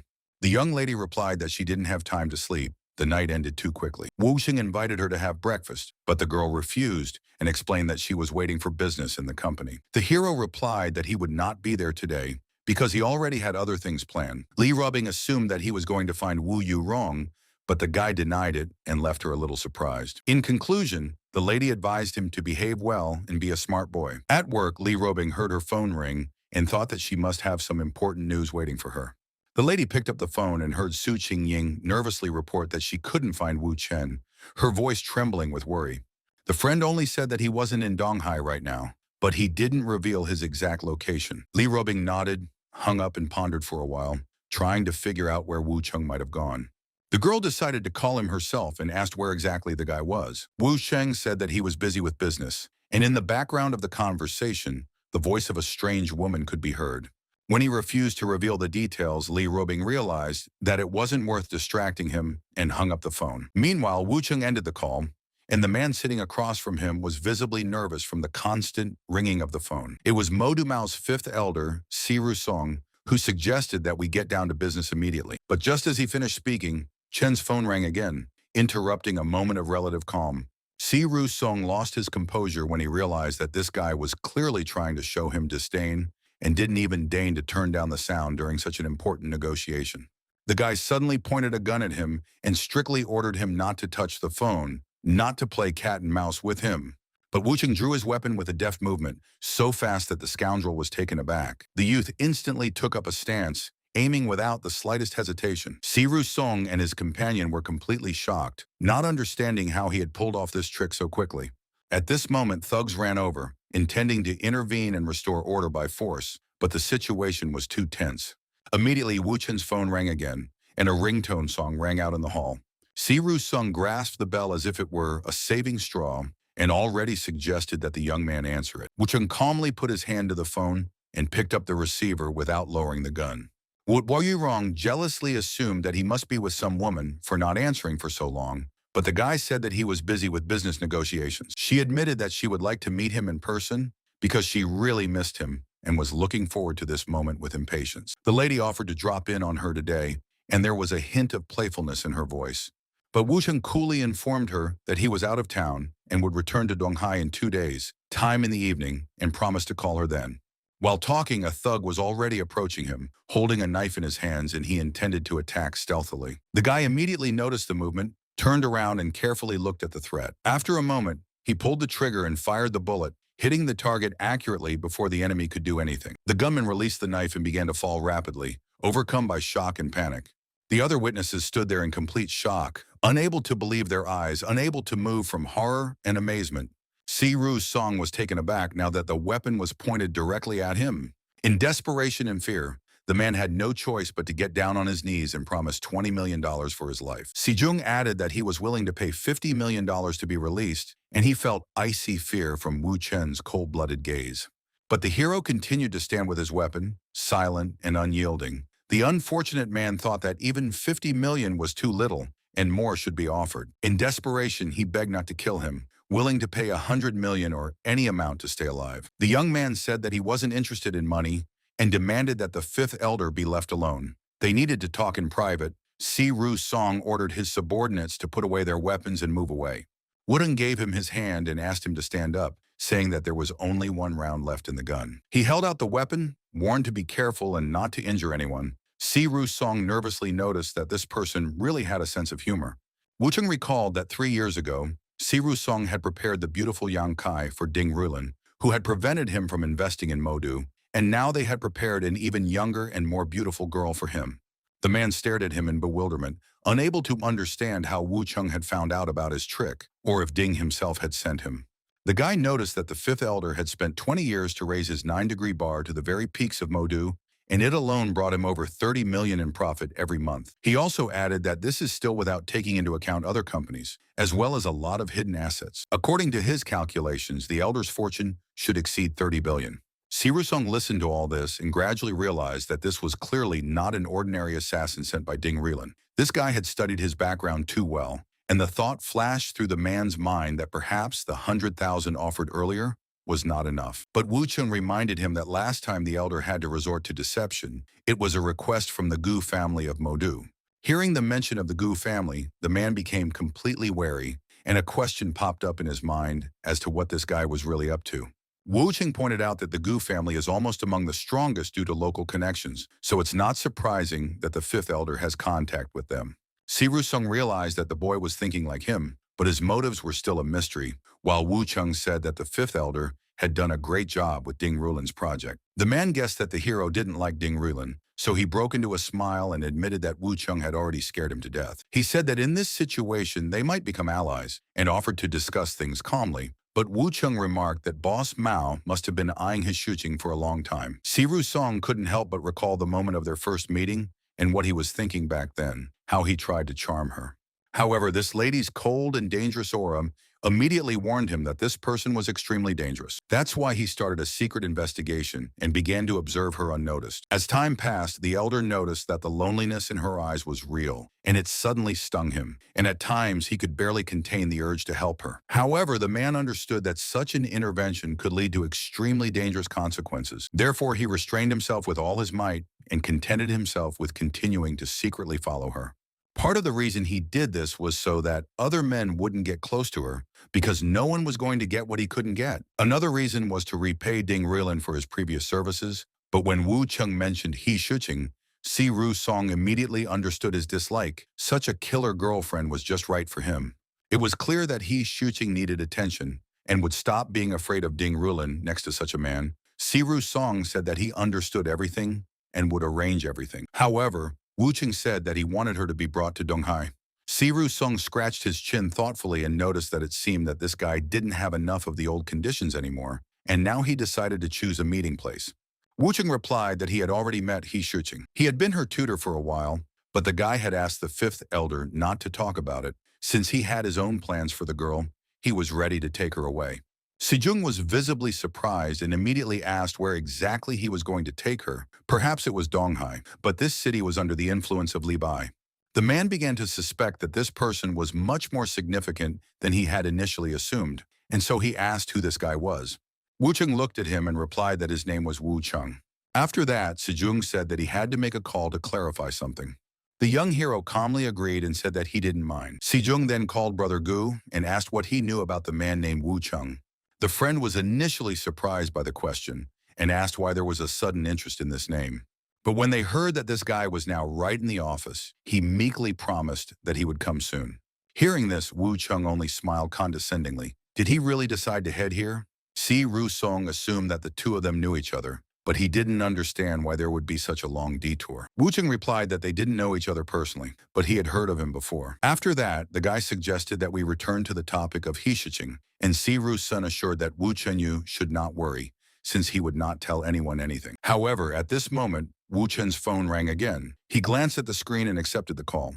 Si Ru-song sat in thought and couldn't help but listen to the conversation. The caller turned out to be Li Ru-tai, his voice extremely agitated, and he asked his brother to be a little more gentle with Gu Ruibo. Wu Cheng noticed that Li Ru-tai probably misunderstood the situation, since he didn't come here for a conflict at all, but to discuss business.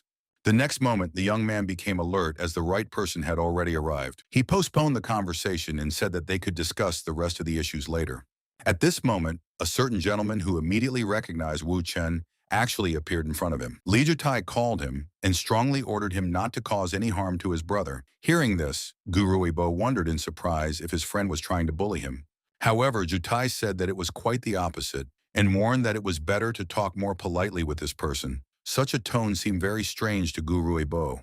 He had the feeling that Li Rutai was even a little wary of this guy. Therefore, the man's mind couldn't help but wonder who this Wu Chung really was. Meanwhile, Li Jitai said that if he decided to go against Wu Chen, he should not complain about the consequences later. Gu Ruibo asked him to explain this position in more detail. Li Rutai then revealed that it was thanks to this guy that he was able to deal with the Wei family. He also added that Wu Cheng is the source of the very information that helped solve this problem. Gu Ruibo asked if the guy was really so unusual. Tai said that even his family didn't understand him completely, and added that after the deal with his father, he had to listen to him. Si Ru thought that Gu Ruibo should have been warned about his visit to Modu well in advance. The man chided old man Gu in exasperation. His men didn't recognize Mount Tai and even called Wu Chen the murderer, but this was an expensive guest, and Gu Ruibo was quick to assure that it was just a misunderstanding. After that, Si Rusong shook hands with Wu Chen in a friendly manner, who suggested that they find time to meet again later and invite Mao to talk. The man agreed,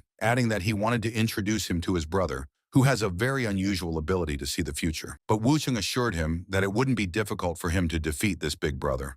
Gu Rui Chang looked at Wu Dren carefully and asked what Mr. Wu's opinion was on the matter. He recalled that they, the third generation of Modu, were business geniuses and twins of the Gu family from the Forbes list, but the resources went to the older brother, which caused conflict, and the man admitted that it would be difficult to defeat him. Wu Cheng calmly listened to all this and thought that he already knew a lot of similar information, but there was nothing really special about this information. The young man turned to his friend and remarked that he would not talk about chances like that, because the only question is whether he dares to take this risk at all. Hearing these words, Gu Ruibo was taken aback and said that Wu Cheng probably heard a lot about his relationship with his brother, but still, such words sound too harsh. The young man was silent for a few moments, then took a sip of water and said that this was just business for him. And if a friend really wants to become richer and more successful than his brother, then sooner or later he will have to take this step. Gu Ruibo said thoughtfully that Wu Cheng had mentioned some kind of risk earlier. The youth said coolly that it was about Ding Rulin. When Gu Ruibo heard this name, he was instantly wary. It turns out that this guy is too cunning. Maybe he is trying to force Ding Rulin to be eliminated by someone else's hands. Then a real war could break out between the Gu family and the Ding family, without anyone even suspecting Wu Chen himself, in which case Li Robing would fall to him, and the Gu family might end up completely destroyed. Gu Ruibo couldn't help but feel a great shock at these thoughts, and he even felt that it all sounded too crazy to be true. He assumed that Mr. Wu was encouraging him to simply take away some of the business from his brother, but he admitted that he had been fighting with him for several years, and now, to be honest, he was behind. Wu Cheng listened to him and said that he knew about the competition with his brother and that ordinary methods would not help, and stated that if Gu Ruibo took the risk, in a year's time, his brother would only be swallowing dust. These words left him completely shocked, as he felt that Wu Cheng was clearly exaggerating. However, if it was really only about business, then given Tai's guarantees, he was willing to put everything he had on the line. So almost without hesitation, Gu Ruibo agreed. Wu Cheng nodded and replied that in that case, he would need to make one phone call. When the other end of the line answered, The young man smilingly invited the person to come to Modu, adding that this meeting definitely wouldn't end with just a few sentences. Meanwhile, Gu Bo was thinking that Tai's sister would probably join them, because for someone who is Lee Robing's boyfriend, it would be completely unthinkable to associate with another girl. But no matter what, he decided that if Wu Chung really helped him surpass his older brother, he wouldn't hesitate to recognize him as his leader. At that moment, the governess opened the door and politely invited Miss to enter, and a striking woman appeared on the threshold. Seeing Madame Wu, Gu Bo was dumbfounded and couldn't believe that Wu Chung had just spoken to her. He noticed a slight flirtation between them, but he doubted if he was imagining it. Meanwhile, the woman strode across the room and walked straight towards Wu Chen. Moving closer, she didn't hesitate to put her arms around him and hugged him tightly. Wu Chen noticed with a smile that since their last meeting, his sister Rong had become a little awkward. Wu Rong only smiled, then calmly greeted Gu Bo. Watching this scene, the man thought that this lady was really very different from the previous Wu Yurong that he knew. No matter how you looked at it, the whole situation looked rather suspicious, and he really wanted to understand what this guy was really up to. Wush Chung, meanwhile, unhurriedly noticed that they were all on the same side of the barricades right now, so it was best to get straight to the point. After saying that, he asked Sister Rong to withdraw all of her assets from the Ding family business. An hour of negotiations passed, and the man noticed that the plan was incredibly meticulous, so he needed to bring all the necessary files. Old Man Mo informed him that he and Brother Gu needed to go out for a smoke break, and they left. Meanwhile, Wunava Rihuang chided her friend for bringing her business partners without any discussion. The guy asked her what she was unhappy with. The lady replied that on the contrary, she was satisfied and even too much, and thought about how to thank her little husband. He just smiled and said that it wasn't worth thanking, it was part of his plan. The young lady looked at him carefully and demanded that he stop lying. She was sure that he did it for her, just did not want to admit his motives. She speculated that perhaps the friend was going to tell Gu Ruibo about their relationship, but the guy was sure that basically it wouldn't affect the situation in any way. At this moment, Gu Ruibo entered the room and stood in the doorway in complete shock. Wulador Yurong jumped away from Wu Chen, and Gu said in an embarrassed voice that he had made all the necessary calls. It seemed incredible to him that this lady was around Wu Chen, what she saw in him. He couldn't believe that this was the Yurong he knew. With his own eyes, Gu Ruibo had seen his father's acquaintances do their best to please her. Even his uncle claimed that if this lady wanted to marry him, he would immediately file for divorce. He wondered what kind of woman this was, because she had only recently met this guy, and she could handle any man. Now he understood what Tai had meant when he'd warned him, and he thought that surely they shouldn't underestimate the pair. Meanwhile, Wu Chung picked up the phone, and Li Robing called. Gu Ruibo was even more infuriated. Tai's sister is somewhere, and here is his mistress. This guy does not hesitate to answer, even with the speakerphone turned on. Meanwhile, Li Robin asked what Wu Chen was doing and why Tai knew everything, and he didn't tell her. The guy briefly replied that he was very busy right now, and the beauty began to suspect something. Yurong unceremoniously asked if it was Li Robing on the line. Gu Ruibo was completely indignant, trying to figure out what was going on, whether she had decided to declare war on a real girl. Li Robing heard Yurong's voice and asked if she had come with him. Wu Chung explained that he had called Yurong to discuss some business and suggested that they chat. Gu Ruibo couldn't understand why Chen was playing along with her, and he thought that watching this was even worse than being caught cheating on himself. Li Robing remarked that if it was a very important matter, she would not delay, and then wished everyone a good evening. When the conversation was over, Wu Chung suggested that we discuss further matters over dinner. Gu Ruibo happily agreed, as he was quite hungry. The young man was completely at a loss as to how Li Robing was able to get away with this so easily. He couldn't understand how strong Wu Chung was if he was able to deal with two ladies at the same time. Over lunch, Wu Chung provided all the information he had gathered about Ding Rulin, all the companies, promotions, and money transfers. The guy explained that when the Ding family's stock sale starts, you need to use your agents to buy it out. You can also reach out to holders of small blocks of shares to increase your influence. If the number of shares exceeds a certain mark, you can completely take over the company. This is like a carefully planned robbery. Thanks to Wu Chen's background, Miss Wu's connections, and the information gathered, the chances of winning are almost 100%. The main question now was the correct stock ratio of the Ding family's company that they were going to absorb. Wu Chen suggested that they discuss the distribution of these shares between their companies once the details were sorted out. Gu Ruibo froze in utter shock. It was all about huge amounts of money. He immediately made a blank face, and Wu Chen offered to leave 5% of the proceeds for third-party participants who also wanted to get a piece of this pie, and he himself would get 60%. Yurong was startled. She didn't expect him to get more than 40. The guy clarified that this way Gu gets 35% of his interest. At these words, the guy laughed and said that this will be the key to their friendship. Wu Cheng smiled. He really knows how to build friendships and business relationships at the same time. The meal finally ended, and Yurong no longer held back her emotions. The lady noticed that the business negotiations were delayed, so she offered the hero a good rest. The next morning, the woman wished her friend a good morning and went to take a bath. Wuxing started a phone conversation with another contender for his heart. The guy asked if Li Robin had been asleep this early in the morning and didn't expect him to call.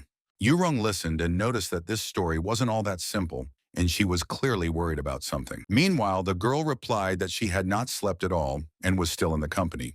Wuxing told her about the plan to hunt down the Ding family's external assets. Li Robin noted that Yurong was lucky. Now the guy will bring her billions. Wu Chung reproached his friend because he noticed a hint of envy in her words. Li Robin listened, assumed that Yurong was still with him, and decided not to let her do what she wanted. The girl said that she would not allow anything like this, and warned that she would meet with Wu Chen to discuss everything. The hero assumed that everything would be like last time, then smiled and said that he was waiting. Li Robin cursed angrily and ordered her to put the jokes aside to discuss the matter, and Ding Rulin called her and said that he would come to Donghai to personally apologize to her. However, Ding Rulin did not give a specific time, and Wu Cheng understood that the meeting would take place in 2 days. Yurong heard this and asked what he would do. The guy smiled enigmatically and said that he was going to do something interesting. Yurong clarified what was discussed in the conversation with Li Robing, then carefully looked into his eyes. Their gazes met. The next morning, Wu Cheng opened his eyes and stretched sweetly. On the pillow next to him, he noticed a note saying that the woman was returning to Donghai and asked him not to forget to visit her when he returned. The young man realized that it was time to meet He Shichin. They agreed to meet in Dongpu at her home. Finally, the young hero arrived at the designated meeting point. He immediately noticed the girl, who was probably Xin Xin. Wu Ding carefully looked at the young lady and said her name. The girl frowned and narrowed her eyes in displeasure. At that moment, her mother's sharp, clear voice was heard calling for her daughter. The girl quickly indicated to Wu Chen to keep quiet. It was clear that she was determined to hide. She darted behind the nearest car, hiding carefully, trying to avoid being seen, her heart beating a little faster. The woman approached Wu Chen, anxiously asking if he had seen a girl of about this height, her 14-year-old daughter. Wu Chen lightly scratched his chin. A slight thoughtfulness appeared on his face, and a shadow of reflection passed through his eyes. The lady noticed her daughter, ordered her to immediately get on her feet and behave appropriately. She expressed her gratitude to Wu Chen, her voice filled with embarrassment. Wu Chen replied with a slight smile on his lips that no thanks were needed and asked if they had quarreled over the painting. The woman, still slightly taken aback by his powers of observation, replied that this was indeed the case. Wu Chen nodded. A few days ago, a woman asked me to look at Xing Xing's sketches and evaluate the young artist's talent. He introduced himself and said his name was Wu Cheng. The woman smiled slightly and she said her name, Shurqing, before introducing her daughter, whose shoulders were a little stiff and whose eyes were clearly displeased. Shijing noticed her daughter's momentary displeasure and said with a smile that it was not worth paying attention to the children's pranks. She invited Wu Chen to come upstairs, adding that dinner was almost ready and the dear guest was welcome to join her. Shijing pointed out a comfortable place for him to sit down and make himself at home.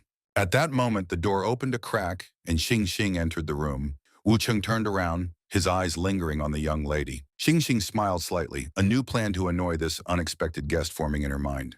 Wu Cheng continued to stare at her while maintaining a benevolent expression. Shang Hing decided to frame him, asked why this guy dared to hit her, but the boy tilted his head slightly, barely able to keep a smile from his lips. The girl frowned, asked what could possibly be funny, her eyes sparkling with displeasure. But Wu Cheng clearly wasn't going to explain what made him smile. Shang Xing thought for a moment. He didn't even try to retreat. Didn't he realize that in this situation, he might be in danger? So I shouted at him not to come near and didn't dare molest him. Wu Cheng barely suppressed a laugh, his eyes twinkling with amusement. The whole thing looked comical. Jingjing, surprised by his calmness, asked if he wasn't afraid at all.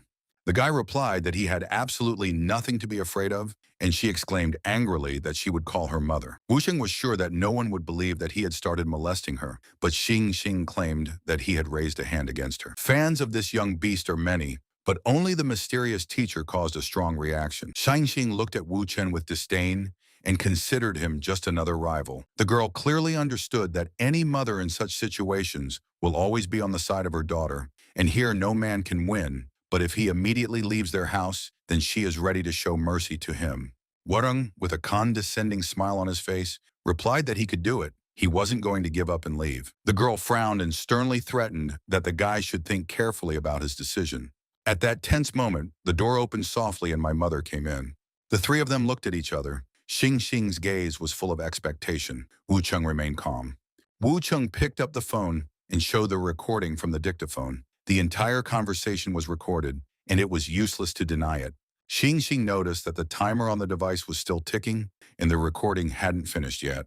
Shurqing looked at Xing Xing anxiously and asked what had happened. Xing Xing, confused, said that she just really wanted to try the freshly prepared ribs. The young lady added that she was very hungry, and the woman nodded and said that in that case, she would go to cook. But she strictly ordered Xing Xing to obey her new teacher. The girl coughed, lowered her head, and went to see Wu Chen. Her face was full of anger. This impudent teacher dared to record it on a dictaphone. The guy noticed her reaction and said that it was she who first started making false accusations. But Wu Cheng always remains alert when dealing with the popular girls that all the boys in the class love so much. Xing Xing couldn't contain her rage. Her hands shook and her fists clenched. The guy, barely hiding a sneer, advised her not to cause him problems in the future because her mother will hear the recording and understand that her daughter is not such a good girl but likes to set up others. The young lady clenched her teeth angrily and thought that this impudent scoundrel would not give her life. In her head, she was already replaying a plan to get rid of the compromising record. Xing Xing, even though she was angry, couldn't help but notice Wu Chen's cleverness. And despite everything, she was slightly taken aback. She pretended to understand and said she wouldn't do it again, but she winced slightly and said she had a stomachache and needed to go to her room.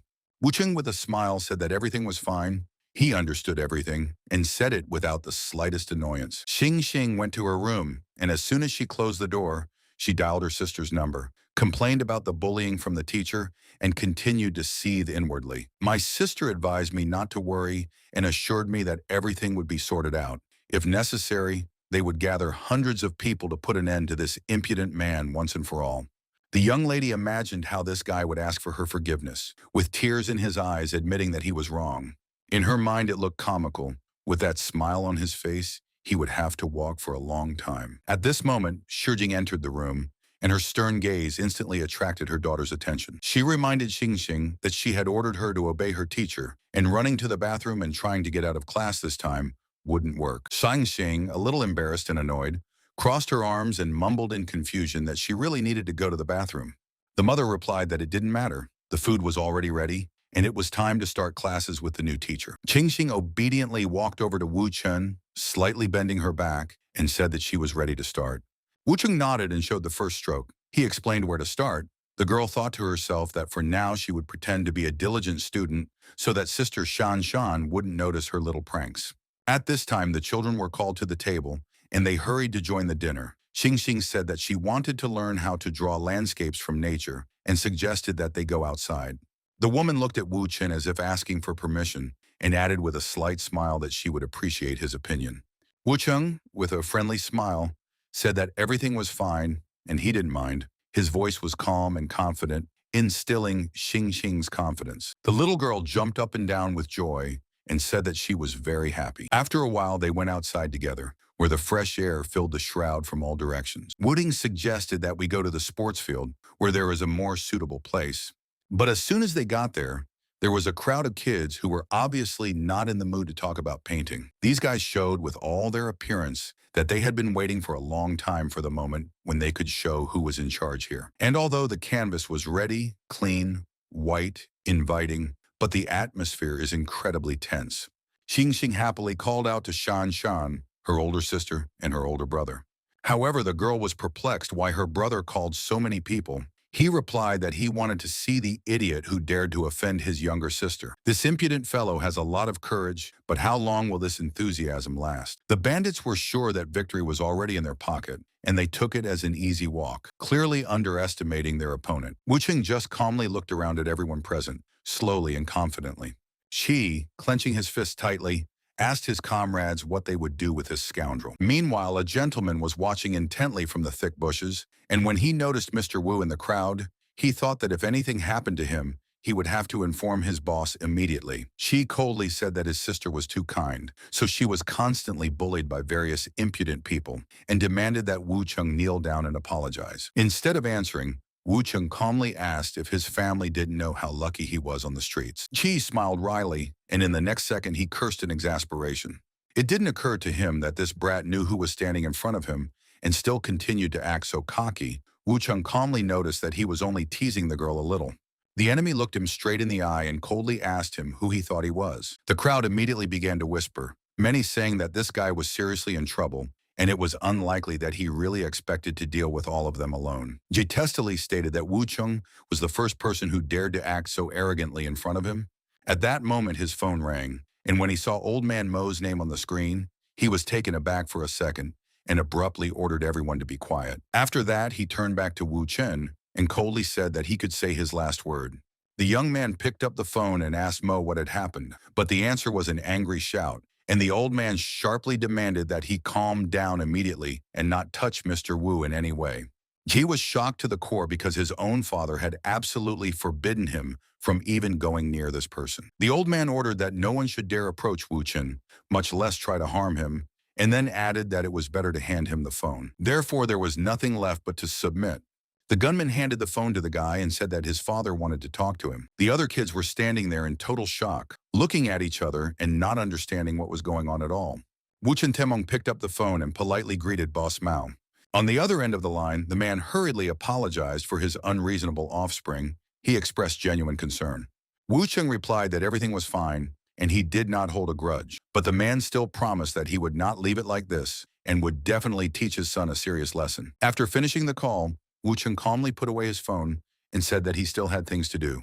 Then he looked around at the assembled gang and casually asked if they were going to fight or not. She hurriedly stated that there would be no fight, admitted his mistake, and added that he just didn't know that this guy was a friend of his father's, so everything that happened was just a misunderstanding. The other guys looked at each other in confusion, completely unsure of why Chi was suddenly acting so abruptly in front of this person, or what had just happened in the first place. Xing also couldn't come to her senses. Just a moment ago, her teacher seemed like an ordinary person, and now he suddenly turned into an important person who is even called uncle. Chi, meanwhile, turned to his companions and ordered them to apologize to Uncle Wu as well. One of the guys tried to protest, but immediately received a sharp punch right on the head. After making such a convincing argument, he had no choice but to bow obediently and apologize to Wu Chen. The other guys hurried to follow their friend's example, because even if their boss bowed his head in front of this person, no one dared to argue anymore. Wu Chen noticed that these guys were acting like real gangsters, so he let them go. She immediately ordered his men to go ahead and not dare to disobey Uncle Wu. Finally, he even wished him a good day, clearly trying to serve him, to look respectful and respectful. Xing, meanwhile, thought that this was the perfect opportunity to escape unnoticed, as she had never expected the situation to turn out in such a strange way. But just as the girl tried to slip away quietly, Wu Chung grabbed her by the hood and stopped her in her tracks. The young lady whirled around, looking at him in surprise, and couldn't believe that the teacher had managed to catch her after all. She hastily said that she understood everything, and begged him not to tell her mother about it, in return promising that she would obey him in everything. At that moment, Wu Chung received a text message inviting him to spend the evening drinking at a small karaoke club. After a brief pause, he told his student that they would continue painting tomorrow and that he had to go home today. Wu Chung arrived at the karaoke club and greeted Boss Gu and Mao, who were already waiting for him in a private room. The rest of the kids were there too, and the atmosphere was loud and lively. But when he appeared, the conversations gradually subsided. She, meanwhile, had already received a serious reprimand from his own father. The old man apologized for his offspring's antics and explained that he wouldn't break the rules of their world just because his useless son had done such a stupid thing. So he specially invited Gu as a witness. Wooding replied that there was no need to worry so much about these childish games, and the man thanked Mr. Wu for his generosity and for sparing his son. That evening, Wu Chung went to his room, looking forward to getting a good night's sleep. But when he looked around the room more closely, he noticed that there was another person in the room. At the side, there was a girl meant for Ding Rulin. Her name was Zhang Xiaode. She was looking at him with obvious shock and confusion, as if she couldn't believe her eyes. For a few moments, she just didn't say anything and didn't take her eyes off Wu Chen. Finally, the girl blushed deeply and addressed him by his first name. The lady couldn't believe that Mr. Wu was this young and handsome man standing in front of her. The girl noticed that he looked tired and kindly offered to let her help him rest for a while. She pointed to the side where the bathroom was, where he could take a shower and relax. Wu Cheng stretched out in the bathroom and felt the tension gradually subside. The girl accompanied him and solicitously offered to help him rub his back, trying to hide her awkwardness. Wu Cheng said that he knew her name and the feeling she felt when they first met. The girl confusedly confirmed that she felt relieved and happy because she expected to see a much older man. Wu Cheng noticed that he knew her life because of the constant part-time work. The lady did not have a boyfriend, but it was unclear how she would cope with the work without experience. Xiaodi admitted that she did it against her will. Her parents' debt reached 5 million yuan, and their creditors were already on the verge of rage and demanded to return the money. Therefore, after studying, she had to work 3 jobs at once, having almost no rest or free time. After several years of hard work, she had managed to save up about 500,000 yuan, and she hoped to gradually get out of this hole. Her parents paid off the debt with this money without her knowledge, but because of the interest, it increased to 8 million yuan. The girl understood that she would not be able to collect such a sum under any circumstances. Then she was offered to participate in one case, and finding herself in a desperate situation, she was forced to agree. And the fact that Mr. Wu was so young and handsome can already be considered lucky. Even knowing that he knew too much about her, Zhang Xiaomde decided that she had to follow the boss order and wasn't going to give up so easily. So I admitted that I really have no experience in such things, but I still tried to prepare as best I could. Wu Cheng was a little surprised. He only wanted to tease her a little, and the girl took his words completely seriously, but in general, he didn't mind, and the lights in his room soon went out. The next morning, the young hero woke up and slowly got up from his bed. Zhang Xiaodi looked at him with a slight emotion and asked if Mr. Wu was already planning to leave. Wu Cheng approached her and asked her not to address him as you again. He said that she should rest after this night, and he would come back later. Zhang Xiaodi was confused, not expecting such care from him. Later, Shuqing greeted teacher Wu when he came to them again, and noticed that her daughter was already looking forward to the lesson. She then said that she would like to discuss an idea, and suggested that during the summer break, she should go to Donghai, rent a house there, and arrange things so that Wu Cheng could continue teaching Xingxing painting. After hearing this suggestion, Wu Cheng thoughtfully expressed his doubts about this plan, since Ding Rilin would find out that they had left Shanghai without his permission. The young lady was startled by these words. After all, for so many years, no one knew what she had been through, and almost no one had even heard of Ding Rilin's name. Since he said this name so confidently, the lady assumed that he was here because of her and confessed that she was looking for a teacher for Xingxing, but it was he who first contacted her.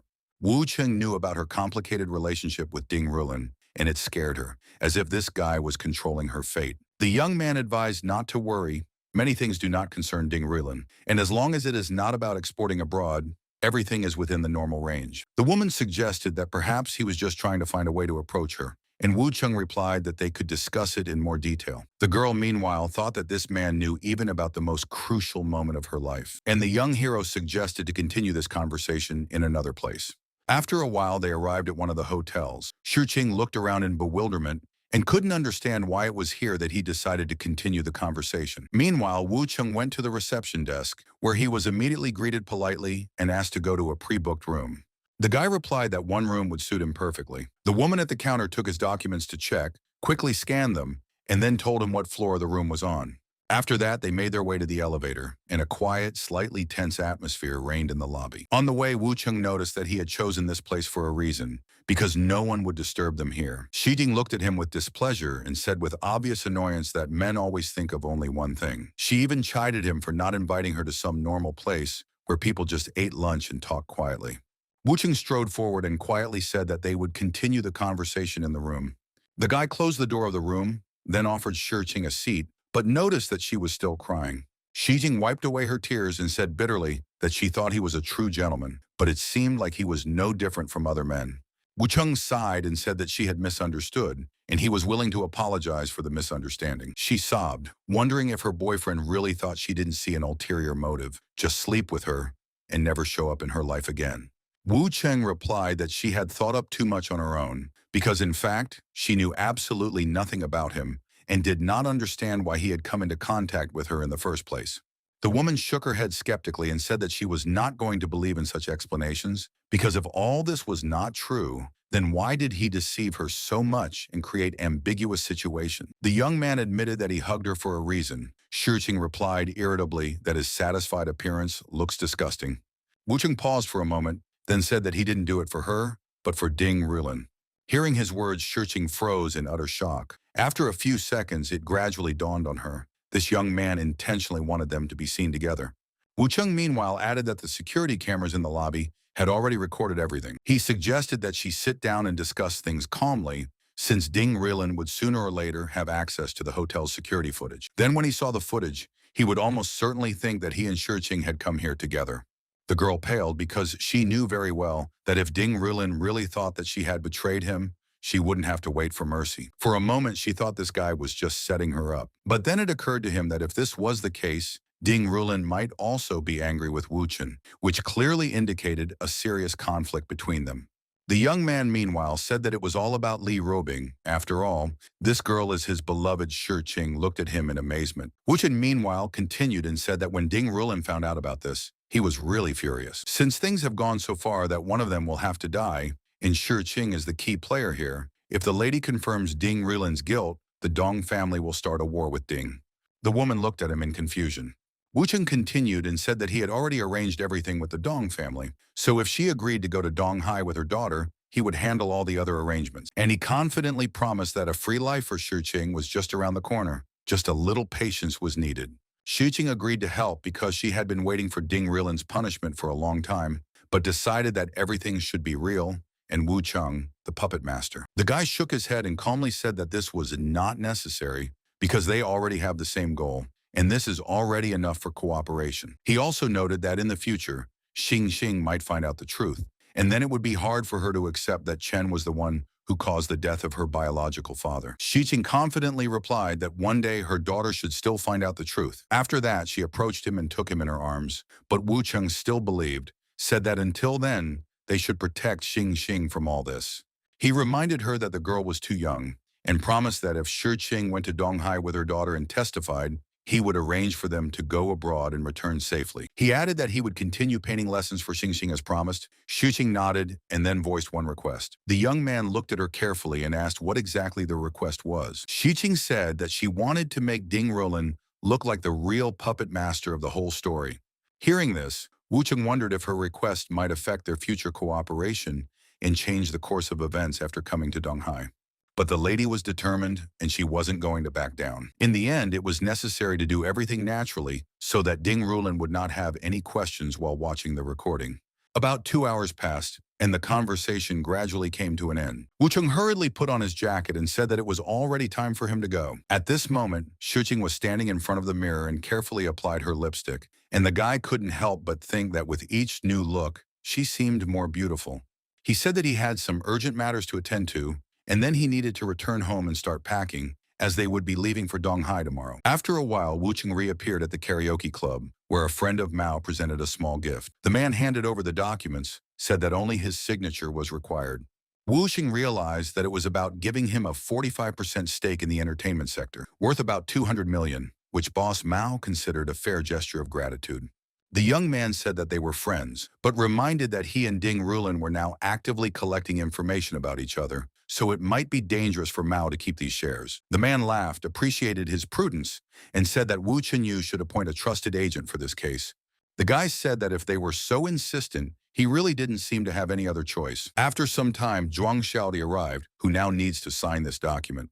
The lady looked at the papers and couldn't help but think that her family's debt had already grown to 9 million, and she had only spent one night with Mr. Wu, yet he had already paid such a huge price for her. Boss Mao noticed her hesitation and told her not to worry. The document was originally for Wu Chen, but he appointed her as a representative, so you can sign it. The girl was even more confused because she did not expect that Mr. Wu would entrust her with such a matter. Wu Xin added that everything is fine, and Xiaodi doesn't need to be afraid because the contract is absolutely clean. Mao, meanwhile, thought that now he would finally have more opportunities through this person.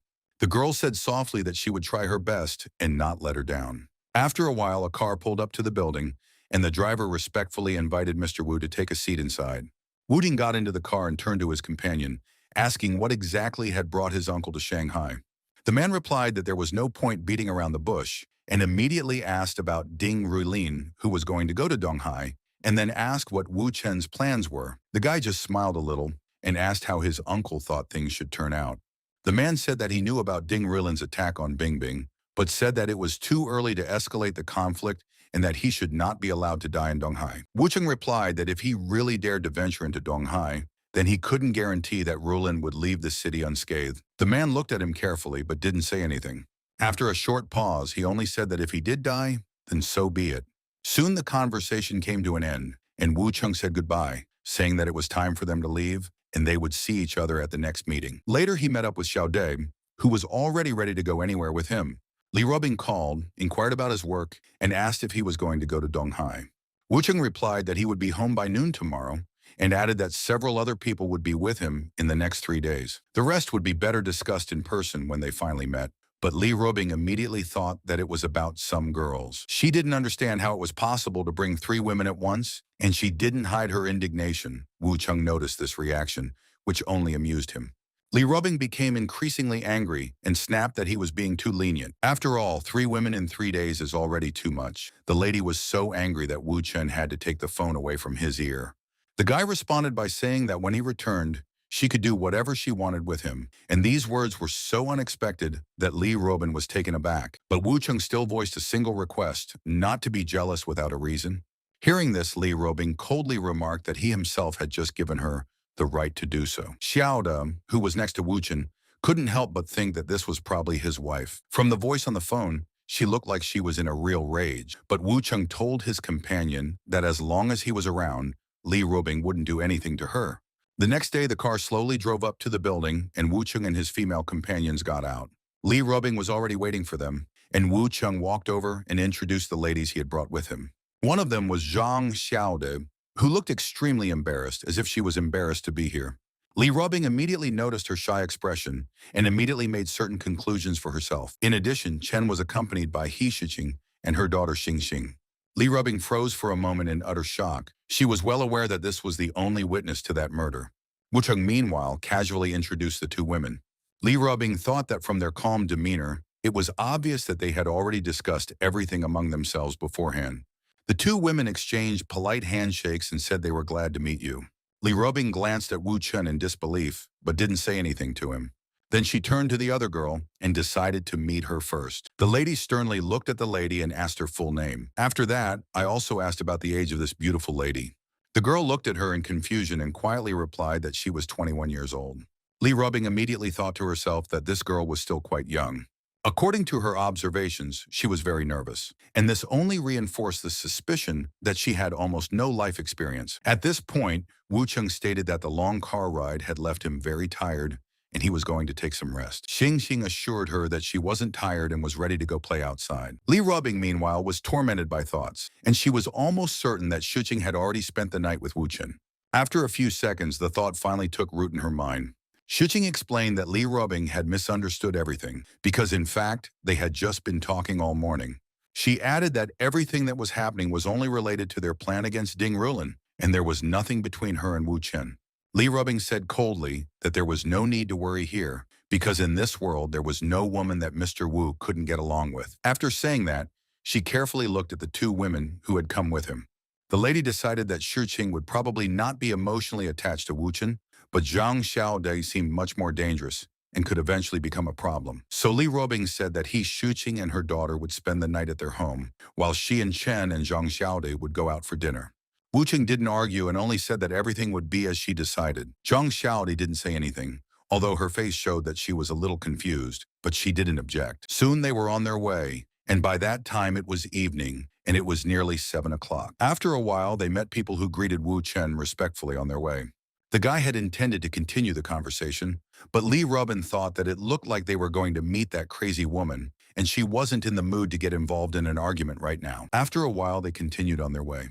Finally, Wu Cheng was greeted by 2 other ladies, Jia and Xingying, while both sides pretended to be completely unfamiliar with each other. Yurong was the first to greet him, gave him a brusque hug, and told him how much she missed him. Li Rubing couldn't hide her indignation, and her only desire was to grab onto the bitch's hair.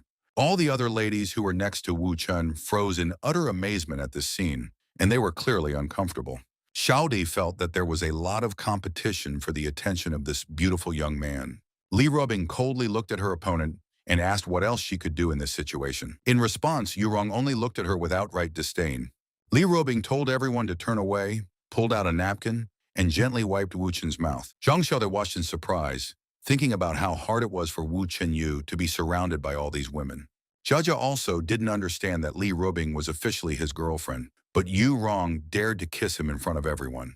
Wu Cheng looked at his friend and said that she seemed to be lost in the clouds, and the girl, trying to keep calm, replied that everything was fine. Xingying thought that in general, all the women present could be considered as belonging to Wu Chen, but Miss Wu dared to show them her obvious disrespect, and that was wrong.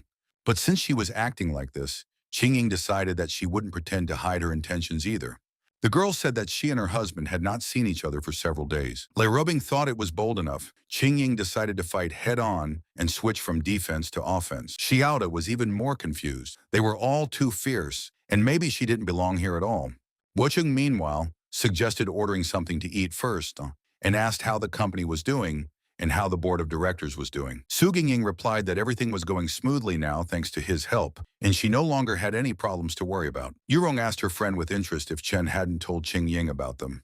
Li Robing explained that Chen is a busy person, and in order for everyone to have a chance to communicate with him, she specially invited everyone here to get to know each other better. The lady, despite her best efforts, was extremely annoyed. Now it is clear that to involve Qing Ying in the fight against Yurong is quite a failed idea. Wucheng whispered in her ear that Li Robing's efforts were just to show that she was the first to arrive, but the woman replied that this was not the case. Meanwhile, Qing Ying was surprised to notice that it was extremely unexpected that Miss Wu, a legendary businesswoman who had always only cared about her career, was now drawn into this friendly meeting. Yurong admitted that she was too fascinated by this guy and his ability to command the attention of everyone around her. Chen Chen, meanwhile, said that she had known him for much longer than all of them combined. Li Robin replied that there was no need to argue. Since everyone has already met, they can call each other sisters. Xing Ying confidently stated that since they decided to call each other sisters, they could immediately distribute the remaining seats to everyone. Wu Sheng looked at them with some weariness. These women are able to arrange a whole hierarchy out of literally nothing. Jia was visibly relieved that Li Robing didn't object and calmly agreed to the suggestion. The girl said that in any case it was she who first met this guy, so she would never agree to be the youngest. Jia even asked Li Rubing not to mock her in the future and not let others do the same. At this time, Yurong turned to Wu Chen and asked with interest where he was going to spend the night. Thus, as soon as the distribution of roles was completed, an unspoken struggle for his attention immediately began between them. Chong Xiaoda looked at the young hero thoughtfully and couldn't figure out what place she was in this system. Li Rubing noticed that Wu Cheng had just returned, and it would be unwise to go somewhere else right away. Wu Cheng agreed and replied that he had nowhere to go but home. Xing Ying was thinking about going back to her husband's place and spending the night with Wu Chen again, and Jia also thought about going to his place, since Li Rubing's sister wouldn't mind. Yurong noticed that he was rather annoyed by the situation, so Wu Cheng agreed and suggested that everyone go to rest because he and Rubing had important matters to discuss. The two girls looked at each other in confusion, clearly not expecting this to be the case.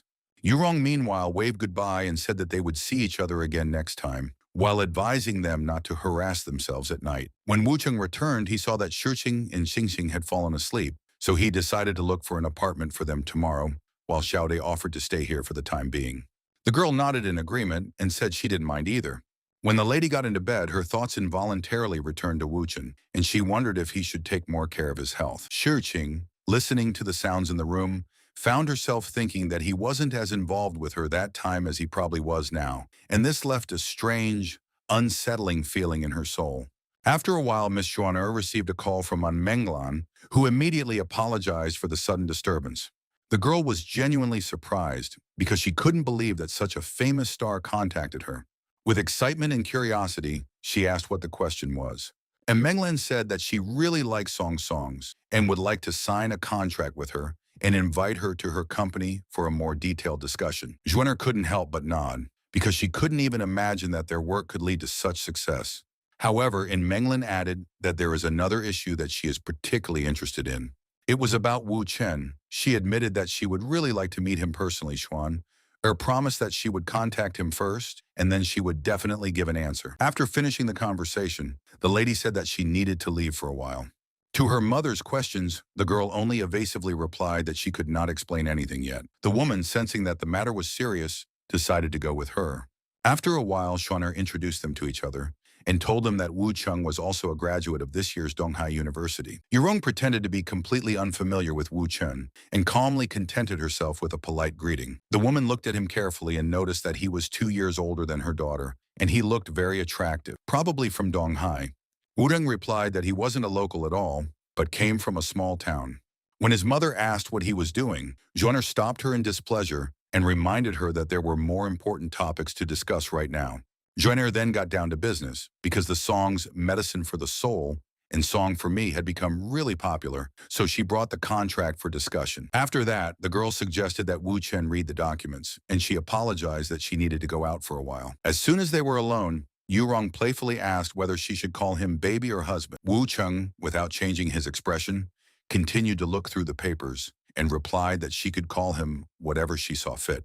The woman didn't hide her displeasure, as she asked why he had been so thoughtful about seeing Li Robing off yesterday and was acting so cold towards her today. When she got closer, the young man asked her to go back to her seat so that no one would suspect anything, but Yu Rong did not worry. At this moment, Xuaner returned, and when she saw how close Wu Cheng and her mother were standing, she froze in complete disbelief. Yu Rong instantly became nervous and hurried to say that she would definitely explain everything. However, the shocked Xuaner didn't even want to listen. She abruptly turned around and ran out. Wo Xing remained standing where he was, lost in thought as to when things had gone wrong and why the situation had suddenly spiraled out of control. The decision came quickly. You need to start all over again, reset the situation, and experience it in a different way. Wu Cheng also thought that today was extremely unfortunate and he should take a second chance. Therefore, when I was in the car and started the reboot process, time turned back and returned the events to the starting point. Yurong asked the same question again. Should she call him baby or husband? Wu Cheng once again calmly replied that it didn't really matter, and the woman again asked why he was seeing Li Robing off yesterday, but today he was acting so coldly towards her. Wu Cheng sternly said that she only had 3 seconds to return to her seat and turn away, otherwise she would regret it later. Yurong froze in some shock and asked uncertainly what he meant. However, the young hero did not explain anything, only showed with a glance that now was not the time to argue, and it was better to just obey. At this very moment, Zhuaner came up to them and said that she suddenly remembered something important that she wanted to talk about. Yurong looked at her daughter in complete shock, as she had almost caught her in an extremely awkward position. The thought that she might have been sitting on Wu Chen's lap when Zhuaner came in made her shudder, but it also struck her that it was as if he had anticipated this moment. The guy, meanwhile, turned the conversation around and asked what else he could be useful for. Wenner said that he probably heard about An Menglin, the most famous and talented girl who now wants to sign a contract with Wu Chen as well. The young man thought for a moment, in one of the past cycles, interacting with An Menglin was quite difficult and unpredictable, but if something was going to happen, it would still be unavoidable. Zhuaner, meanwhile, offered to give him her number and urged him not to turn down the opportunity. Yurong immediately noticed that this contract should be discussed with her first, since it wasn't about small things. Zhuaner asked her mother to let her handle the matter herself and promised that she would not get involved in commercial activities, but would focus solely on music and would not forget about studying. The woman thought for a while and finally agreed, but on the condition that she would participate in all the processes. Zhuaner was visibly overjoyed and turned her gaze to Wu Chen, feeling encouraged. The guy said that he can get a phone number, but at the same time, he has no plans to debut. The girl nodded and said that she would call An Menglin back and give her the answer. As soon as Zhuaner came out again, Yurong immediately turned to Wu Chen and asked if she would come back in just a few seconds. Wudong replied that it was best to just stay where you are right now. The woman did not hide her curiosity and asked how this guy was even able to predict such things. Wu Chen just smiled and said that he wasn't going to reveal all his little secrets. Yurong sighed and admitted that she didn't seem to be able to get anything out of him anyway. The young hero stood up and said that if Zhuaner wanted to edit the song, he could write him a message, but now he had more important things to do. Yurong watched him go.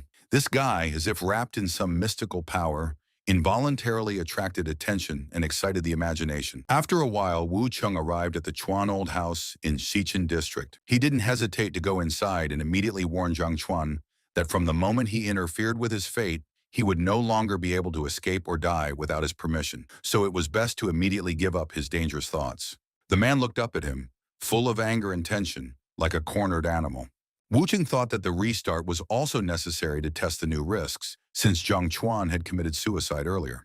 Zhang Chuan was currently trying to figure out how this guy even knew about his intentions. The rumors about this gentleman were different, but the reality was much more frightening. Wu Chen continued and said that Ding Rilin and Li Rutai had already set their sights on his life, and in such a situation, the best choice was to cooperate with him. Zhang Chun realized that Wu Cheng was suggesting that he betray his master and wondered if he would be able to resist the Ding family, because if he failed, there would be no turning back. Wu Cheng said that it affected his wife and children in the States, and one call could lead to an accident or put them at Ding Rilin's mercy. Zhang Chuan felt cold at this moment because he was sure that no one from the Ding family knew where his loved ones were, but this person had somehow found out. A cruel picture instantly formed in his mind. If he didn't betray the young master, his family would die at the hands of Wu Chen, and if he did, the Ding family would easily find them and destroy them. The thought of being trapped made him frantically search for a way out. Wu Cheng repeated that it was reasonable for Zhang Chuan to cooperate with him, and added that one of them would still die, and the bet should be made wisely.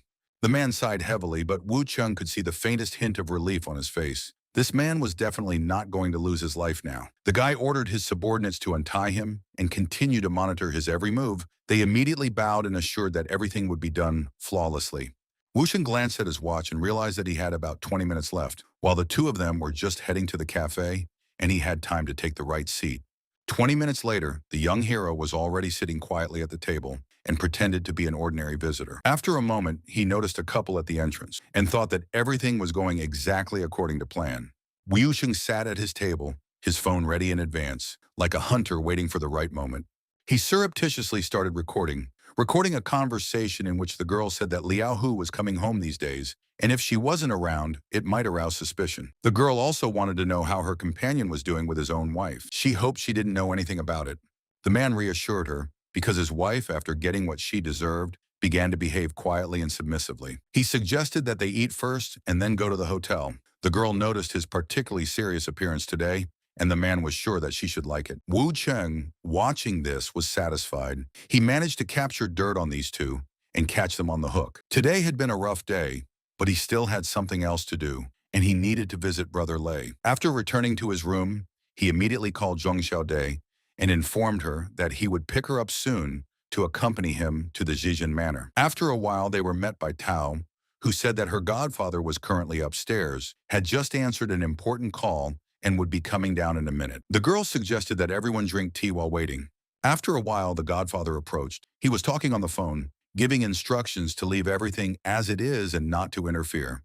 The guy noticed that Brother Wu didn't arrive alone, and curiously asked who this cute girl next to him was. Wu Qing introduced them to each other, Brother Lei and Zhang Xiaodai, and introduced her as his companion. Lei showed a desire to discuss things with Chen in private, and informed him that he had been excluded from Ding Rilin's group, so they were now teaming up to deal with him. Wu Ding noticed that Rilin, taking advantage of the influence of their Hongfa family's company, would try to place bets on both him and Lei Yu, so that he would win in any case. After saying this, Wu Cheng handed Lei the phone and said that he had taken a video so that he could accurately understand everything and make the right decisions. Lei asked curiously what the video was, but Wu Cheng only advised him not to ask questions and watch it for himself to see for himself. When the guy turned on the recording, he was completely shocked. The video clearly showed treason. It turned out that Deputy CEO Zhu Haobo, who was in charge of the company's operations during Lei's absence, was implicated. The woman in the video, Hu Xilia, was one of the company's regular suppliers and served as the head of the board of directors. When Lei came to Donghai and initially pretended to be a failure, Zhu Haobo treated him as a friend and gradually became supportive. But now it was clear that his friendship was just a cover and that the company was already negotiating a truce and a possible suspension. Amid all this, Ding Rulin announced that he would be coming to Donghai and added that the Ding family would compensate for all damages in case of breach of contract, which only made the situation more difficult for Lei and his entourage. Wu Cheng understood that Ding Rulin wasn't giving up and was willing to destroy everything in his path. This was a good plan. After Lei Yu was a bad guy, now this type was coming back as a good one. Lei remarked that this is a real shame. No one has the right to break promises. And now he is being treated like a monkey, which is extremely humiliating. We need to deal with this. At this time, Tao turned to Zhuang Xiaodai and noticed that the girl seemed to have been following Mr. Wu for too long. Zhuang Xiaodai lowered her eyes and admitted that it was actually only going on for a couple of days.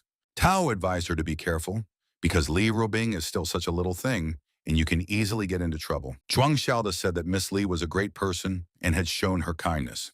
Thao was sure that true determination required not only patience and compliance, but also the ability to hold on to a man's heart, take the initiative, and not let go of the situation. Zhang Xiaoda looked at Tao in complete confusion, clearly not expecting to hear such frank advice. The lady approached her and told her that she couldn't just watch her suffer, so she would definitely teach her how to act properly later. At that moment, someone knocked, and she called her godfather, saying that they had guests. Meanwhile, the guys were in the room and discussed the video from the restaurant. Lei was visibly surprised that Hu Xilin had come to his home, and Wu Qing said that the man was still short-tempered and impulsive. The friend turned his gaze to Wu Chen and asked what would happen to the footage. Wu Qing said that it was safe to show this to the newly arrived guest. Lei was still hesitant, but his friend objected, because there was nothing wrong with that, and Hu Xilin was also far from blameless. He recalled that this man has more than one woman on the side, despite the official marriage. At the same time, a contract is concluded between him and his wife. If one of them changes, they must leave the house with nothing. The company's market value exceeds $3 billion. The result of 20 years of work, one video with proof of infidelity can cost almost half of this amount and become a real gift that can turn Hu Xilin's life around. Wuding replied that he wasn't going to just give away such a gift, and instead suggested using it as a tool. Lei can demand whatever he sees fit in return. He said that it was unlikely that Lei Yu would be able to directly warn Hu Xilin about his plans, so there was a chance to poach him earlier. This person as a supplier is extremely valuable. Lei scratched his chin thoughtfully and thought that this was actually forcing a person to take sides. Wu Qing said that if Zhu Haobo was related to Hu Xilin's wife, Lei Yu would definitely take advantage of it, and such evidence could ruin his position. Lei, still hesitating, said it sounded like an outright threat. Wu Qing replied that it was a negotiation, because the art is how exactly to present the same information. Lei nodded approvingly and praised Wu Qing's plan, which was really thought out to the smallest detail, then turned to Tao and said that Hu Xilin could come by. The man entered the room and noticed that Lei had guests, so he assumed that maybe he didn't show up at the right time. However, Lei immediately cheerfully dispelled his doubts, saying that Hu Xilin was not a stranger at all, and his visit was just in time. He introduced them to each other and said that Wu Cheng, his sworn brother. The two men exchanged greetings and shook hands. Hu Xilin noticed that Lei lived quietly next to his older brother, and now it is not clear why he again entered into conflict. Wu Cheng replied that this is not a man's business. But he said that sometimes it is better to interfere in the confrontation between two families and try to avoid problems. Lei replied that he didn't fully understand what he was driving at and reminded him that Tao Manyun had struggled to get a position and signed a contract with Shangchai, and breaking it would lead to her complete collapse. Hu Xilin stated that Lei had asked Miss Tao to stay in the hospital and get a fake medical record, and now because of her friendship with Li Robing, no one would cause trouble for her. However, Lei replied that he didn't know any Miss Li at all, and Hu Xilin was momentarily confused as to how they were going to negotiate with the Xiangchai company in that case. Lei said that all this was made possible thanks to his brother, since Li Robin is Wu Chen's girlfriend. At this moment, Hu Xilin finally realized who was standing in front of him. Wu Chen nodded his head. It's really him, the legendary guy that everyone in Donghai knows. The man froze for a few seconds, and now he realized how all the lies he had built up were beginning to crumble right before his eyes. Hu Xilin slammed his fist down on the table in a rage and accused Lei of deliberately dragging him into this situation. The young man thought that he understood everything correctly. All that remained was to add some more wood. Hu Xilin, holding back his annoyance, turned to him and said that he must have heard him asking Lei to deceive Miss Li. Wu Cheng said that Boss Hu did not see the whole picture because the accident 10 years ago was organized by Lei Yu, and the person involved has already been found. These words made Hu Xilin freeze, and the man froze in complete shock. At that moment, Wu Cheng handed him another video, a recording taken during the day. He said that Zhu Haobo aroused suspicion, but the result of the surveillance was unexpected. It is certain that Hu Xilin himself knows about the behavior of his wife and the risk of losing all his property. But the sooner Boss Hu finds out the truth, the more likely he is to thwart this situation. Lei supported Wu Chen and said that now was not the time to make a fuss. It was better to go quietly, send everyone abroad, and wait for the divorce with the division of property. Hu Xilin couldn't figure out where the information about his connection came from in the first place, since he was sure that it was all hidden. Wu Ting replied that Lei Yu was behind all this, and added that it was worth checking further. Zhu might well be next in line. After saying that, he slammed his fist down again in exasperation. But after a moment, he still thanked them for opening his eyes in time. because without it, he would have been in a much worse position. Wu Xing replied that it wasn't him who should be thanked, but Lei. The guy thought that the ability to conduct such conversations is really an art, and Wu Cheng owns it almost perfectly. At this moment, Lei's phone suddenly rang, and Ding Rulin's name appeared on the screen. The young man looked at his friend in confusion. Wu Cheng just winked, indicating that he should respond. Lei took the call, they made an appointment, but the guy remarked, since Ding will be in Donghai soon, it's better to talk directly to Lei Yu right away. Ding Rulin softened his tone and said that they were not enemies, so he suggested cooperation that would lead to the necessary consequences, and in general, such things should be discussed in person. Hu Kalin, listening to the conversation, thought grimly that if Second Son refused to cooperate, he would most likely just be eliminated. The thought of how arrogant and dangerous the Ding family members were became more and more solid in his mind.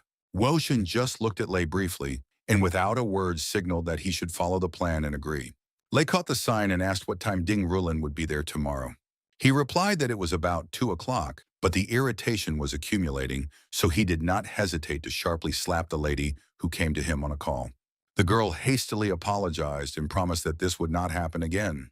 Ding Rulin gloomily replied that it was better that way, and then the conversation came to an end.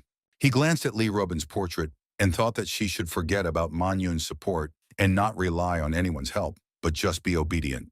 Meanwhile, Lei hung up and informed Brother Chen that the meeting was scheduled for tomorrow. Wu Cheng advised not to worry and just follow the plan and not deviate a single step.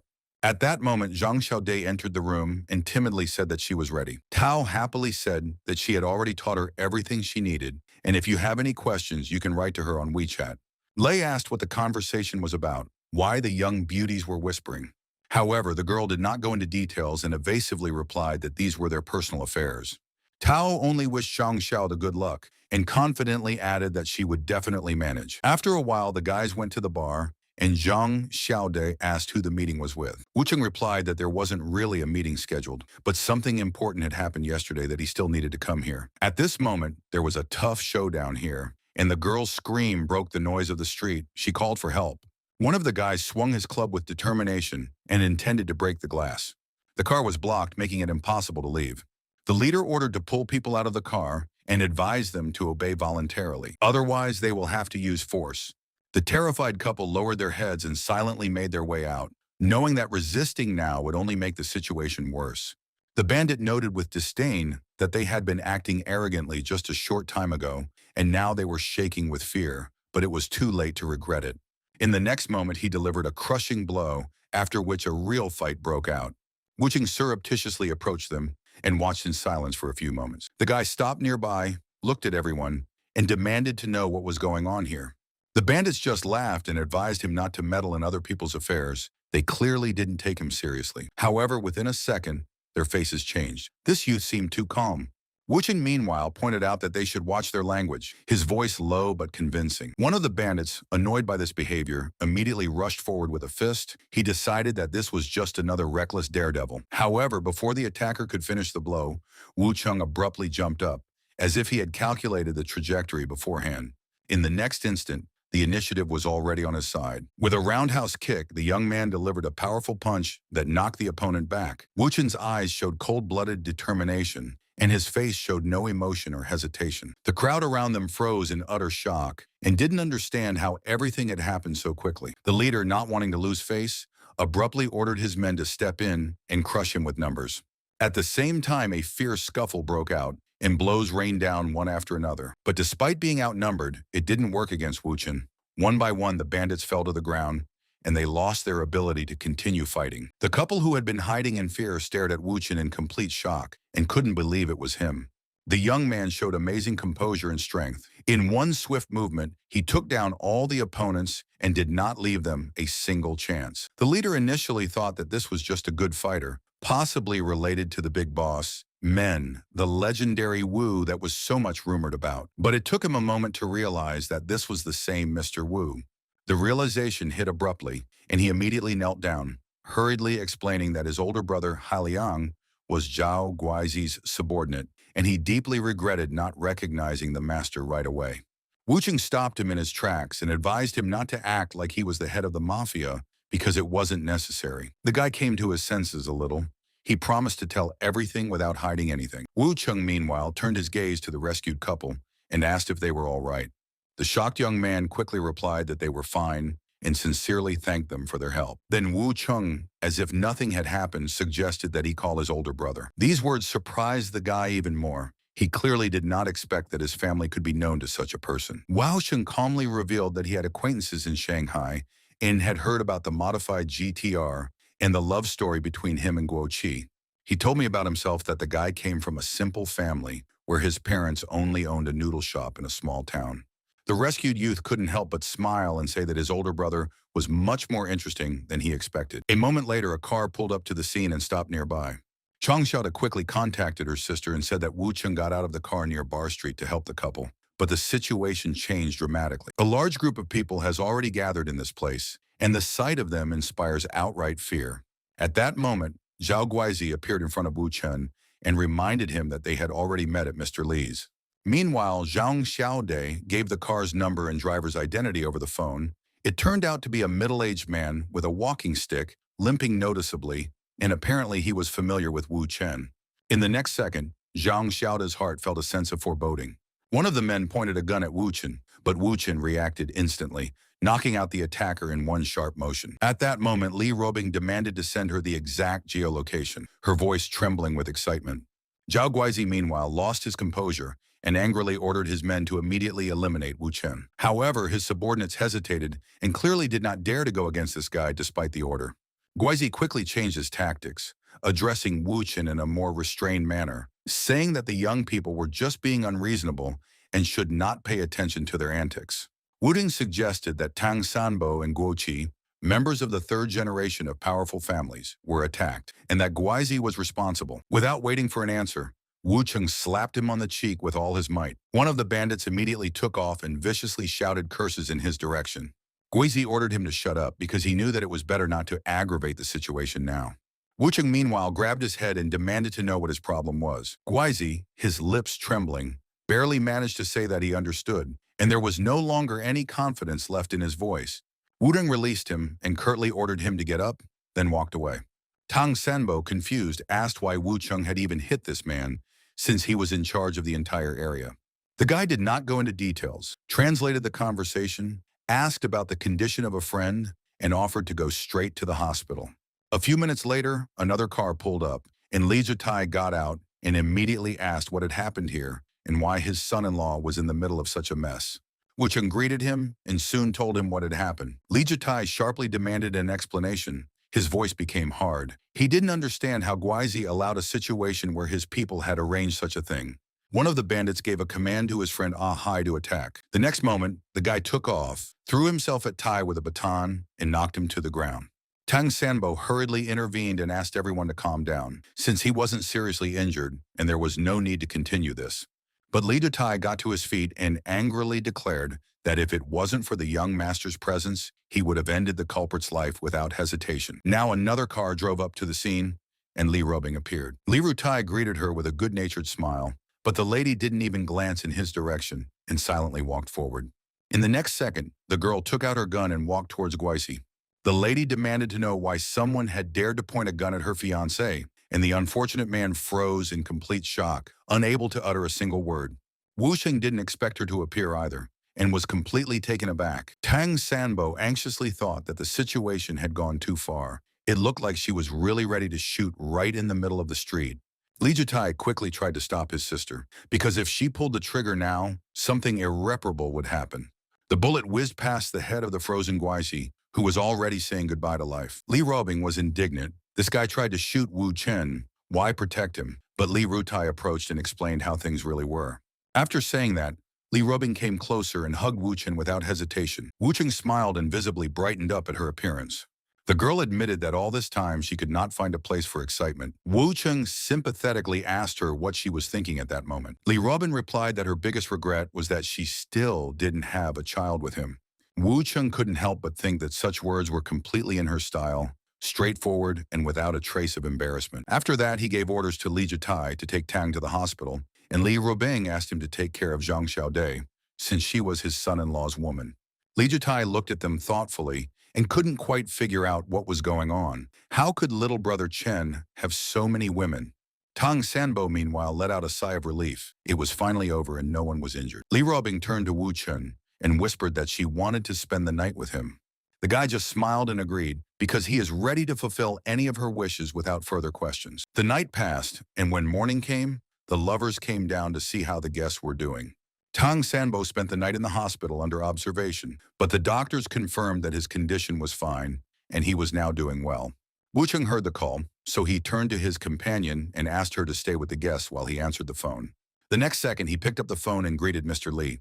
The man complained that he had heard rumors that Wu Cheng had several other women besides his daughter. The young man confirmed the news and noticed that his uncle was really well informed. The master demanded clarity and asked how many women he had and where Reuben ranked among them. But Wu Cheng didn't go into details and said that there was no point beating around the bush, as long as he dealt with Tang Sanbo's affairs. The man said that he was too old for such games, and he didn't care about the Tang family's child, but if Wu Cheng could handle it, he could count on his support. The young man promised to keep him posted and assured him that there was nothing to worry about. After finishing the call, Li Robin came up to him and immediately asked how it went and why her father called in the first place. Wu Cheng briefly explained that he wanted to make sure that he was serious. The girl said thoughtfully that her friends seemed to understand her father's character quite well. Wu Cheng replied that everything he did was primarily for her sake. At that moment, Zhang Xiaodi came up to them, politely informed them that the guests were already waiting, and offered to serve some fruit. Wu Cheng looked at Zhang Xiaodi and asked what she was doing here. The girl calmly replied that she just wanted to be helpful, and added that she was ready to take over the kitchen and prepare food for everyone. Wu Cheng just shook his head and said that there was no need. At this moment, Li Robing came closer and immediately asked what was going on here. Zhang Xiaodi lowered her eyes and timidly said that it was fine, just wanted to serve. Li Robing hesitated for a moment, then replied that if there was something to cook, she could do it herself. Wu Cheng teased her ironically. Did the queen really decide to personally stand up to the stove? Zhang Xiaodi hurriedly said that she could handle it on her own, and the owners of the house had better go and meet the guests.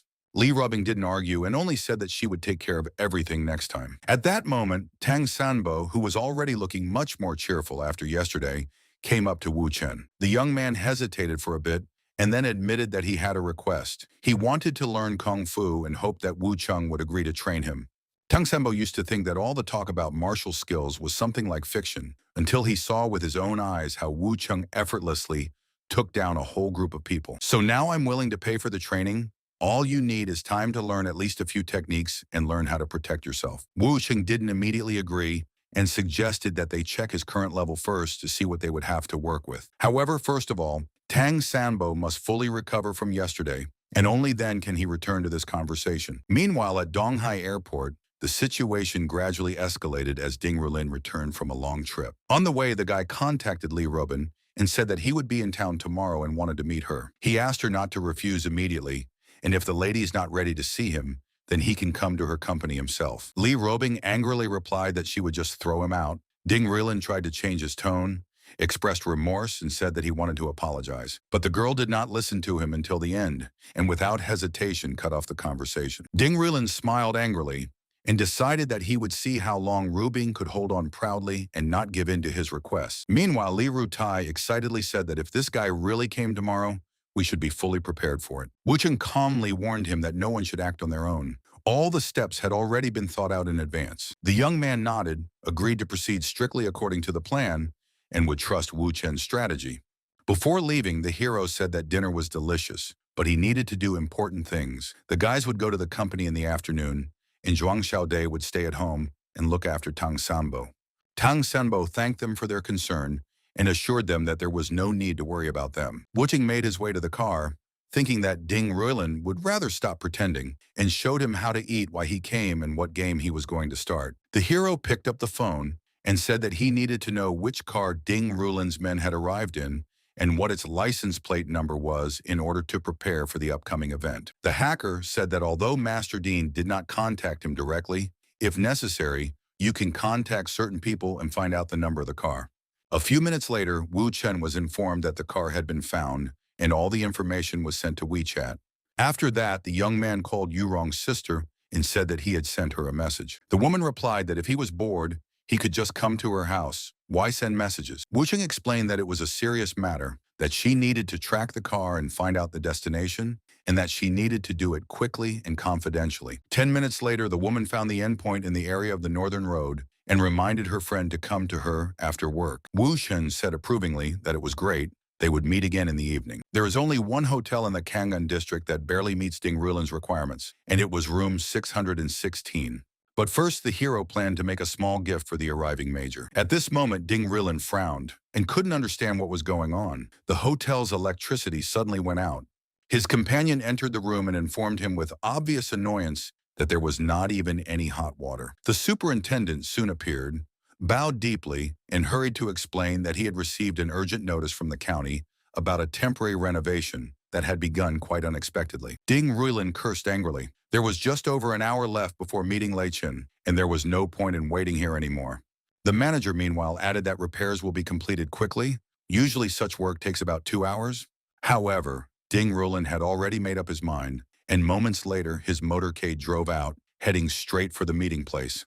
Wu Chung, watching from his side, smiled faintly. Everything was going even better than he had hoped. The guy was ready in advance. Gloves on his hands, shoe covers on his feet. Every detail was thought out. He now had the opportunity to see exactly what was hidden inside, and Wu Chung took advantage of it without hesitation. He resolutely opened the door and began a search, acting quickly but very carefully. His eyes clung to the details, and soon he moved lower, checking the space under the bed, where he found what he was looking for. In his hands was a black chest, the appearance of which already indicated its value.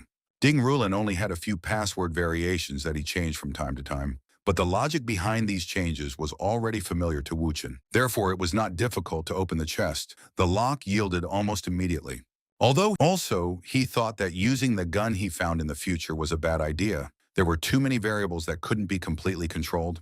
After a while, the copying was completed, and Wu Chung carefully eliminated all traces of his presence, as if no one had ever appeared here. Wu Chung closed the door and still left the place unnoticed. Now it was only necessary to wait for the right moment. After a while, the guy was already standing at Yu Rong's door, which was probably waiting for him. As soon as the hero entered, a woman came up to him and said that she really needed him. The lady stated that she wasn't going to wait a second and was willing to spend time with Wu Chen right now. After a while, when the tension between them had subsided, Yu Rong finally asked what her friend wanted to tell her. Wu Ting silently handed her the flash drive and told her that there was something inside that was more important than any explanation. After that, the guy immediately got ready to leave and briefly added that he had business to attend to, so he asked not to be disturbed for 2 hours. Yurong agreed and said that she already had more than enough impressions for today. Wu Chen got in the car, quickly dialed the number, and told his uncle that he had sent him an email.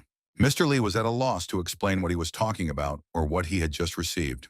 He found out that Ding Rilin was already in Donghai, and the data was copied from his laptop, and was shocked, even thinking that perhaps Wu Chung had already eliminated the opponent.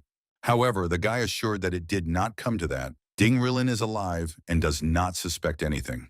He stated that everything was carefully prepared in advance and separately asked not to inform Li Jutai about Ding's arrival. Now it's time to watch things start to unfold, and Wu Chung is already prepared for that. The next moment, he walked into Yun Qingbo's office, where he was immediately greeted. And on the screen, there was already a live broadcast of the meeting between the boss and the young master of the Ding family. Lei was reticent in explaining that his opinion didn't really matter, that his family wasn't fully privy to what was going on, and that he couldn't control everything. Ding Rilin stared at him intently, literally burning him with his eyes, and asked him what he was afraid of, because his father had pinned his hopes on the eldest son. Lei replied that everyone has their own place in the world, and the power in their family belongs to the older brother, and he accepts this with submission. A faint sneer appeared on Dean's face. If it was that simple, this meeting wouldn't have taken place, so the trust between them still wasn't enough. Wu Chung, watching the conversation, caught this conflict and thought to himself that he had arrived on time. The conversation was going exactly in the right direction. He calmly considered his next move. If tea was served now, it would be a pre-arranged signal for Lei. After a while, the waitress came over and carefully placed the hot drink in front of the guest. Lei immediately understood what this meant. Wu Chung was already here, watching the conversation. He instantly changed his tone and turned to Ding Rilin, offered him a cup of tea, and said that he supported Man Yung and already had an agreement with Mrs. Li that he wasn't going to break. Dean haughtily replied that, as far as he knew, any arrangement could be renegotiated if the terms were properly negotiated, and suggested that we get straight to the point of what we need to do to break the contract. Lei explained that his attitude to Ms. Lee and to Ding himself is the same,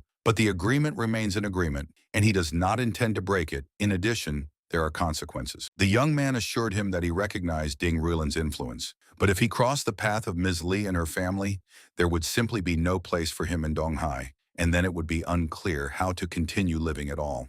Ding Rulin immediately suggested a plan to take out Lei Yu, either send him to prison or fake his sudden death. The young man calmly added that after that, Lei Chen would be the sole heir and could return to take control of the entire family business. Lei Chen stared at him, not concealing his shock. Ding Rulin continued, explaining that he didn't have reliable allies before, but now things have changed, and in the past 10 years, dreams that he didn't even dare to think about would soon become reality. Lei Chen looked down and noticed that first you need to convince Manyan to break the contract, and only after that you can talk about such serious steps because such an offer is too risky.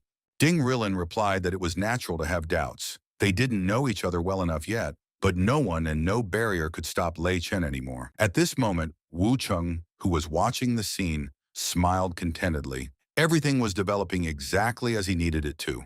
Lei Chen collected his thoughts, turned to Ding Rulin more calmly, and offered him a drink. The conversation between Lei Chen and Ding Rulin dragged on for almost half an hour, and the further he went, the more Lei began to understand the partner, even thinking with some regret that they had not met earlier. At some point, he had already made an internal decision and said that he could refuse to support Dean. This came as a surprise to Ding Rulin, who was literally speechless for a few moments. Lei Chen explained that it was too early to act now because of the upcoming press conference on the termination of the contract, and suggested that we wait a month or two, prepare a lawsuit, and play everything correctly. The plan was to hit Xiansai's reputation through the media, making it look like the contract was broken because of poor quality cosmetics. Ding Rulin listened carefully without interrupting, and then gave an approving pat. The plan seemed perfect to him. Since the deal was finally sealed between them, Lei Chen went straight to Wu Chen and recounted the entire conversation in detail. Wu Chen listened to him and praised him. The job was done exactly as it should be, and now it remained to finish the job. At that moment, a message from Yu Rong came on her phone, and she no longer hid her impatience and said that she missed him and was waiting for him. Wu Chen turned to Brother Lei and said that the business was almost complete, and then promised to introduce him to a certain person. After a while, he came to Yu Rong's house and said that he had brought guests. The lady met the children and gave them an attentive and appraising look. Wu Chen introduced her, also named Lei Chen and Tao Manyun as his men. Lei Chen was visibly shaken and couldn't believe that this was the woman he had heard so much about. Yu Rong noticed his reaction and playfully asked if he really admired her so much. Lei, embarrassed, admitted that he could not even imagine that Wu Chen had such connections and such friends in the environment. At that moment, Yu Rong snapped out that she and Wu Chen weren't friends at all. Lei Chen didn't immediately understand the source of this reaction, and he thought for a moment that there might be some kind of conflict hidden here, but it was obvious that the two of them knew each other too well. Yu Rong, meanwhile, clarified the situation and stated that Wu Cheng, her man, was the only one who could drive her crazy at any moment. Lei was completely thrown off balance by these words, and he couldn't help but wonder if Lady Li knew about this, since such connections clearly make things difficult. Wu Ding looked at her and said that she shouldn't have said it so openly, but Yu Rong only said that if she could, she would tell the whole world about it. Lei Chen couldn't help but laugh. It looked comical, like a real family. But soon Wu Cheng turned the conversation back to business and said that he had invited Sister Rong for a reason. He had a specific offer. Yu Rong immediately took out the prepared documents and handed them to Lei for review. A detailed plan unfolded in front of him, which consistently described how to ruin Ding Rilin's life, from business to finance, without leaving him a single chance. Wu Cheng added that it was not necessary to agree blindly, but said that within half a year or a year, he could completely destroy Dean and his family. Thus, everything is almost ready. Gu Ruibo has made arrangements with the right people, and now the final decision is up to him and Yu Rong. Lei Chen, clearly enthusiastic, said that the plan looked too well thought out to be abandoned and called it a great opportunity. In response, Wu Cheng added that Gu Ruibo would be arriving in Donghai tomorrow to meet Yu Rong, and that Lei's brother would also be there by then to discuss all the details with the three of them. Yu Rong thought that once the Ding family fell, her benefits might exceed the entire Wu family's fortune. Lei Chen, finally convinced of the right choice, offered to raise a glass to future success, which is already almost achieved. However, at the very moment the phone rang, Li Jitai reported that something urgent had happened and Tang Samba was in trouble. Wu Cheng instantly composed himself, curtly telling them that they should continue without him while he went to investigate. Lakin nodded and assured that there was no problem and they would continue the meeting without him. Meanwhile, Li Rutai gave another piece of news. His father informed him that a third uncle was coming to Donghai tomorrow to personally handle Tang's case. Wucheng knew that third uncle, one of the most influential figures of the second generation of the Sun family, was called Sun Yuzhang. He also understood that Sun Yuzhang wouldn't come to Donghai solely for Tang Sembo's sake. There was clearly another, more serious reason, probably to protect Ding Rulin. Li Rutai realized with chagrin that tomorrow, his plans to eliminate Ding Rulin would be disrupted, and he would have to find new ways. Wu Ding confirmed that third uncle had been sent to contain the situation, and Li Zhutai asked what to do next if Rulin was not eliminated. Wucheng replied quite confidently that there was a plan, and now the main thing was to act smoothly. An important role was played by the arson attack at the Shanghai Club, as well as the box where the knife was found earlier. Li Zhutai agreed that everything would be carried out strictly according to the planned scenario. Then Wu Cheng leaned closer and secretly told him the remaining details that he shouldn't have said out loud. After listening, Zhutai only nodded and declared that the plan was really thought out and looked perfect. After a while, Wu Chen received a phone call from Tang Sanbo, informing him that his second uncle would be arriving in Donghai tomorrow and wanted to meet in person. Wu Cheng ended the conversation and noticed that things were starting to pick up quickly, and it was getting really lively. The next day, he went to Ting Jingbin's place. His nephew had already told him what had happened and how Wu Cheng had saved them from certain death. The guy modestly said that what happened on his part was nothing special. However, Ting Jingbin did not intend to leave everything unanswered and expressed his desire to repay. He promised full cooperation and a sum of 50 million yuan. Wu Cheng took it in stride, expressed his gratitude for the generosity, but was in no hurry to agree. Ting Jingbin frowned. According to the Tang family's rules, Li Rutai should have bowed his head after the incident, but he refused, and Wu Cheng mediated it. In this scenario, refusing the money would have seemed logical, so the willingness to accept the reward seemed suspicious to him. Despite this, he didn't say anything out loud, just smiled and said that this young man was much more interesting than he seemed at first glance. Wu Cheng, as if oblivious to this latent tension, briskly suggested that we move on to lunch, because after the journey, Mr. Tang is probably tired. So he turned to Zhuang Xiaodi and asked her to go get some groceries and clothes, and then set the table. After these words, the young man handed the received credit card. Tang couldn't believe what was happening, as the young man parted with the $50 million that he had received with amazing ease. The young lady was confused and tried to refuse. She said that she could not accept this money, but the guy insisted. Finally, he turned to Tan and asked him to make second uncle feel at home. Ting Jingbin just stared after them in shock, a silent question in his eyes. He then asked his nephew for an explanation, and he told him that the girl's name was Zhuang Xiaodai, and Miss Li didn't mind their relationship. The master had come to the conclusion that this Chen was even more interesting than he could have imagined, and now he was curious about how Zhutai viewed the whole situation. After dinner, the door of Donghai Entertainment Club opened. Li Robin and his younger brother greeted the guests. Sun Yuzhang, third uncle of Robing and Bai, strode into the room and said that he was glad to see Boss Tang. The two men shook hands. Sun Yuzhang noticed that there were some misunderstandings among the young people and assumed that this was why Tang had come. He said that his nephew had almost been beaten up. The uncle claimed that there was a misunderstanding, but admitted Bai's guilt and offered compensation from the Li and Sun families in order to maintain a normal relationship. At this point, Wu Cheng intervened and suggested that we talk in private first. Ting Jingbin, uneasy, replied that he didn't mind. When third uncle and Wu Cheng walked away, Wu Cheng noticed that he hadn't expected this development, probably because Tang was beginning to suspect something. Wu Cheng explained that this was part of the strategy, that he had deliberately done it to give Ting Jingbin some thoughts, and added that he could now discuss it with the boss, but not reveal the outcome yet. Sun Yuzhang agreed to listen to the young man and offered to play the argument for show. The guy said that there was no need to interfere, because Tang was unlikely to take drastic steps, but Sun was still worried because Rulin was coming soon, and he would hear a lot of different rumors. Wu Cheng suggested to persuade the Tang family to ally with Li against the Ding family. In that case, Tang Jingbin would not allow such information to leak. However, Sun Yuzhang protested that cooperation was out of the question, and Wu Cheng calmly replied that he would create conditions in which there would be no other choice. The man looked at him with obvious shock, trying to figure out where he was going with the situation. The youth said that everything would be clarified later when the old man himself understood. After talking with Tang and Rulin's arrival, despite the risks, this plan was guaranteed to succeed. The next moment, they returned to the room and apologized for making Boss Tang wait so long. The man just smiled and noticed from Sung's expression that the conversation had obviously gone well.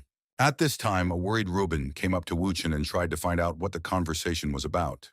The guy hugged her good-naturedly and told her that she could guess for herself. However, the girl did not back down and continued to ask. She wanted to find out the details. Then the young man reminded her that she should behave more cautiously since Ruben was being closely watched. Ting Yingbin, meanwhile, thought that Li Robing was adamant about Ding Rilin, but knowing about Wu Chen's mistress, she still looked head over heels in love with him. At this moment, Wu Cheng turned to Boss Gu and asked him to come closer. He was completely confused because he didn't expect this great master to address him. Ting Jingbin watched the young men walk away and deduced that even the third generation of the Gu family was on Wu Chen's side. The younger Gu, meanwhile, reminded Chen that he and Jutai considered themselves brothers and would be on his side anyway, especially after the recent incident with Bao.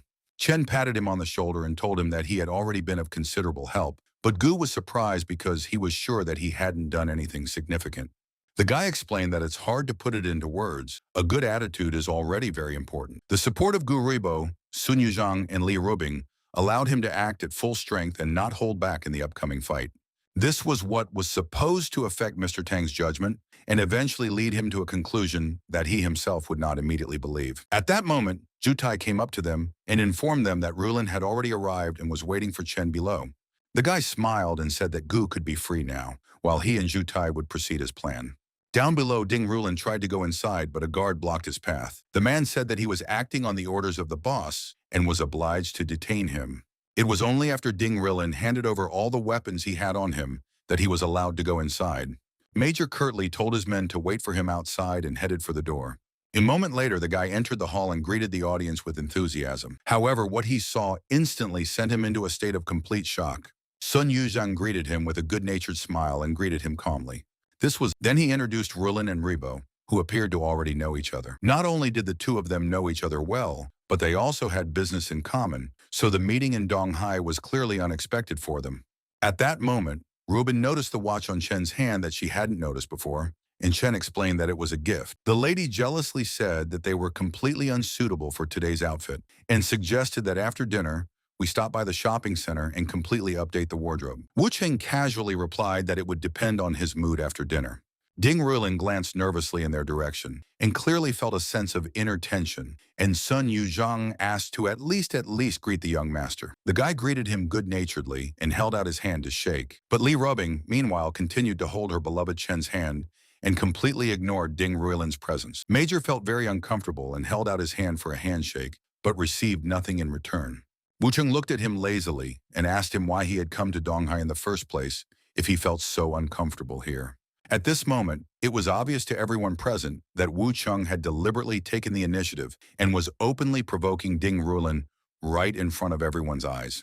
Wu Cheng calmly continued to ask questions. Why did Ding Rulin come here if it was so hard for him to watch Li Rubing openly show sympathy for another? Li Rubing asked why her darling would even bother with such a person, and Wu Cheng replied that he was only doing it out of politeness. Sun Yuzhang frowned and warned him not to go too far.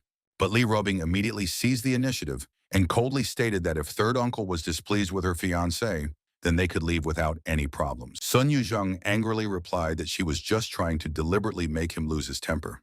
Gu hurriedly intervened and tried to smooth things over, reminding everyone that they were in the presence of guests and should save face. However, Li Rubing was already unstoppable, and she repeated with obvious defiance that if they weren't welcome here, they would really leave. Sun Yuzhang flushed with anger and asked sharply, how dare she talk to her elders like that when she was facing her own uncle? Li Robing responded by coldly advising him to behave more sensibly himself. Watching this tense encounter, Ting noticed that Wu Cheng's manner was too calm. Perhaps this is not without reason, and the guy took some medicine. Rulin tried to smooth things over and asked Uncle Sun and Rubin not to fight, reminding them that they were still a family. But Rubin turned to Wu Chen and demanded to know why this guy was suddenly just smiling carelessly when there was such an argument going on.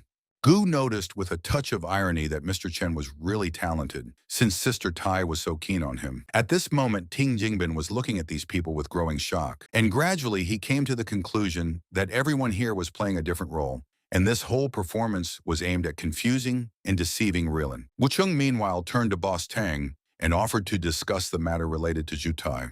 However, Ting Jingbin was in no hurry to return to Shanghai and saw no reason to talk about it. He was getting more and more confused, didn't understand what was going on, and it felt like he was part of someone else's plan. Rilin caught the change in his uncle's mood and anxiously asked him what was going on. A guy at heart, he was already calculating the next step and hoped that if he could settle the situation with Li Datai, he would be able to change Rubin's attitude towards him. Therefore, Ding Rilin decided to seize the initiative and stated that he might not need to say too much, but his words might be quite useful. At the same time, Wu Qing slammed his palm down on the table, instantly cutting off his speech. The young man turned and headed for the exit, muttering that if no one was going to listen to him, then he wasn't going to waste his time here.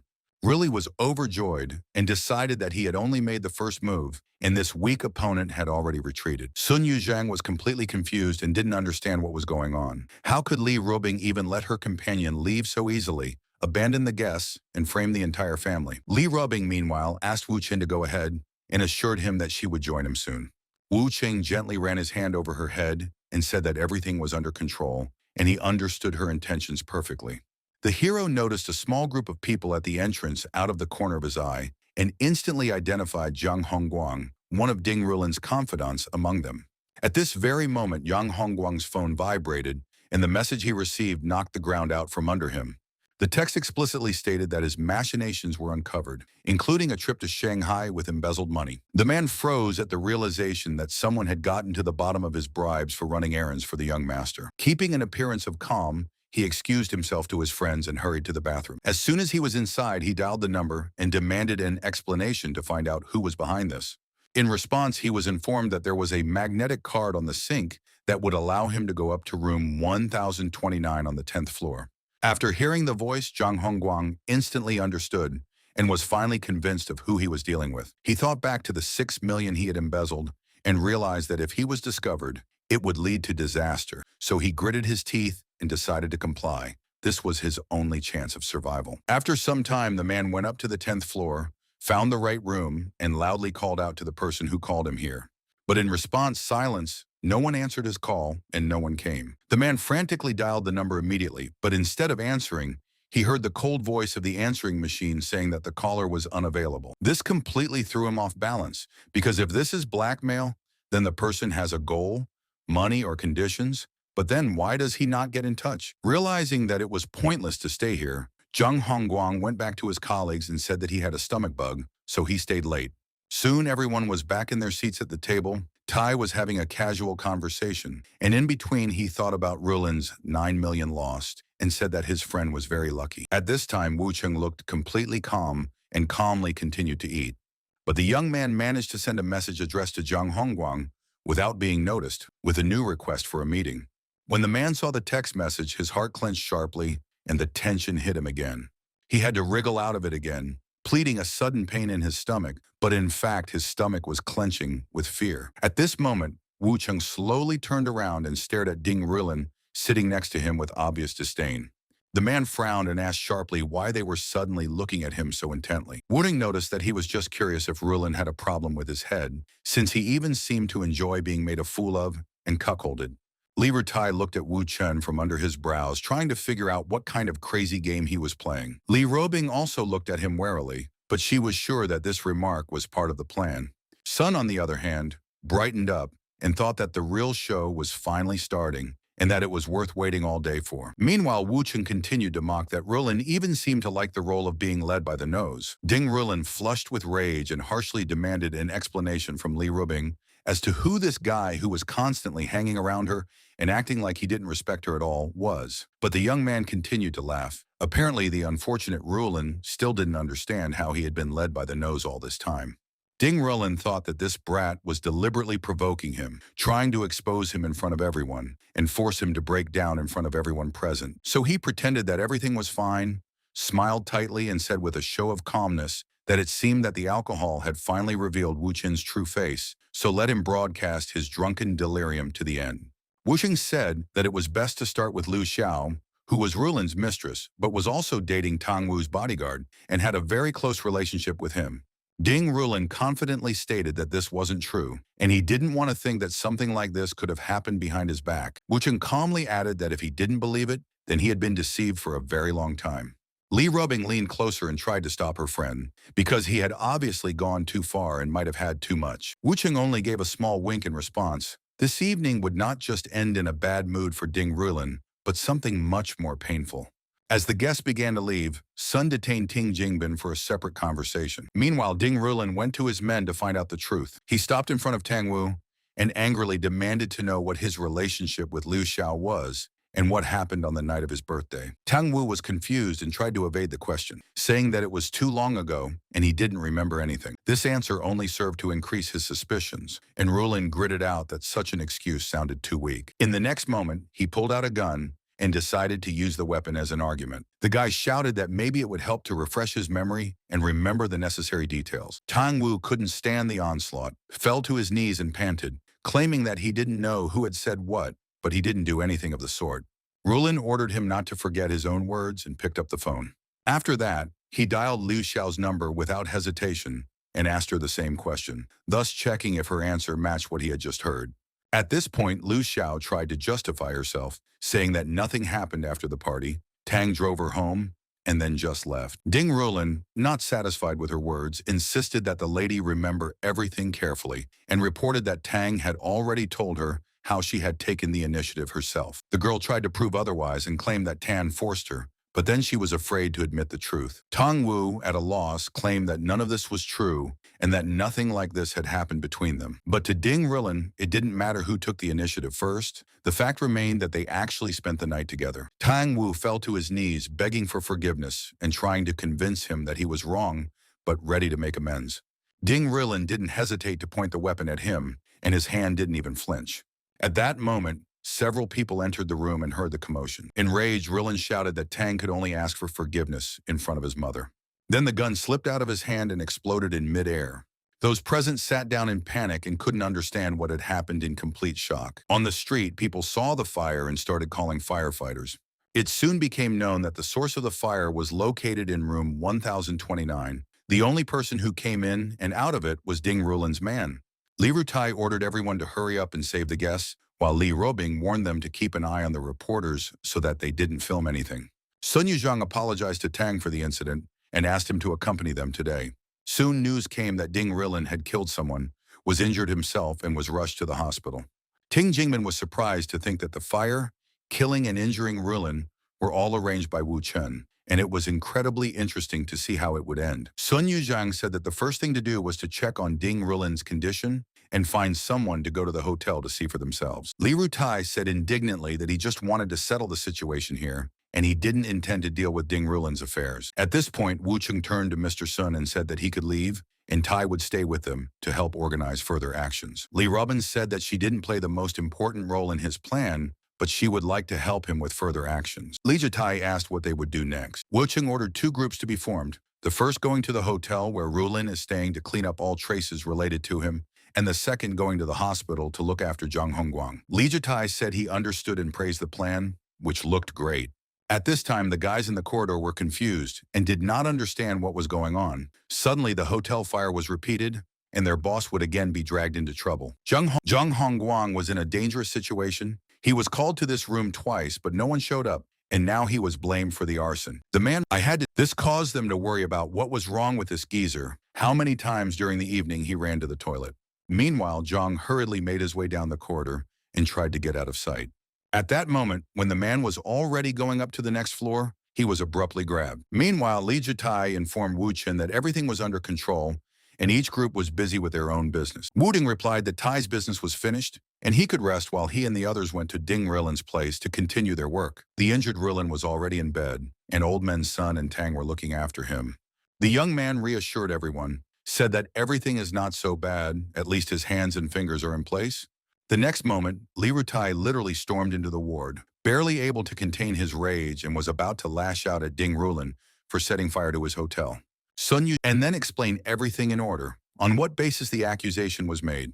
Li Rutai said without hesitation that the fire started in room 1029, and he had a video recording of Rulin's confidant clearly being seen entering. He stated that it was pointless to deny the obvious, and harshly demanded an explanation. However, Li Rutai didn't believe a single word of it and thought that the other party was just trying to make a fool of him.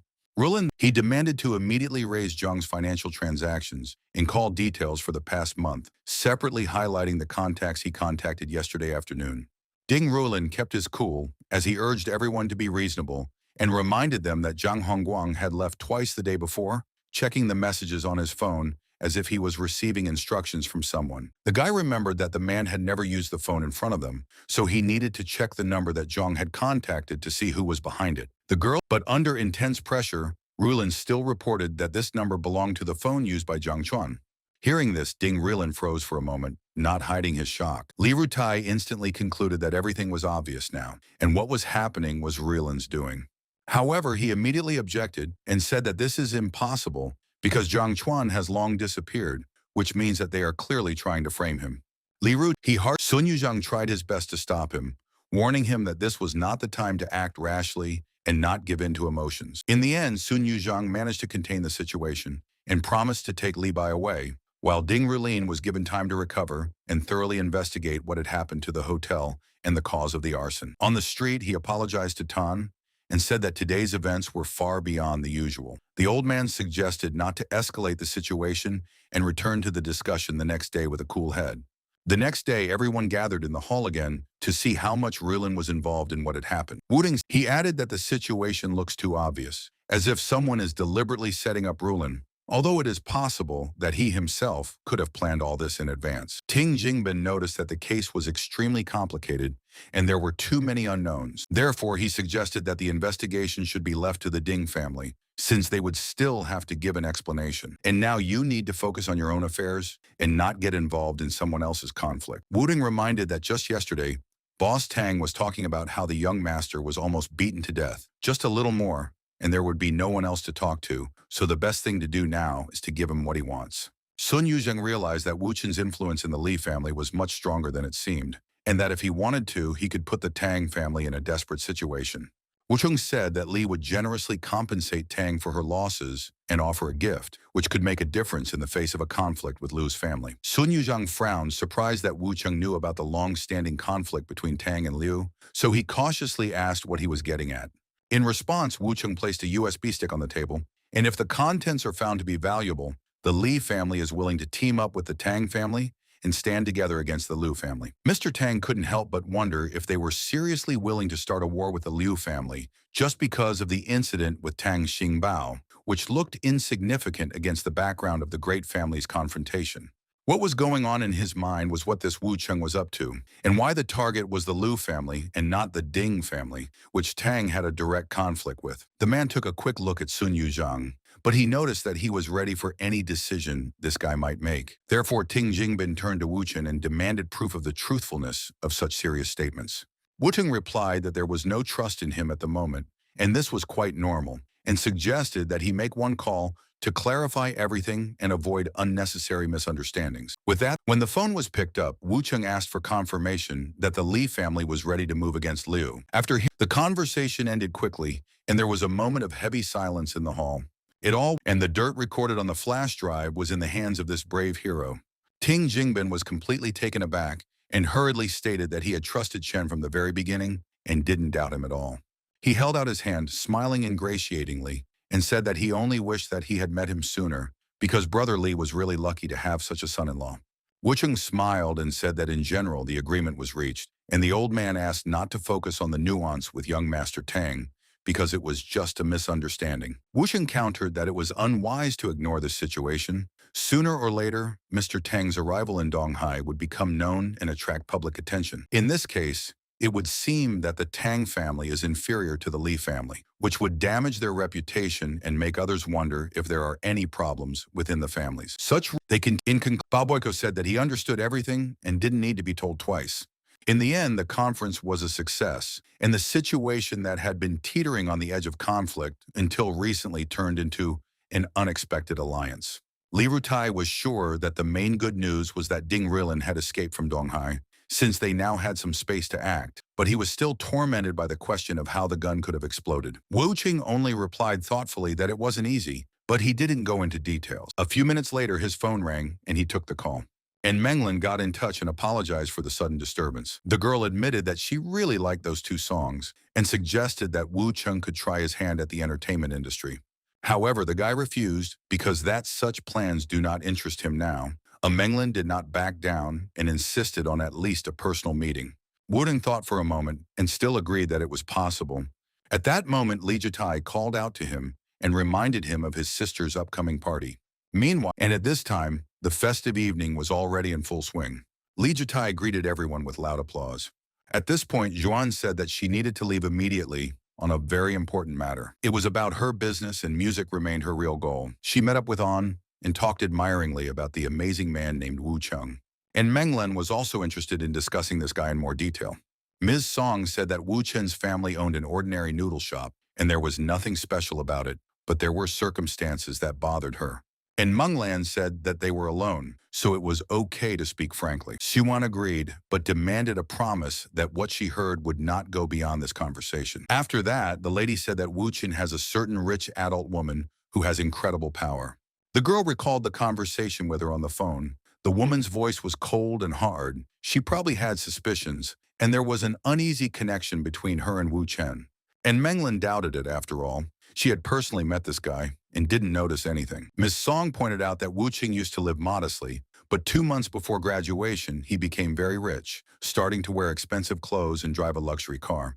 If it wasn't for the rich woman behind the young man's changes, it would be almost impossible to explain his sharp jump in living standards. She also recalled that when she tried to offer to help him, the guy refused and looked visibly tense, as if he was afraid of something or someone. She considered Wu Chen to be a handsome and talented person who didn't need to live in such circumstances. Therefore, Xuan suggested that Menglan team up to help him get rid of this woman's influence, and surely after that, he would agree to start a career and reach his potential. And Menglan, after a bit of consideration, supported this idea and considered it quite reasonable, even noble. It looked like an attempt to save a person. Miss Sun then decided to get straight to the point and call him right away. At this moment, Wu Cheng was busy with important matters, but the call caused him to be distracted. Xuan said that a friend and Menglan had come to see her and she would like to meet him in person. The guy replied that he already had things to do in the morning and would not be able to devote time to them, and in the end, they agreed to reschedule the meeting for the next day. Zhuang Xiaoda guessed that Wu Cheng was talking to Miss Song. The girl remarked that she should not be distracted by extraneous thoughts, and it is better to fully focus on their time together. Wu Cheng promised to improve and make amends. The next morning, the guy went to see his other ward because lately he was overwhelmed with business and almost did not find time to pay attention to everyone. Shixing reported that everything was going well, life was well established, and Chen's friend was just a guest here, surrounded by care and attention from all sides. The guy took a step closer and said that Ding Ruilin came to Donghai, got an arm injury, spent some time in the hospital, and had already left. The young lady lowered her gaze and expressed her sincere gratitude. At this moment, Xing Xing entered the room and asked with obvious impatience when the food would be ready, as the hunger was already making itself felt. There, the girl turned to teacher Wu Chen with a request to teach her how to draw. The guy explained that right now he had urgent business to attend to, and they could do it another time. At some point, the girl was moved to think that everything that was happening was surprisingly similar to a real family idol. At the same time, she decided that from now on, she would try to do everything as he said. Her mother watched him go thoughtfully and was deep in thought. Meanwhile, when the young hero entered the hall where he was so persistently called, Sun immediately became animated and enthusiastically said that he had come after all. Wu Cheng gave the girls a sharp look and strode over to the table. And Menglan greeted the hero warmly and shook his hand confidently. She said that she has been closely following what is happening on the internet lately, and the conversations about him do not subside, but first they should discuss his song. The young hero looked at them with a smile. What are these beauties up to? At this moment, the girls visibly perked up and thought that they had a chance to convince this young man. A few hours passed, the guys were still talking about music, and they completely forgot about the time. And Menglan was genuinely amazed at how deep this guy's knowledge was in the matter under discussion, but she was quickly overtaken by disappointment at the thought that he didn't seem like he was going to make his debut after all. Wu Sheng admitted that his thoughts are occupied with completely different plans far from the stage. The girl could not understand the reason for this decision, and therefore assumed that the rumors that his beloved opposes are true. Wu Sheng only glanced thoughtfully at the beautiful ladies, but he was in no hurry to reveal his true intentions. And a minute later, the hero said that no one can stop him from debuting, he just doesn't want to. And Menglan said that in that case, she intended to invite a friend along with his girlfriend. And instead of postponing meetings for another day, it's much better to arrange dinner tonight. It was soon evening when Wu Cheng, accompanied by Li Robing, arrived for dinner. They were greeted by a large number of subordinates. The young lady couldn't help but wonder if such grandiose invitations were still being arranged. But Wu Chung quickly realized that these two women had taken him for a rich lady's lover, which was why they had arranged such an ostentatious reception. Li Robing noticed that such a boss and subordinates were appropriate, but still expressed interest in what surprises were prepared for this feast. They soon entered the hall and apologized stiffly for keeping everyone waiting. Shun stared at them in complete shock, especially at Lady Li, and couldn't hide her astonishment. The young hero reminded that it seems that they were invited to dinner together, and then introduced his companion. Then he told Li Robing that it was Song Xuan and An Menglin. Xuan couldn't hide her surprise and wondered if this was the right woman, but she looked too young despite the rumors. And Menglan, in turn, immediately concluded that Li Robing was the famous woman from the Li family. The lady calmly confirmed her guess and said that everything is exactly so. Moreover, she recalled that she had recently spoken with Miss Sun and suggested that she should have remembered her from the phone conversation. At this point, Wu Chung turned his attention to more mundane things and suggested that everyone start ordering. The young man reminded Chuan that she had said that she was very hungry, so now was the time to satisfy it. Meanwhile, Yu Rong had learned from her confidants that Wu Chung had gone out to dinner with the others and immediately ordered them to keep an eye on him. A suspicion crept into the lady's mind. Perhaps Anne and Xuan could talk about music all night, but why would Li Robing be present at this dinner? Meanwhile, Menglin turned to Miss Li and said that Mr. Wu's song was highly praised by many people, and the guy really has an outstanding talent. Li Robing smiled and turned to her friend, saying if this is true, she is happy to congratulate him on his success. However, a few minutes later, Menglin admitted that she wanted to discuss Mr. Wu's debut. If he joined her company, he would get better opportunities and resources. Li Robing calmly replied that it was better to contact him directly in these matters. Wu Chung, meanwhile, said that he had already made up his mind and wasn't going to make his debut. And Menglin suggested that perhaps the master had doubts because of Miss Li, but the lady assured that this was not the case at all. He simply did not plan such a career. She was curious about what Wu Chung was doing, and he explained that he was an assistant in Li Robing's company. The young man added that he is still helping her with current affairs, carefully running errands and gaining experience. And Meng Wuden caught the hint and quietly told his companion that he needed to go to the bathroom for a while. When they were in response, and Menglan hurried to explain that this wasn't the case. She was just admiring the young man's talent. Li Rubbing only raised a skeptical eyebrow and asked when Anne was going to move on to a more intimate relationship with him. The young lady turned red and indignant because such an accusation is absolutely ridiculous and unfair. At this moment, Xuan thought that Li Robing was clearly trying to scare them and test their courage. And Menglin asked in surprise why she was asking such questions. Li Robing said that putting up so many guards was rather rude. Didn't they notice that they were insulting her? Xuan lowered her head and admitted that she was embarrassed by the situation, but it was all arranged by her. Li Robing arrogantly advised not to interfere in adult conversations. The lady then turned back to An Menglin and repeated her provocative question about when she planned to get close to Chen. And Menglin replied that she had only met with him to discuss signing the debut contract, and there was nothing like that in her mind. Li Robin advised that she should be honest and be very clear about whether An was sure that there would be no connection. And Menglan said that she didn't believe it at all. Wu Cheng got along well with girls, but if Li Robing was so sure, then they could make a bet. The woman easily agreed and said that she was willing to bet that she would fall in love with him within a month. At this moment, the young hero entered the room and immediately noticed Yu Rong standing in front of him. The woman immediately lashed out with reproaches and asked why Zhuan came to have dinner with Li Robing. This might cause a conflict, but the guy replied that it was fine. The girl just thought that he was being courted by a rich woman. However, the guy hurried to explain that this was not so. He had just met her for the first time, and there were no tricks here. The woman calmed down and said that she would wait for him after dinner. Finally, the young hero approached the girls who were already waiting for him.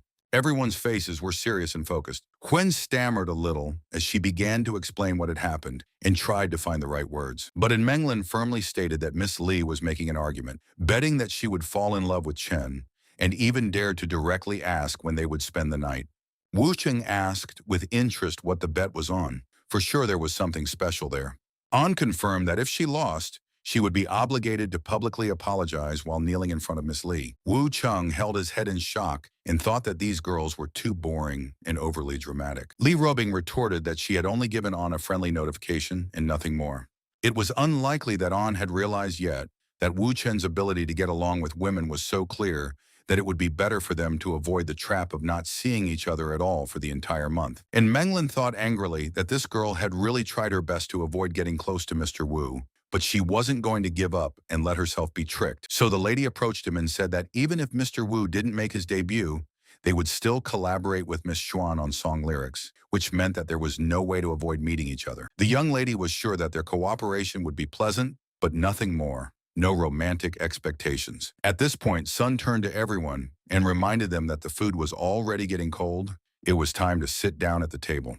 Suddenly, Yu Rong entered the room and immediately asked why Li Robing didn't warn her that dinner was planned with her daughter. Li Robing thought angrily about the fact that this woman had reappeared at the most inopportune moment, and Menglin was completely shocked and couldn't believe that Yu Rong was Xuan's mother. Meanwhile, the girl approached her mother and asked why she was here. The woman immediately reported that she wanted to see Mr. Wu and fixed her eyes directly on him. The guy happily greeted her and showed friendliness as well as respect. Xuan invited her mother to take one of the seats prepared for the guests at the table. Yurong asked what was discussed at dinner other than the signing of the contract, and the young beauty told her about the dispute that had occurred between the ladies. The woman was sure that this was another clever trick of Li Robing, but at the same time, she thought that two boring dinners would not be interesting. So she invited everyone to raise their glasses and wish Miss An, Zhuan, and Wu Qin a successful collaboration. With that, everyone clinked their glasses together and started a casual conversation. After about 2 hours, Zhuan felt quite tired, and her mother ordered the driver to take her home. The girl said goodbye to everyone and went home. She promised that the other day the guys will discuss a new song. Li Robing immediately suspected that Yu Rong had sent her daughter away for a reason, but she probably wanted to cause some trouble. This woman was capable of many things and immediately approached Wu Chen to keep him by her side. On the whole, Li Robing wasn't surprised at all. She had already expected this to be the case. And Meng Lan couldn't believe her eyes. Miss Song kissed Mr. Wu, and this lady shows that he belongs to her. If Li Robing's attitude was strange at first, now Mother Xuan's behavior also left a lot of evidence that something was clearly wrong. Wu Qing tried to reason with Yu Rong and explained that there was nothing provocative about the girl's wash behavior. Li Robing, meanwhile, continued to frown and remain tensely silent, but outwardly displayed a stony calm. Yu Rong noticed that her daughter had already left, which meant that she wouldn't know anything, so they could enjoy each other's company to the fullest. And Meng Lan was at a complete loss to understand what was going on. Yu Rong was clearly showing her relationship with Wu Chen, while Miss Li seemed to be aware of the whole situation. At this moment, Li Robing noticed that Meng Lan looked thoughtful, and the girl apologized for being distracted. Li Robing reminded her that Mr. Wu has a special, unusual relationship with the opposite sex, and Meng Lan decided to proceed cautiously, strictly keeping her distance after making the deal. Yurong, meanwhile, thought that everything had turned out exactly as she wanted. Now Meng Lan would be more vigilant, and before the end of the month, Li Robing would lose in the bet. The next day, the young lady opened her eyes and looked out of the window. She felt the freshness of a new morning. The girl tried to free her mind, experience this world, and write a melody or lyrics. But half an hour passed, and after that time, Anne was still lost in thought, and nothing came of it. Mr. Wu's mind was completely occupied, and no musical ideas came to mind. Then Meng Lan decided that it was best to invite him to meet in person, talk about music and collaboration, so that empty fantasies would not distract from work. At this moment, she suddenly realized that this guy could really be dangerous. Such a strong personality, capable of influencing thoughts and emotions. She even thought of refusing to cooperate, but the lady quickly dismissed it. Why should she refuse? His personal life is no one's business. They only cooperate in the field of music. Meanwhile, Li Robin said that she was going to go shopping with Qing Ying and that her boyfriend might want to join her. Wu Jing replied that he had other matters related to Anne Menglin today, and his focus was entirely on the upcoming collaboration. Li Ruobing was wary. Yesterday it seemed that Yu Rong had put on a real show in front of this girl, and it was unlikely that she would dare to approach Wu Chen. But the guy replied with a triumphant smile that this was not the case at all, and Menglin wrote to him herself. Li Robin said ironically that her friend seemed to recognize her perfectly. Wu Xing just smiled. He is just a skilled information merchant who knows how to manage the situation for his own benefit. After a while, he went to Jiahua Hotel and went up to the second floor. There, Wu Cheng greeted the young lady and wished her a good morning. And Menglan said that the cooperation that only concerns Miss Chuan's texts is too indirect and carries certain potential risks, so he should sign the contract directly with the company. Wu Ting replied that it was impossible as long as they didn't know each other well, and even if he announced an unimaginable price and conditions, it was not a fact that his girlfriend would agree. And Menglan stared at him and couldn't hide her bewilderment, wanting to understand what he meant. The guy smiled and said that he planned to set up a working studio and then Menglan would take 50% of the shares of his company to merge it with Wu Chen's studio and make a substitution. The girl was slightly taken aback, although the company is not related to her family, but the estimated value exceeds 3 billion, and Wu Cheng decided to join her and claim half of it. But Menglan noticed with satisfaction that now that her head was full of things to do, there really was no room for silly thoughts and distracting fantasies. Wu Xing said it wasn't a joke, so he was pretty sure that she would refuse first. And Menglan thought that he had actually wrung out the price of Joanne before. It must be in his nature, since this man is insatiable and purposeful. The guy offered to collaborate with her as a free songwriter with a fee for each song written, and added that her friend can try right now. And Menglan stared at him intently and decided that this was all his tricks and tricks again. Those two songs from the internet probably took a long time to create, and then they were given to Yu Rong's daughter to show off, so that behind such creativity is careful work and not an accident at all. Therefore, the girl said that if it is a question of cooperation, it should be sincere and honest. Wu Heng replied that if he wasn't sincere, he wouldn't have asked for 50% of the shares, and that since they were going to cooperate, why not write a song right now? After some thought, and Menglan agreed to cooperate. But the girl made one condition. The first song should be written especially for her. In the next moment, Wu Cheng immediately went to work, and the lady watched him and thought how this young man is able to quickly create music. Some time passed, and the guy said that he had written 7 songs at once and offered to choose the one that he liked the most. And Menglan picked up the lyrics with some hesitation, but found that Wu Cheng had actually written 7 different songs. The girl's shock only increased when she noticed the variety of genres: R&B, old jazz and blues, country, punk rock, and folk music, everything that her heart desires. Wu Cheng, with a good-natured smile, asked Menglan to choose the song that she liked the most. The girl asked me to give her some time to think properly. She hadn't made up her mind yet, so the next thing she knew, she started playing all 7 songs in a row so that she could see each one clearly. And Menglan finally summed it up. Each song had its own strengths, but the song called The Last Chapter was the closest to her. In her youth, the lady could safely pursue a musical dream, but with the deterioration of her father's health, she had to help with the family business and abandon the hobby. Wudong, meanwhile, asked her what she had chosen, and the beauty replied that she was going to make an album of all the songs, but The Last Chapter would be the central one. After that, she apologized, because now she understood that there was no need to doubt his abilities. This guy turned out to be an extraordinary musician, whom she rarely met. Wu Cheng smiled and said that it was fine. He was happy to help and wasn't offended in the least.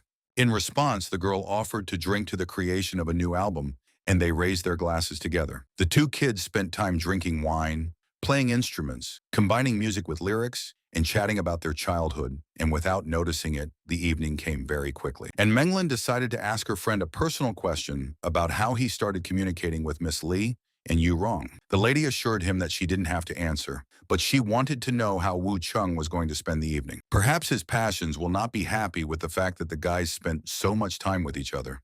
Wu Cheng looked at her carefully and playfully, but he was in no hurry to answer. The lady admitted that she wanted to discuss a lot more with him about music. Perhaps a friend will accompany her when analyzing songs and correcting shortcomings. Wu Cheng replied that he completely agreed and had no question. And Menglan sat down at the piano, and a guy from the side watched her as she held on. The young hero noticed the wrong note and corrected it, saying that it was better to play differently here. After that, he showed how to perform correctly and demonstrated the necessary technique. And Menglan stared at Mr. Wu and quietly thanked him. In this world of music, it felt like it was just the two of them, and no one else existed. The girl immediately apologized, saying that maybe she was too drunk and didn't even fully understand how it happened a second ago. Wu Cheng sat down at the piano and began to play, and Menglan thought that this was the first time she had ever heard this melody. It caused both pleasant anxiety, slight excitement, and a certain discomfort. All her worries gradually disappeared, and the music seemed to envelop her in peace. It seemed that you could listen to it endlessly, enjoy the incredible sensation. Wu Cheng glanced at his friend and noticed that she had fallen asleep, so he carefully picked her up and carried her to her room. The next morning, Menglan woke up and at first couldn't remember how she ended up in bed.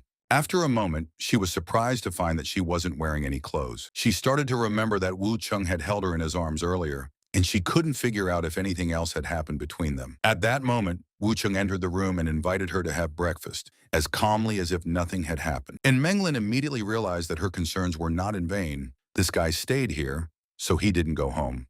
She glanced at Wu Chen and asked in embarrassment about what happened last night. At that moment, there was an urgent knock outside the door, and the maid's voice announced that the rooms were being cleaned. Wu Chung immediately wondered what kind of cleaning job there was if the maid who brought breakfast had just left. He quickly warned them not to open the door, as there were probably paparazzi lurking outside. But it was too late, and when An Menglin opened the door, she was assaulted by camera flashes and a flood of questions. They were being filmed non-stop, but Wu Chung also took out his phone to capture these uninvited guests as well. And Menglin barely managed to slam the door in their faces, her heart pounding wildly. She couldn't let go of the disturbing thought that she had been left without clothes last night, and now the situation could turn into serious consequences. The beauty anxiously thought that if Miss Lee saw this unfounded news, and even remembered their dispute, the consequences might be very serious. However, Wu Chung calmly asked her not to worry, and suggested that she eat breakfast first before the food got cold, and he would deal with the paparazzi himself. After all, the guy managed to take a picture of the person who left the Jawa hotel and contacted Tai to detain him. When the conversation ended, he confidently stated that everything was under control and that this journalist would not be able to leave Donghai. And Menglin lowered her gaze and quietly thanked him, but she still felt uneasy. Wu Ching only said that he didn't want to make headlines either, so he was also acting in his own best interest. An hour later, he received confirmation that the suspicious person had been caught. However, Li Jutai reported a disturbing detail. The journalist had already sent something from his laptop. His ID card had the name Yang He Ping from Lanchao Studio on it, and now it was up to him to decide what to do next. When An Menglin heard this, she was shocked, and it flashed through her mind that it might turn out to be a real disaster, because the appearance of people from Lanchao and Donghai clearly did not bode well. Wu Chung reflected that this studio was founded by the best paparazzi, exposed a lot of sensational stories about celebrities, had a lot of influence, while the An family, as a consortium, had connections mainly abroad. Moreover, Huaxing Entertainment, which has gained a foothold in the country and rapidly gained influence in recent years, has already become a serious contender, especially against the backdrop of growing interest in the domestic entertainment industry. All of this suggested that Lanchao intended to use this case to inflate a major scandal and strengthen her position. Wu Tung realized that it was Ping Wei who was handling the case and sent him the photo on his phone.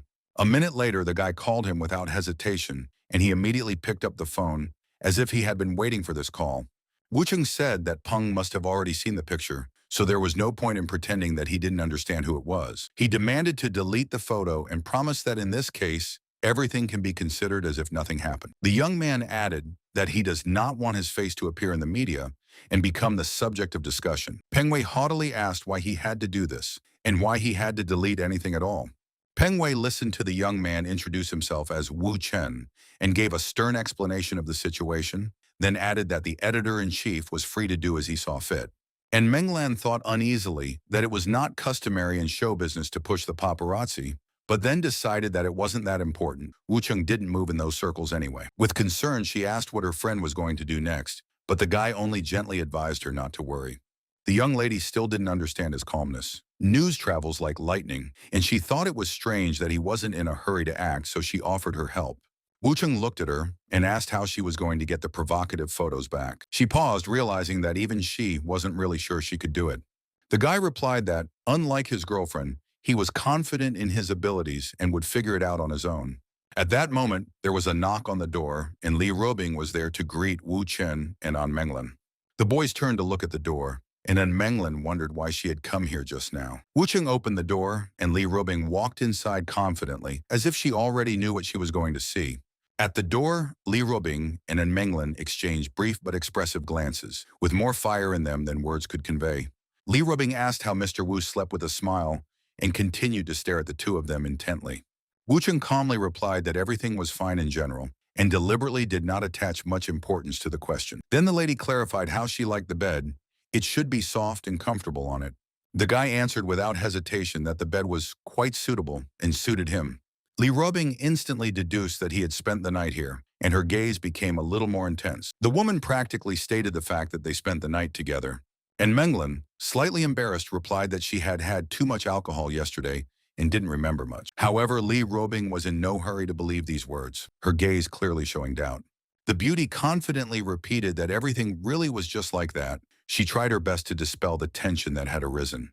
Wu Cheng, meanwhile, stated that there were several rooms in the suite, and he was sleeping separately, after which he noticed that Li Rubing obviously didn't come for such boring questions. The girl sternly replied that she did not consider these questions as such at all, and continued to carefully drill them with her eyes. And Menglin breathed a sigh of relief. It turns out that Wu Chung really did sleep in another room, and despite his complicated relationships with women, it didn't seem like he would lie about it. Li Rubing thought that they probably weren't lying, but from the look on Anne's face, something unusual had happened last night, even if it wasn't something that could be immediately thought of. So she said emphatically that she seemed to have won the argument after all. And Menglin did not agree with this, and explained that there was nothing between her and Mr. Wu other than a single kiss. And this did not mean that she fell in love with him, just the emotions caused by the music. She thought to herself that An's voice wasn't as confident as it used to be, and that was fine with her. Winning the bet was really important, but it was more important not to lose sight of anything. After all, Wu Chung gets along well with women, and the appearance of another one wasn't a big deal. However, everyone's roles should remain in place, especially after Yu Rong's strange behavior. Meanwhile, Menglin noticed that Miss Li showed up very timely and decided to tell her about the paparazzi situation. The young lady insisted that she and Wu Chen were innocent, but the paparazzi would definitely distort the truth, so she asked them not to take such news seriously and hoped that Li Rubin's influence would help settle the situation. When Li Rubin heard this, she immediately turned to Wu Chen and asked him how he was going to proceed. The guy calmly replied that everything was already under control and he had dealt with this issue. The woman remarked indifferently that in this case, she was not even interested in the further development of events. And Menglin still couldn't understand her reaction. Paparazzi posting photos of her man with another woman directly affects her reputation, but for this lady, it doesn't seem to matter. Meanwhile, Wu Chen glanced at his phone and reported that Ping Wei had already posted a post on Weibo, causing the hype to rapidly increase. The young beauty said tensely that they only had a week left before the argument was over, but Li Rubing said that Mr. Wu didn't seem to mind being the center of the headlines himself. The guy calmly said that Peng Wei would contact him when the time came, so there was no point in worrying too much, and suggested that he record some test songs instead. And Menglin thought about it for a while and agreed, but said that in Donghai, for high-quality sound recording, it was best to go to Miss Song because she has first-class equipment at home. Wuding suggested that they go directly to Xuan's home, and Li Rubing said goodbye to him and said that she would go to Jin Fu to find Qingying. Meanwhile, Peng turned to Zheng to make inquiries about the guy who called him, but the friend became enraged and ordered not to touch Mr. Wu Chen. Peng thought about it and didn't understand why this guy was called a master or how he deserved to be treated like one. But just in case, he tried to present the situation as an ordinary misunderstanding, said that he was just afraid of making a mistake, so he decided to clarify. Zheng advised him not to complicate matters and just apologize, because right now in Donghai, Mr. Li had handed over some of his affairs to his son-in-law, Mr. Wu. At this point, Peng began to put the picture together and decided that there was a family connection between them, which means that Wu Chung, Li Rubing's boyfriend, after making this conclusion, the journalist relaxed. He had evidence of an affair with another woman, and he didn't understand why Wu Chung was acting so confident when he was supposed to be wary. In the end, Peng decided to act tough and immediately send people to Donghai to take control of the situation. Meanwhile, Wu Chung received a call with an invitation to dinner, and Menglan explained that she and Miss Xuan were still busy recording, so he could leave without them. Soon, a luxury car stopped in a small square and attracted everyone's attention. A young lady came out and greeted Wu Chen with a smile, saying that she was glad to see him. On the way, the guy asked why she was in no hurry to go inside, and the beauty explained that her older sister had asked her to meet her. At this point, they were already being watched through the phone's camera, and every movement was recorded. Peng couldn't figure out who the girl next to Wu Chen was, because she clearly didn't look like Li Rubing, and this guy seemed to have appeared in the company of various women before. After some time, the journalist managed to find a photo of Li Rubin, and this finally confirmed his guesses. Peng ordered his man to continue filming, even if Wu Chung went into a separate room, not to miss a single detail. Meanwhile, Wu Chung looked around and noticed that the area was too crowded. Inside, several young girls were already waiting for him, literally competing for his attention. In the next instant, Li Rubing received a message saying that two people were being held up outside the house while taking a hidden camera. Wu Chung said that not only those two people were caught, but also the people who were filming in Lao Pinchuan. The young lady immediately ordered to bring to her those who were detained near the restaurant. She wanted to deal with it personally. After a while, the prisoners were actually led inside. Woshing suggested that it was time for the instigator to get in touch and make a phone call himself. Li Ruobing quickly guessed that Peng Wei was most likely behind this and was secretly arranging everything. Wu Ting confirmed her guess. He didn't see the point in hiding the obvious. And indeed, after some time, the hero received a call. At the other end, they first praised him for his ingenuity and then offered to discuss everything in private. The young hero calmly replied that he didn't have time right now. He was going to have dinner, and the conversation would have to be postponed. Peng Wei couldn't hide his annoyance. The scoundrel didn't hesitate to cut the conversation short, which only served to increase his anger. Li Ruobin warned that she intended to accompany Wu Chen in further conversation and to intervene if necessary. However, the guy refused, explaining that she had misunderstood everything. There was no need to deal with Pan. On the contrary, he would need his information extraction skills, patience, caution, and even courage. Li Ruobing doubted whether he would actually be able to subdue such a person.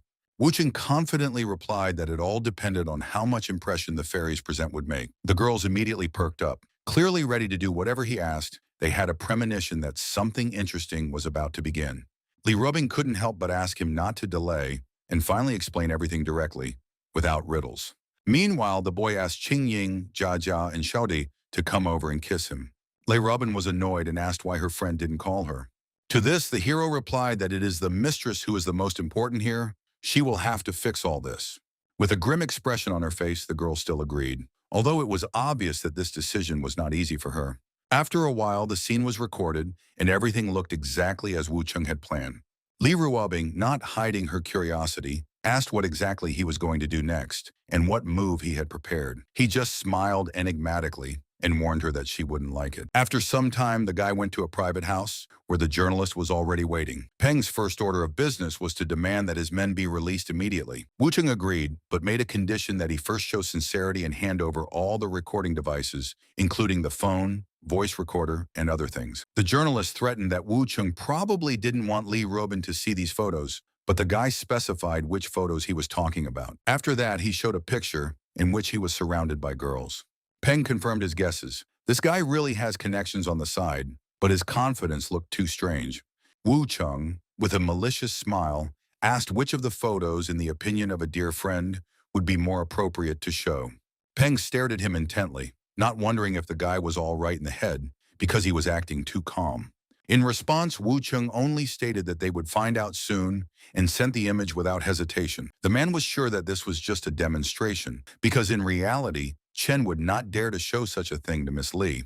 However, instead of unnecessary words, the guy immediately dialed her number and asked how the lady liked the photo. Peng couldn't believe his ears when he heard that Li Ruobin didn't think the picture was anything special at all. After all, she and her sisters had taken it themselves. Thus, the man was completely confused, trying to figure out how many of these little sisters Wu Chen has and what kind of relationship he really has with each of them. Gradually, it dawned on him that if Li Ruobing was not only aware, but also calm about such behavior, then even a possible connection with an Menglin would not cause Wu Chen any problems. Meanwhile, Li Ruobin briefly reported that, if this is all, then she shuts down.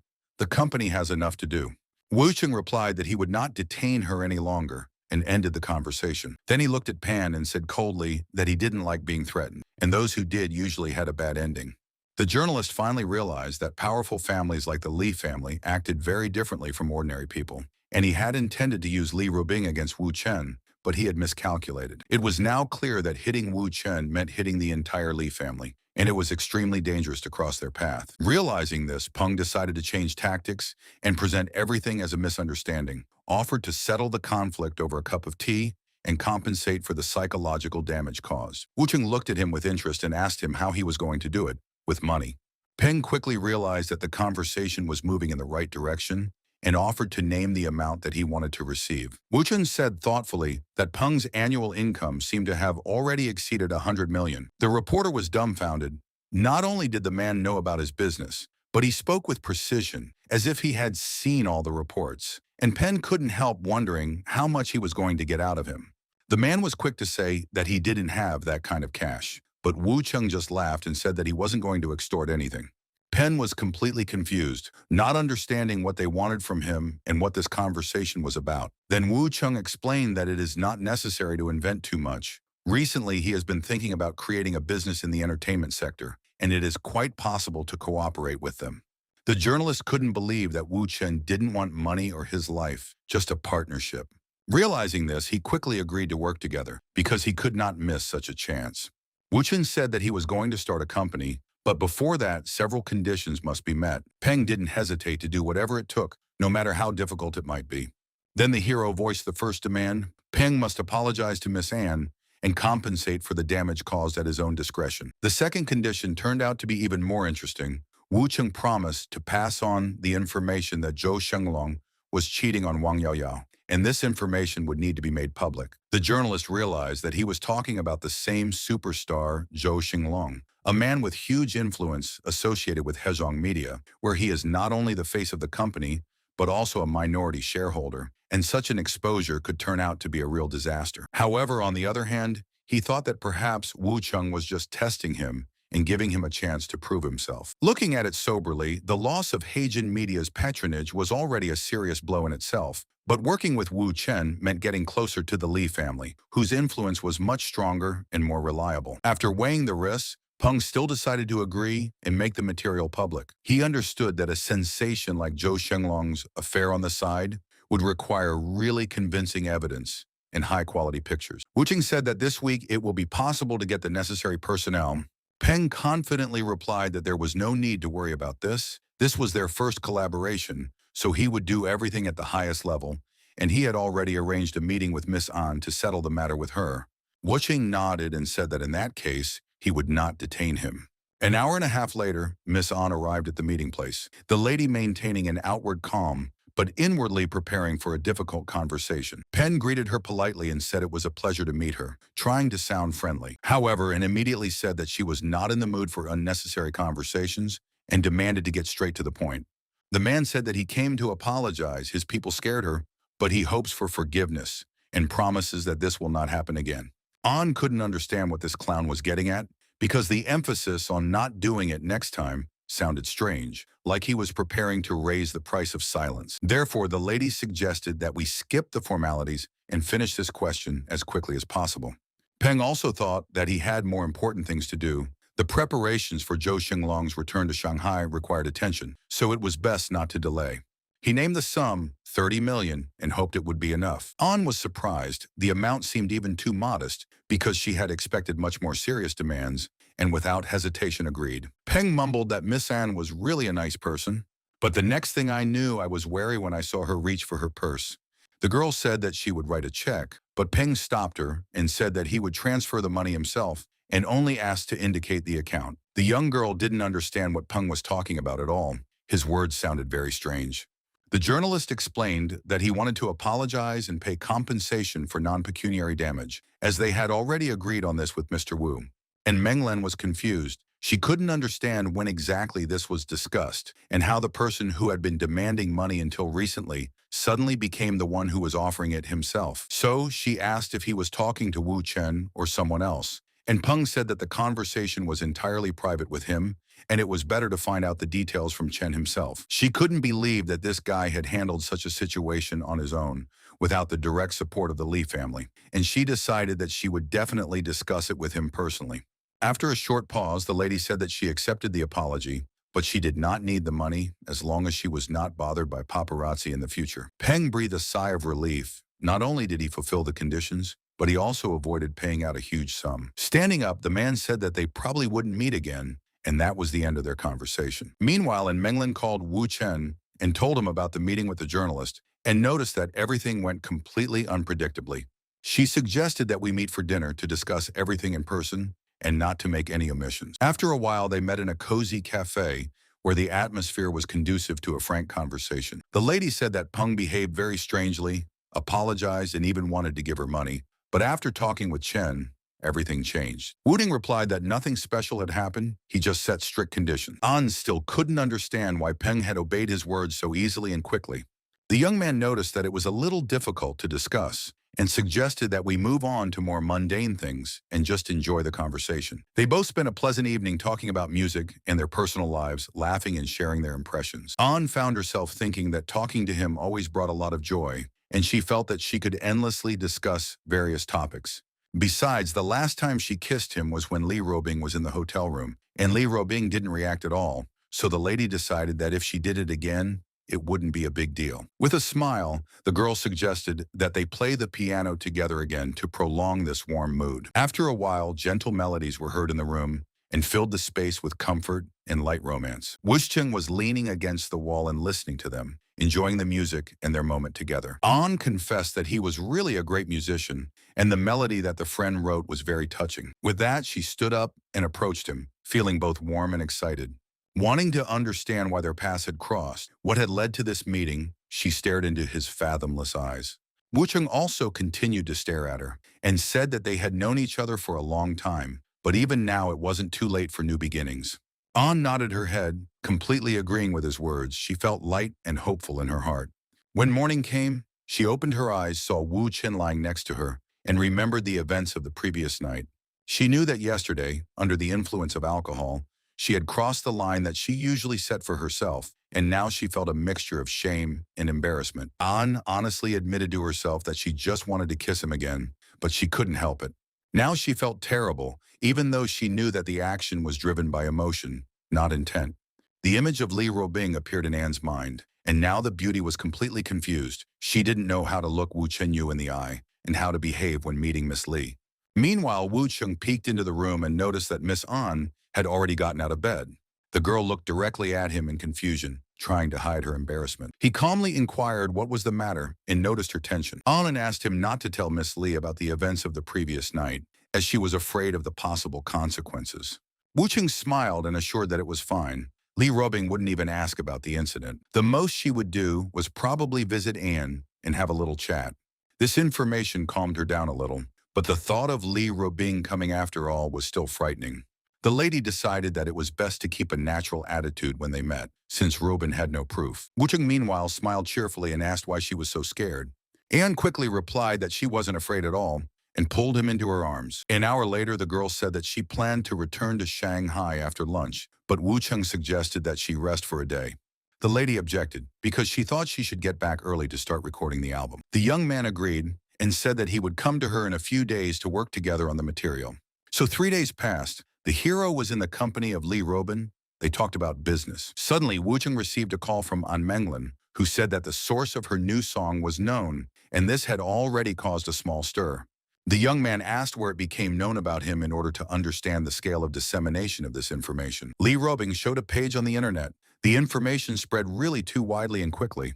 The guy asked how it happened and who the demo version of the song was sent to. An explained that she sent it to the music teacher, songwriters in the company, managers of singers, interns, and many other people, and Wu Chung realized that it was distributed through employees. Li Robing looked at her friend and noticed his smile at this news and couldn't understand why he was so pleased. Wu Chung replied that the situation was getting more interesting. He wanted to find a more compelling reason to go to Shanghai than just recording an album, and in the end, the initiative came from An Menglan. The girl realized that this was some kind of ploy to see this lady again, if the friend is determined to get her attention. Wuding replied that he had no such goals. He only meant working with girls, and not personal relationships at all.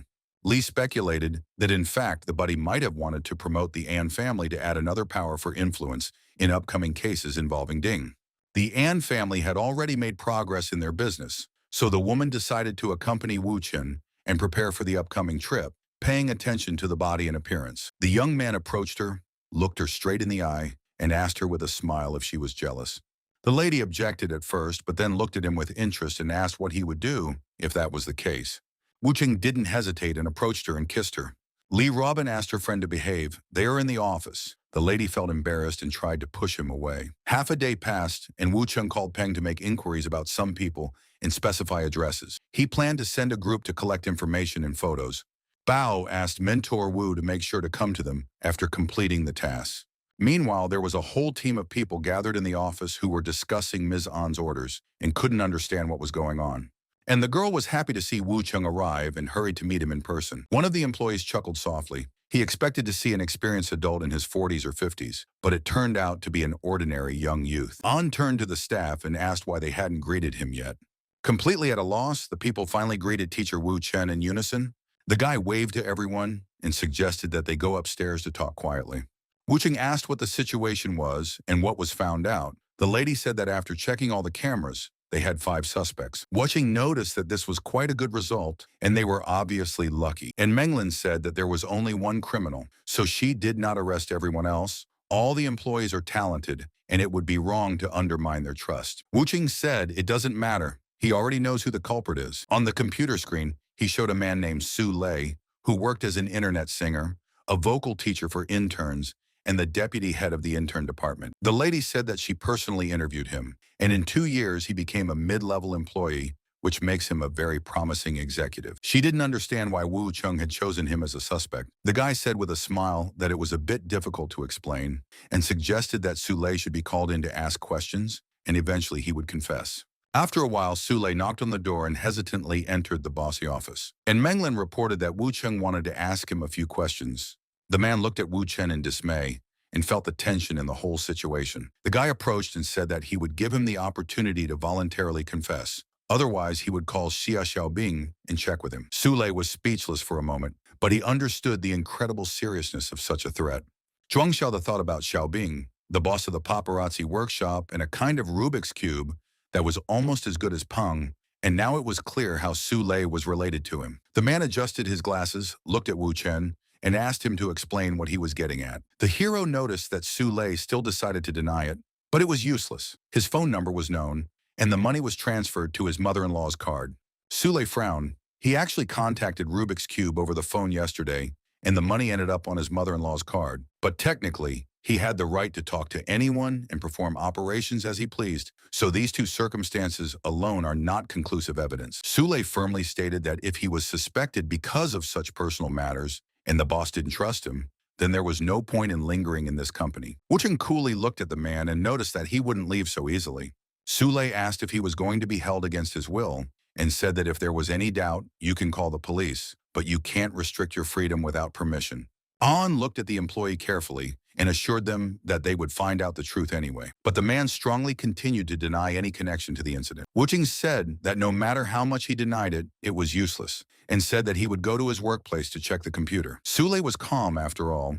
He had deleted all the data a long time ago, and there was no compromising information in the system. He calmly escorted Wu Chen to his office and told him that his personal computer, tablet, and mobile phone, and all electronic devices were located here. Wucheng sat down at the computer and immediately noticed that all the data was thoroughly cleared, which explained Sule's confidence.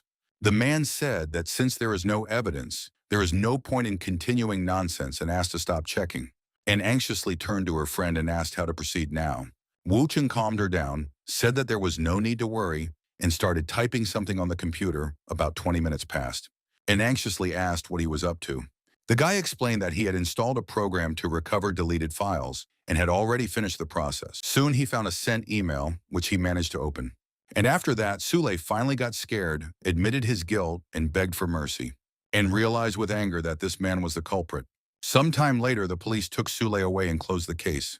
The girl noted that in general, you can leave the matter of revealing the sound source as it is, but she would like to protect the new album from such leaks. Wucheng offered as a defense to postpone the publication of the album to an earlier date, and the sooner the better. He knew who the culprit was right away because he had assigned Pan to make inquiries, and both suspects worked in the same field, and it was not difficult. An asked with some shock what that meant.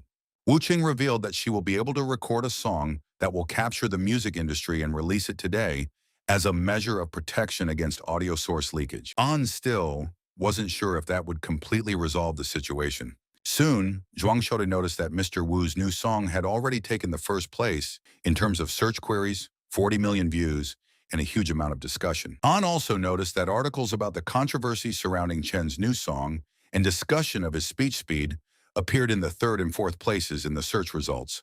Despite the incredible popularity, negative reviews and bad words became noticeable, which An found unpleasant. At that moment, music director Yu Xiaohu came into the office and asked who wrote these amazing 7 songs from the new album. An replied that the author was Wu Cheng and asked what it meant to them. Xiaohu said that in this case, this guy shows incredible talent.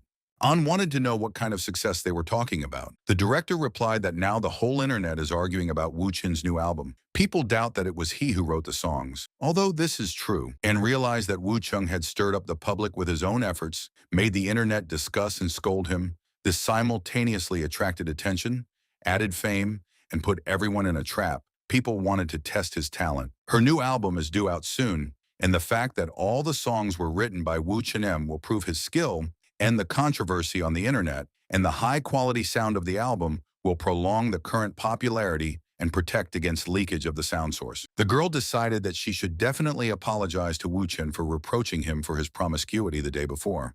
The next day, Yu Xiaohu reported that all the attention on the internet had shifted to Wu Chen's new song, and the popularity of the leaked track had noticeably dropped. Wu Chen said that this was the most he could do at the moment, and over the past few days, Miss An had really put in her best efforts to finish recording the album and release it as early as possible. An looked at him and asked if his friend was going to leave. The young man replied that he had some business to attend to, but they would definitely get in touch later. An hour later, he went to a European restaurant and discussed some matters with Zhuang Xiaodi. The guy said that the script of the film that he wrote a few days ago should be handed over to Mao Ruoxun when he arrived and gave her a flash drive with the materials. Zhuang Xiaodi noticed that this was a very valuable project for the new company and did not understand why her friend did not intend to hand it over personally. The guy explained that it should be done by her, because in the future, the lady will become the president of the board of directors of Chang'ai Entertainment. The girl was delighted that she will hold such a high position. At this moment, several people walked up to them, including Qi Jun, a major shareholder and management member of the real estate group, as well as Qi Chenghong, his nephew and son of the chairman of the board. Qi Chenghong noticed with a malicious smile that this was a star who was now relying on a rich patron. Wu Chen calmly asked Zhuang Xiaodi not to pay attention or listen to such provocations. However, Qi Chenghong didn't let up and continued to mockingly say that this was a beauty who looked pathetic enough. He approached her and asked her to tell her frankly what kind of account this guy has for her, and also insistently suggested that we go away for a chat in private. Zhuang Xiaodi immediately replied that she didn't want anything to do with him and thought his words were complete nonsense. The lady turned to Wu Chen and asked him not to take this conversation seriously. Qi Chenghong decided that her companion was too passive and didn't pose a threat, easy to keep under control.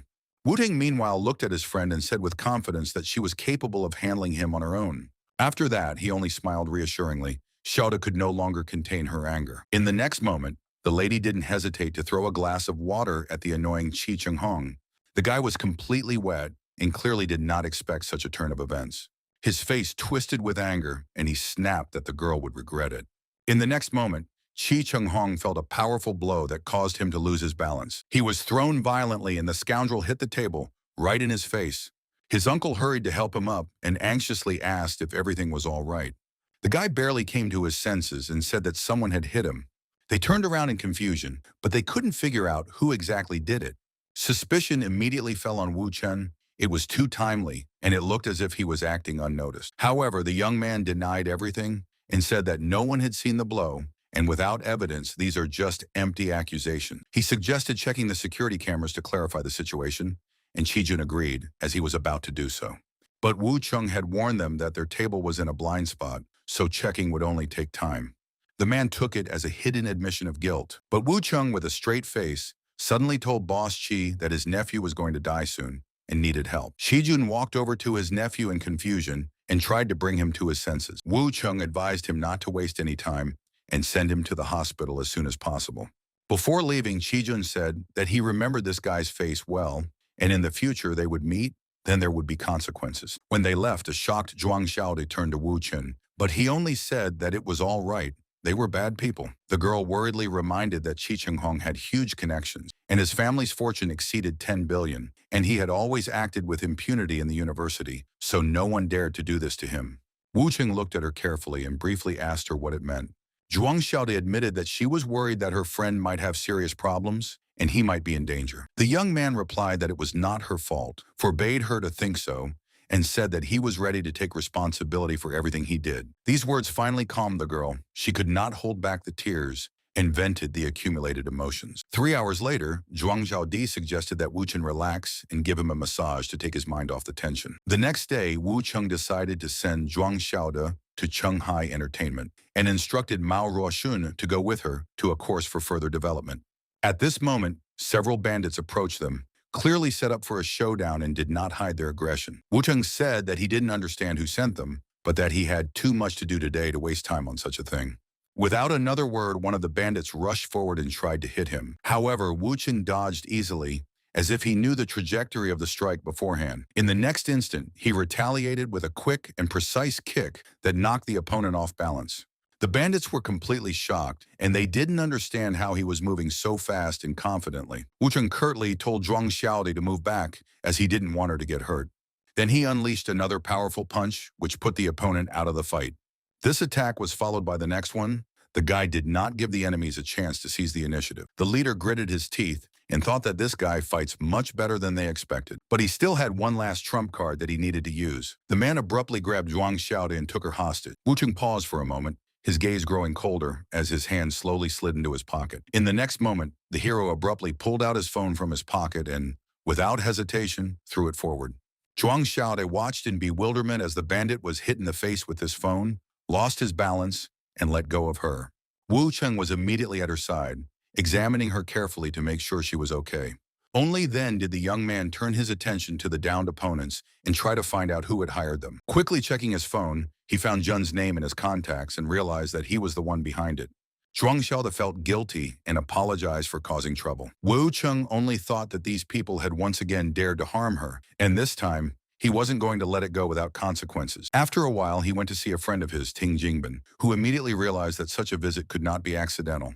Wu Cheng said that he also invited Boss Gu because he knew that Boss Gu was willing to deal with the Liu family almost as much as the Li family, but before that, he wanted to make a small gift. Casually, the hero said that they were probably familiar with the Qi family's real estate group. Ting Jingbin said that the influence of the Qi family is just a local level in Shanghai, which in general does not pose a serious threat. Gu noticed that there was no serious support behind this party, and it was rumored that they were just the confidants of an old leader. Wu Cheng replied that this person had already passed away, which meant that their further development had actually reached a dead end. He added that his flash drive contains complete dirt on them, and if used correctly, you can probably get your hands on Shuang Qi's assets worth about 10 billion. Ting Jingbin's eyes immediately widened. The amount was truly staggering. Even Gu couldn't hide his surprise and asked if the Qi family had done something so seriously wrong to Wu Cheng. Wu Cheng calmly replied that the reason was much simpler. He just didn't like it when bad people hurt others. Ting Jingbin and Gu realized that the case was risky, but with the right approach, they decided to try to close it in 3 days.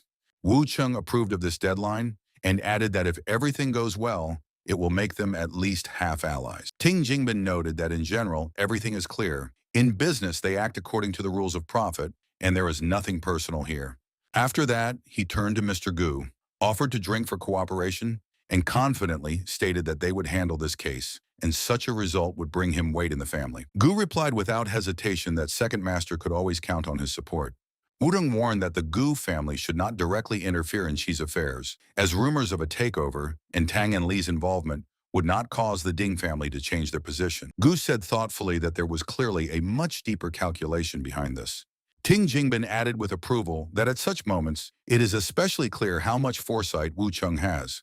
3 hours later, they finished their meal, and Chen ended the day in a very comfortable atmosphere, and the guy told Zhuang Xiaode not to worry about June anymore. The matter was already settled. At the same time, Li Robing called him, clearly wanting to find out why he hadn't been in touch for 2 days and had managed to pull off something serious behind her back. Wu Cheng casually clarified what they were talking about, as if nothing out of the ordinary had happened. Li Robin said that the conversation about An Menglin's new album, the network actively discussed that Wu Cheng allegedly created all the songs alone and how much effort he spent on it.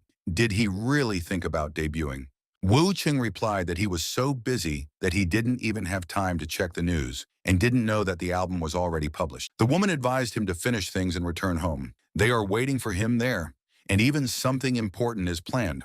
The next morning, his phone rang again. It was An Menglin, and from her voice, it was immediately clear that something serious had happened. The lady said that the situation is getting out of control. In the top search queries, there is now a discussion where Wu Cheng is exposed as a scumbag and a cheater, and she is supposedly aware of everything that is happening. Wu Cheng reacted quite calmly and said that the author of these stories clearly has excellent writing skills and a rich imagination. And Menglin clutched her head and couldn't believe that Wu Cheng was still able to make jokes in this situation. The young man explained that all this is natural. The album has become a success, which means that there are people who benefit from intervening and spreading fictional stories that are still impossible to prove and will soon be forgotten. An was still worried because there were already reporters on duty at the company's door, and perhaps she should make a statement to clarify the situation. It wasn't so much the spread of rumors that worried the lady, but rather the possibility that information about her relationship with Wu Chen might come out, and then she would have to explain herself to Li Robing. Wu Chen understood these concerns, but confidently said that it was not necessary to panic, and even more so to make hasty statements on the internet. And I noticed that something else is more important now. We need to urgently deal with traitors within the company. He gave specific names: Chu Jai from the Theater Arts Department and Liu Si from the Public Relations Department, who secretly sold information and spread rumors. And Menglin was shocked and couldn't believe that this was true. But after receiving confirmation from him, she promised to investigate immediately. At the same time, the lady decided that it was better for them to temporarily not meet until the situation calmed down. Wu Cheng ended the conversation and turned to Zhuang Xiaodou, saying that she should not worry about such small things, and Mao Zedong would teach her everything necessary. 3 hours later, Qing Ying was happy to welcome hubby, warmly welcoming him, and clearly looking pleased with his return. Wooding noticed with a smile that Qing Ying was also here. He was glad to see her. The girl immediately rushed to him, not hiding her emotions, and showed with all her appearance how much she missed him. Li Robing watched this and thought with extreme annoyance that Qing Ying was usually quite reasonable, but when she was around Wu Chen, she was completely different. Wu Chen shifted his gaze to Li Robing and asked why they had come together in the first place. She offered to ask Qing Ying herself, and the young man immediately looked at her for an answer. Qing Ying approached and whispered in her ear that there was an idea. The lady confessed that she wanted a child. Wu Chen looked at her carefully and intently, trying to understand how serious her words were. The lady held his gaze and said that she would not back down from her decision. At this moment, Li Robing gave a small wink. Wu Cheng noticed that if Qing Ying became pregnant, it would be difficult for her to handle the company's affairs, but the lady herself understood this and still did not give up on her desire. He thought about the fact that their relationship is now impossible to reveal, and in the future it will not be easy, and perhaps a child would be a real source of happiness for a friend. In the end, he tacitly agreed with her decision and gently patted her head. Qing Ying immediately brightened up, saying that she needed to prepare and take care of her health, and promised to call him when she was ready. Li Robing sighed heavily as she watched, and Wu Cheng noticed that Qing Ying was clearly in a hurry, unlike her. The girl replied that she was also not going to delay, but first she wanted to meet his parents, and if he had nothing to do, they could go to them right away. Wuding thought that Qing Ying's words clearly hurt Li Robing, and now she seemed to want to further strengthen her position by his side. He couldn't help but smile at the thought, but Li Robing coldly stated that she didn't care about his chuckles at all. An hour later, they arrived at the house where Wu Cheng grew up, a place that was simple and far from luxurious. Li Robing found it strange that a person with such character and abilities could grow up in such an environment. Even so, she couldn't wait to go inside and meet his parents. As soon as they entered, Wu Cheng introduced Li Robing to his mom and dad. Her parents welcomed her with sincere joy, but they couldn't resist asking why her son still lives so modestly and doesn't change his usual lifestyle. Their conversation was suddenly interrupted by a knock on the door. Old Chen appeared on the doorstep and decided to stop by for a visit. When the man found out that Wu Chen's chosen one was not just a girl, but a manager from the Li family, he was really amazed. Li Robing was a little embarrassed under the attention, but she tried to keep her face calm. Her father still couldn't understand why Old Chen was treating her with such respect, as if she was someone on a completely different level. Wu Chen's mother also didn't hide her confusion and shock as she tried to find an explanation for this behavior. Meanwhile, the guest who entered greeted Li Robing and introduced himself as Chen Jinyi from Shen Chemical Company. He admitted that he was extremely surprised to find out about her relationship with Wu Chen. Li Robin confirmed that there is indeed a connection between the two, and there is no room for doubt. The father of the family invited everyone to sit down and assured that everyone here is their own. Jinya leaned in softly and admired how much of a blessing it was, since he had just graduated from university and was already dating a billionaire. To my father, this sounded incredible, beyond comprehension. Meanwhile, Jinya continued by saying that the future daughter-in-law owns large cosmetics factories with a net profit of several billion. Father was completely confused. It was only possible to guess how his son ended up next to such a person. At this point, the mother called everyone to the table and tried to turn the conversation into a calmer channel. Jinya modestly remarked that it was a family dinner and he didn't want to interrupt, but he was asked to stay anyway. At lunch, the mother invited everyone to try cooked vegetables and appreciate her culinary talents. Lee Robin tasted the food and sincerely noted that everything was very tasty, which immediately won her parents over. Those who were a little embarrassed said that they were happy to see her, but they wanted to be frank, because with her position in the scale of the business, their family looks too modest, and they are worried that their son may restrict his freedom. In response, Lee Robin suddenly announced with a completely calm expression that she was pregnant, and now there was no point in changing anything. The parents froze in complete shock and immediately asked how long it was. The lady said that she had recently been examined, and the doctor confirmed the pregnancy for a period of about 20 days. His father looked sharply at Wu Chen, clearly not understanding how he had allowed such a situation to happen and not taken precautions. Lee Robin intervened and said that it wasn't his fault because she was already 27, and having achieved some success, it was time to seriously think about having a child. At the same time, the woman honestly admitted that Wu Chung is 5 years younger, just graduated from university, and does not seek such a step at all. These words completely stunned the parents. In front of them, a lady who was ready to marry their son and give birth to a child, while he himself seemed in no hurry to accept it. Wu Chen's mother, still under the impression, resolutely said that she would take care of everything herself in the future, and even if her son didn't participate, she would still support Li Robing. Later in the evening, the girl admitted that she said about the pregnancy without thinking and hoped that Wu Chung was not angry with her for it. He replied that he was not angry, but suggested that this legend should be made a reality. Li Robing was taken aback and reminded that Qing Ying also wanted a child with him. Wu Chung confidently declared that he could handle everything, but the lady still doubted, because there are other girls and their reaction can be unpredictable. The next morning, Wu Chen's phone rang sharply, bringing him out of his sleepy state. He was informed that Mao Zedong was involved in a serious accident when he was hit by a truck that ran a red light at the intersection of Tongjiang Avenue. Now the guy was in the hospital, and the driver fled the scene, which looked like a deliberate action. The first guess was that this was the Qi family's revenge, but Wu Chung immediately doubted that such people would not act so rudely and risky. He deduced that someone else was behind it and asked that Gu Ruibo be restrained from acting hastily first, so as not to make the situation worse. Wu Chung promised to find out the truth and immediately instructed to find the surveillance footage at the scene of the accident. Tang replied that the materials would be ready in 30 minutes.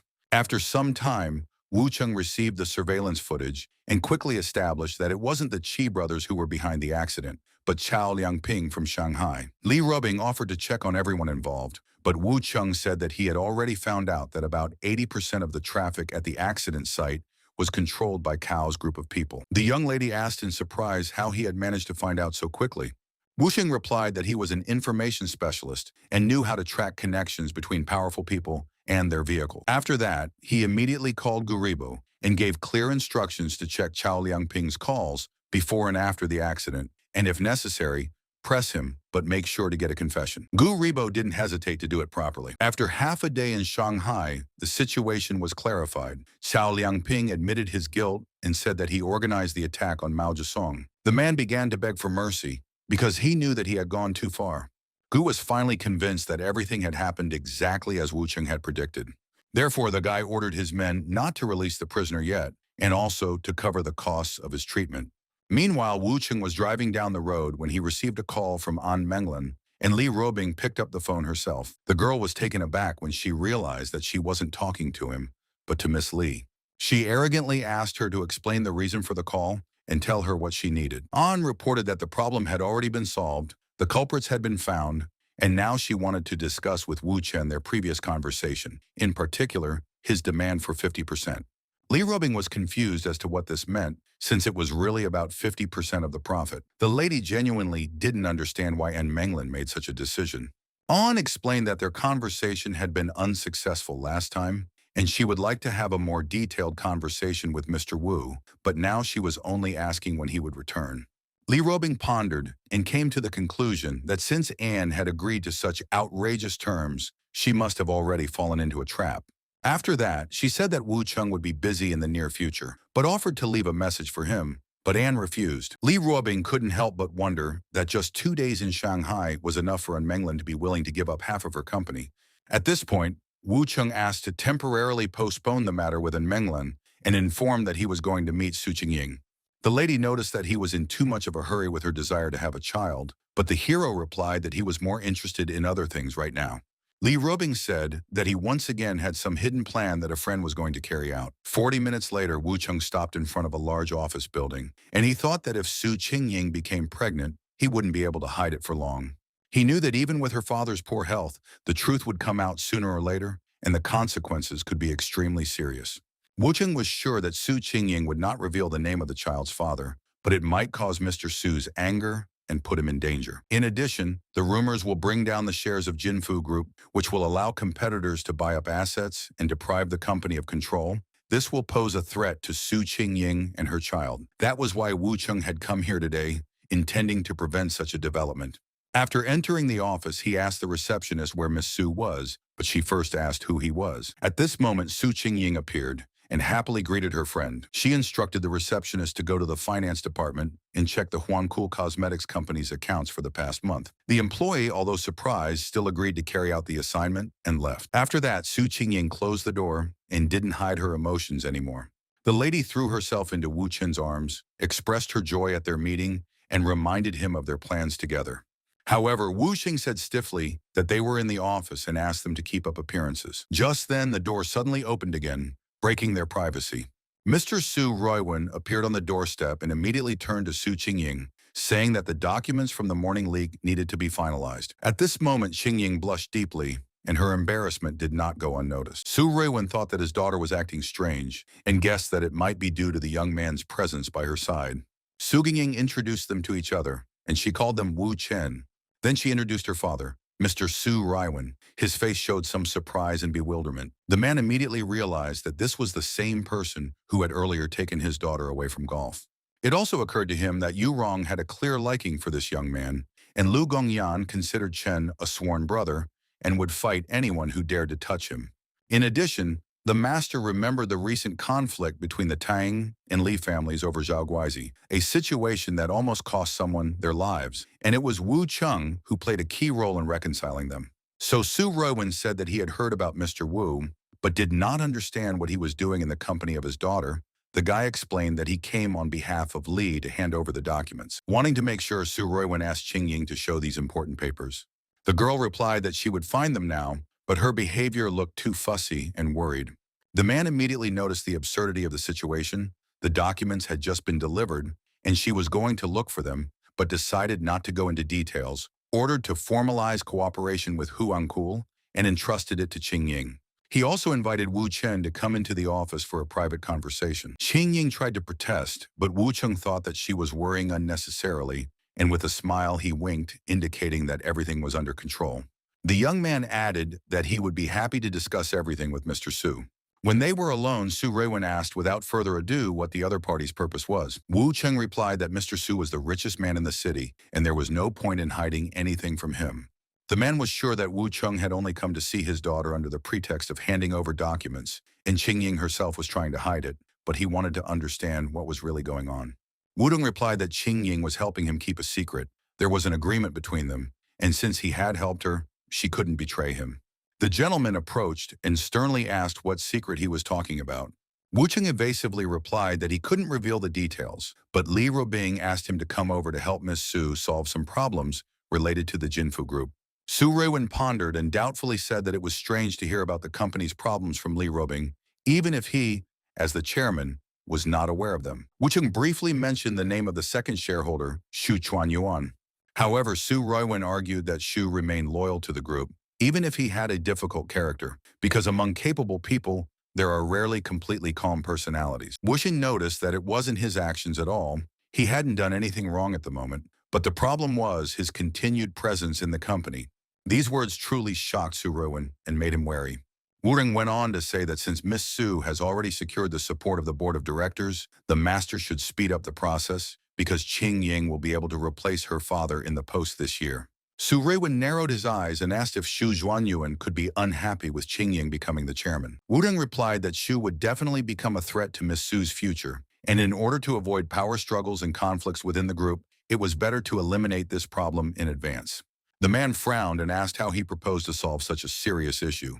The hero unhesitatingly stated that there were two options: send Xu Chuanyu into prison or get rid of him more radically. These words caused Su Ruiwen to feel an inner tension, as he knew that there were almost no legal grounds for incarceration. The only clues relate to cases from many years ago when Xu's company was involved in smuggling due to poor management. He rejected the idea of murder altogether because he couldn't imagine that even Li Robing would allow such a thing, and the consequences for his daughter could be devastating. The master also understood that if the situation got out of hand, it could lead to a serious breakdown in the relationship and deal a blow to Qingying's future. Wu Xing noticed his doubts and added that Xu was a man with a bad reputation, and the sooner such a time bomb was removed, the safer it would be for the entire company. Su Ruiwen wondered if Xu Zhuanyuan really had such a bad name.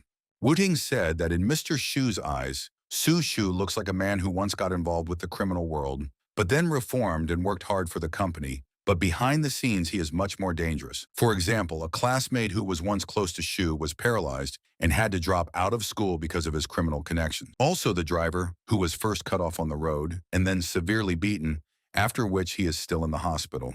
Even more shocking was the mention of Xu's mistress, who wanted official status, but was instead killed and secretly buried, so leaving such a person by her daughter's side is dangerous. Su Ruiwen was shocked, because he had previously thought that Xu's problems had started no more than 10 years ago. But now it turned out that Xu had always been a dangerous person, although there were still doubts about the truth of these words. Wu Cheng confidently stated that everything he said was easy to verify, and there was no reason for him to lie. Su Ruiwen then decided that if this was true, he couldn't let Xu stay by Qingying's side and asked to clarify the location where his mistress' body was hidden. Wu Xing did not hesitate to give the exact coordinates. The northern part of the industrial park, behind the fifth warehouse of the new section of the engineering plant, in the second row of the parking lot, between the second and third places, at a depth of about 2 meters. The young man remembered this place very well, as he had already checked this information once in one of his rebirth cycles. Su Ruiwen asked how funds were stolen, and Wu Cheng said that Xu would probably act secretly and thoughtfully if he decided to do so. The youth suggested that they continue the conversation in a quieter place, and after finishing the conversation, he said goodbye, and Su Ruiwen sent his regards to Li Robing through him. When the door closed behind Chen, Su Ruiwen immediately dialed the number he needed. Li Robing received a call from Uncle Song, who thanked her for her help, asked her to contact him directly in the future, and then said that he was preparing a check-in excavation. The master continued to talk, but Li Robing didn't understand anything, and suspected that Wu Cheng had done it again without her, and she didn't know what to say. Su Ruiwen, not hearing the answer, asked worriedly why she was silent. Li Robing pondered and guessed that Wu Cheng had deliberately not revealed the whole picture to her, so she should be careful what she said. Su Ruiwen, meanwhile, said that Wu Cheng gave him several names involved in Xu's corruption, but did not go into details, so the master expected to find out more. Li Robing replied that she wasn't really sure about the details, then referred to her busy schedule and suggested that we discuss it another time. Su Ruiwen was wary because her reaction was more like confusion than confidence, and he concluded that the investigation probably wasn't conducted by her at all. The man recalled how Qingying was able to take control of the board of directors right after meeting Wu Chen, even though no intimacy was known between them before, which only served to increase his suspicions. After some time, the workers reported on the results of the excavation and confirmed that a female corpse was indeed found in the specified place. At this moment, Su Ruiwen was finally convinced that Wu Chen's words were true, and the situation with Xu was much more serious than he had imagined. Meanwhile, Wu Chen was already in the company of girls, and Li Robing told him not to make any more jokes like this and not to put her in such a position. Su Gingying confessed that the moment her father caught them, she was really scared. Li Robing noticed with a smile that at times like this, she was beginning to wonder if Wu Cheng had any superpowers. Jia Jia, in turn, complained that her friend had played a prank on her again. Wu Cheng noticed that perhaps she was also thinking about children, which completely confused the lady. The girl replied that she did not want children at all, as she considered herself still too young for this. And the friend said that then she would have to sleep separately on the sofa. The lady noticed with indignation that he was clearly mocking her. The young man said that this was just a joke, and then asked Jia Jia to talk to him in private. They went to the balcony and the girl came closer, asked what the conversation would be about. Wu Cheng asked her not to tell anyone about how exactly they met without his permission. Jia Jia replied that everyone already knew that they had met in a bar and that there had been a fight. The guy came to the conclusion that she still did not understand anything, because at that moment, without thinking, he told about his 1,000-year rebirth, not expecting that he would finally come out of samsara. He said that this is the real secret, which in any case should not be disclosed to others, so once again asked to keep it a secret. The girl agreed, but put forward one condition. Wu Cheng looked at her and asked which one, and Jia Jia asked that her friend always take care of her in the future and help her in any difficulties.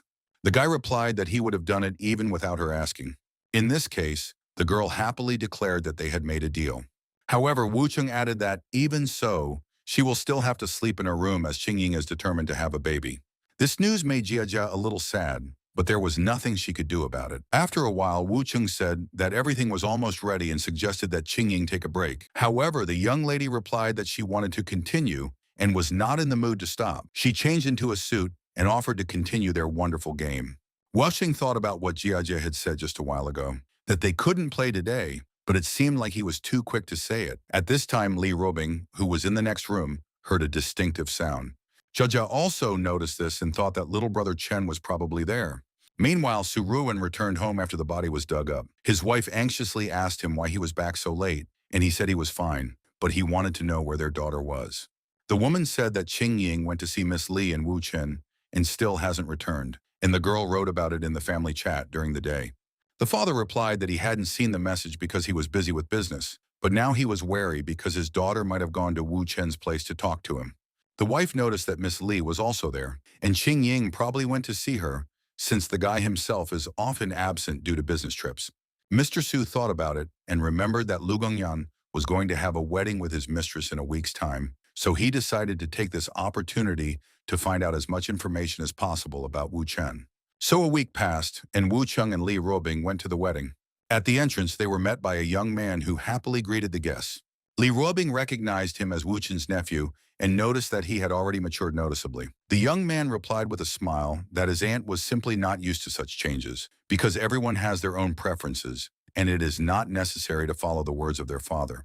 After that, he kindly pointed them to their table and invited them to sit down. Wu Cheng suggested that they go to a quieter place where there are fewer people. However, at this moment, they were noticed by Yu Rong walking over and noticed that they hadn't seen each other for a long time. Li Robing gave her a sidelong glance and asked her to keep a low profile as a sign of respect for everyone present. Yu Rong leaned over and quietly informed her that she wasn't going to cause trouble for her man. However, Li Robing insisted that she remember the boundaries and not provoke conflict. The lady remarked that jealousy alone could not achieve anything, especially considering that Su Ruiwen had recently shown interest in Wu Chen. These words shocked Li Robing, and the woman immediately tried to find out the details. However, Yu Rong evasively replied that what was more important right now was Mr. Su Ruiwen's intentions, since it was unclear what he was up to. At that moment, Wu Cheng asked Li Robing to find Qingying. When she left, the hero turned to Yu Rong and said that he was ready to continue the conversation. Li Robing turned around and thought that her companion was planning something big again. Yu Rong, meanwhile, admitted that she couldn't bear to watch her beloved Wu Cheng being around Li Robing. They clinked glasses together, then Wu Cheng suggested that they find a more private place. With that, they headed forward, hiding from prying eyes. After a while, the children found themselves in the gazebo, and Yu Rong noticed that this place was perfect for finally letting her feelings run wild. Meanwhile, a few minutes earlier, Li Robing had walked up to a group of influential guests. One of Su Ruiwen noticed that Miss Li was without her companion. He reached out to her and apologized for not thanking her for the incident last time. But today, he would like to take the opportunity to express his gratitude to both her and Mr. Wu Chen, but he doesn't understand where he disappeared to. The lady replied that this guy was probably doing business with Yu Rong, and the man nodded and said that he would find him then. Li Robing watched him go thoughtfully. Meanwhile, Su Ruiwen went to the designated location, but he didn't find anyone. After a while, he became alert and heard strange noises nearby. Yu Rong and Wu Cheng were in the gazebo, and their position left no doubt about what was happening. Su Ruiwen was completely taken aback and instantly realized that Yu's words about being willing to marry him were not an empty joke. It is highly suspicious that two such powerful women should be attracted to the same person at once. At that moment, Yu Rong and Wu Cheng sensed that someone was watching them, but the man managed to hide behind the wall nearby in time and avoid detection. Wu Cheng privately thought that Li Robing had done her part of the plan perfectly. Meanwhile, the master was shocked that even a woman like Yu Rong would have an affair with a much younger man, and a man who was not formally related to their circle. He knew that if this information got out, the country's elite would be in complete disarray. In that case, Dong-ai risked becoming the scene of a confrontation between the Li and Wu families. He didn't expect Yurong's words about marrying Wu Chen to be true. This guy has amazing courage, because even Su Qingying continues to keep a secret. Meanwhile, Li Rubbing and the other girls approached him, and she asked if they could find Wu Chen. Su Ruiwen replied that he looked around but couldn't find it. Li Robin then said that in that case, she would try to contact him by phone.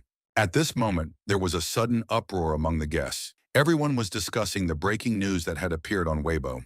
It was reported that two high-ranking employees of a Shanghai company were arrested for organizing an assassination attempt. Zhuang Xiaode asked what was going on. Li Robing thoughtfully remarked that the Qi brothers had previously insulted Wu Chen and admitted that she was beginning to worry that he was too deeply involved in what was going on. At that moment, Wu Chen came up to them and asked what the conversation was about. Then he noticed Su Ruiwen among those present and admitted that this was quite an unexpected encounter. Su Ruiwen replied that he had already considered Wu Chen's words earlier and suggested that they discuss it in private, after which they went to a private room to talk privately. After a while, Wu Chen came out and said that it was time to go back. Since Lu Gongyan's wedding was about to start, Li Robing still asked how the conversation went. The guy replied that he didn't reveal all the details and added that after the wedding was over, he would leave, and later Su Ruiwen would contact Li Rubin himself. She was confused because after a lot of hints and roundabout conversations, Wu Cheng had finally passed on to her the most unpleasant part of the plan, just how treacherous this guy could be. However, Wu Cheng confidently stated that she would succeed because Li Rubing is capable enough to handle it. Sometime later in the evening of the same day, Su Ruiwen approached Li Rubin and asked why she was alone. The lady replied that Wu Cheng had left earlier to attend to important matters. The man noticed that in this case, they just have the opportunity to talk quietly. After that, he turned the conversation to the topic of Yu Rong, because he had heard that Miss Li had once considered her an idol, and he had great respect for her, but he didn't quite understand the nature of their current relationship. Li Robing confirmed that Yu Rong really was an example to her before, but now her attitude has changed. The man stared at the woman and watched her reaction. She calmly continued and reported that it seems Boss Su is already aware of Wu Chen's relationship with this woman. Li Robing bluntly stated that she knew about all his affairs because Wu Cheng likes to play, and besides Yu Rong, he has other mistresses. After hearing this, Su Ruiwen didn't understand what the difference was between Wu Chen and Ding Rilin. Why even accept such a person? In response, Li Robing said that Wu Cheng was special, and it might not be clear to outsiders, but her companion was much more powerful than it seemed at first glance. Su Ruiwen asked in confusion, is he really that strong? It even occurred to him that this guy wasn't a human at all, but a certain supreme being. Li Robing spoke about the recent real estate incident in Shanghai, which is now being actively discussed, and said that it was all arranged by Wu Chen. In addition, Wu Cheng had dealt with a difficult situation in just 3 days, as the Qi brothers had insulted one of his women, Zhuang Xiaode, so for the sake of one woman, Wu Cheng had destroyed a multi-billion-dollar conglomerate in such a short time. Li Rubbing added that Wu Cheng really values his women, and although he never explicitly promises anything, it's hard to imagine what he would do for them. The lady then recalled the recent news that superstar Zhou Shenglong cheated on Wang Yaoyao, which caused the shares of Hezhong Media Group to plummet. Su Ruiwen couldn't figure out how all of this was related and wondered if Wu Cheng had done this for one of his women, but for what purpose. Li Rubbing revealed that his new lover, An Menglin, was behind it. Some time ago, the Heijin Media Group targeted An Menglin, published leaks of her new album, and spread rumors about her romance with the talented musician Wu Chen, so now he just hit back. Su Ruiwen noticed in deep shock that this guy was truly amazing. Li Robing said that he was called a rare musical genius on the internet, but perhaps he did all this just to please An Menglin. Su Ruiwen noticed that not so long ago, Su Qingying received the support of the majority of the board of directors and suggested that this might also be Wu Chen's way of making her happy. Li Robin confirmed that it was indeed planned by Wu Chen. At this moment, Su Ruiwen guessed that Qingying was, in fact, also one of his women. Li Robing noticed that since he asked this question, it meant that he already knew the answer to it. The man looked at her thoughtfully and was silent for a while. Li Robing then added that it all started not so long ago, from the day when Wu Cheng took Qingying away from the golf course, and apparently it was their first meeting. Su Ruiwen noticed that the first time they met, Wu Cheng went against his will, and the very next day, Qing Ying gained control of the board of directors, which shows his amazing determination. However, in his heart, he was extremely dissatisfied because his heiress could only become a mistress without official status, and the Jinfu company, worth tens of billions, was at risk of getting an outsider. Li Rubing, watching his reaction, guessed that the master was probably already considering setting up a blind date for Qing Ying to distance her from Wu Chen. But she seriously suggested that such an idea could turn out to be a tragedy, since the consequences would be much more dangerous than it seems at first glance. Mr. Su retorted sharply, "Is Wu Cheng really capable of going to extreme measures if, as a father, he forbids his daughter to be near him?" The lady said that the threat was aimed at anyone who dared to approach Qing Ying, and Su noticed that Ding Rulin was still alive, which meant that the place in Wu Chen's heart wasn't enough for Li Rubing. The girl confidently replied that Ding Rilin would not survive this year. After all, just recently, he almost lost his arm in Donghai and was forced to flee for his life. These words made Mr. Su Ruiwen wary, as he had only considered the incident a rumor, but now he realized that it was all true. It was unsettling to realize that the man who was considered the strongest member of the younger generation of large families had been defeated by Wu Chen. The man noticed that Ding Rulin's death could cause a chain reaction and lead to a large-scale power struggle between powerful families. He didn't understand how Li Rubing could calmly watch this. However, the girl explained that her father had already met with Wu Chen in private, and after that, he started discussing all important family matters exclusively with him. At that moment, Su realized that Li Moran had actually recognized Wu Chen as a future family member. Moreover, it was a matter of complete trust, where the head of the Li family knew exactly where things were going and still placed a bet on Wu Chen. As a result, it became obvious that the alliance between the Li family and Wu Chen was a deliberate move to oppose the Ding family, and Mr. Su greatly underestimated this guy. Li Rubing noticed that he was really shocked, and now he can only gradually accept the new reality. The lady said that she had some business to attend to at the company and suggested that they end the conversation for today and continue next time.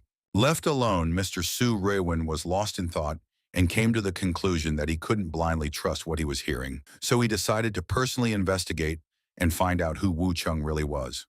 Meanwhile, only a few minutes had passed, and Wu Cheng was currently resting. He received a call from Yu Rong, who sounded slightly tense as the situation suddenly took a new turn.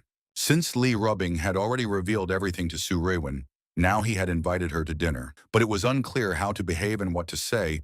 Wu Cheng advised her to stick to the truth. Yu Rong noticed that her daughter was already 20 years old. Would she make excuses for her feelings and interfering in other people's relationships? However, the guy again calmly repeated that honesty is the best option and added that he would also come to this dinner.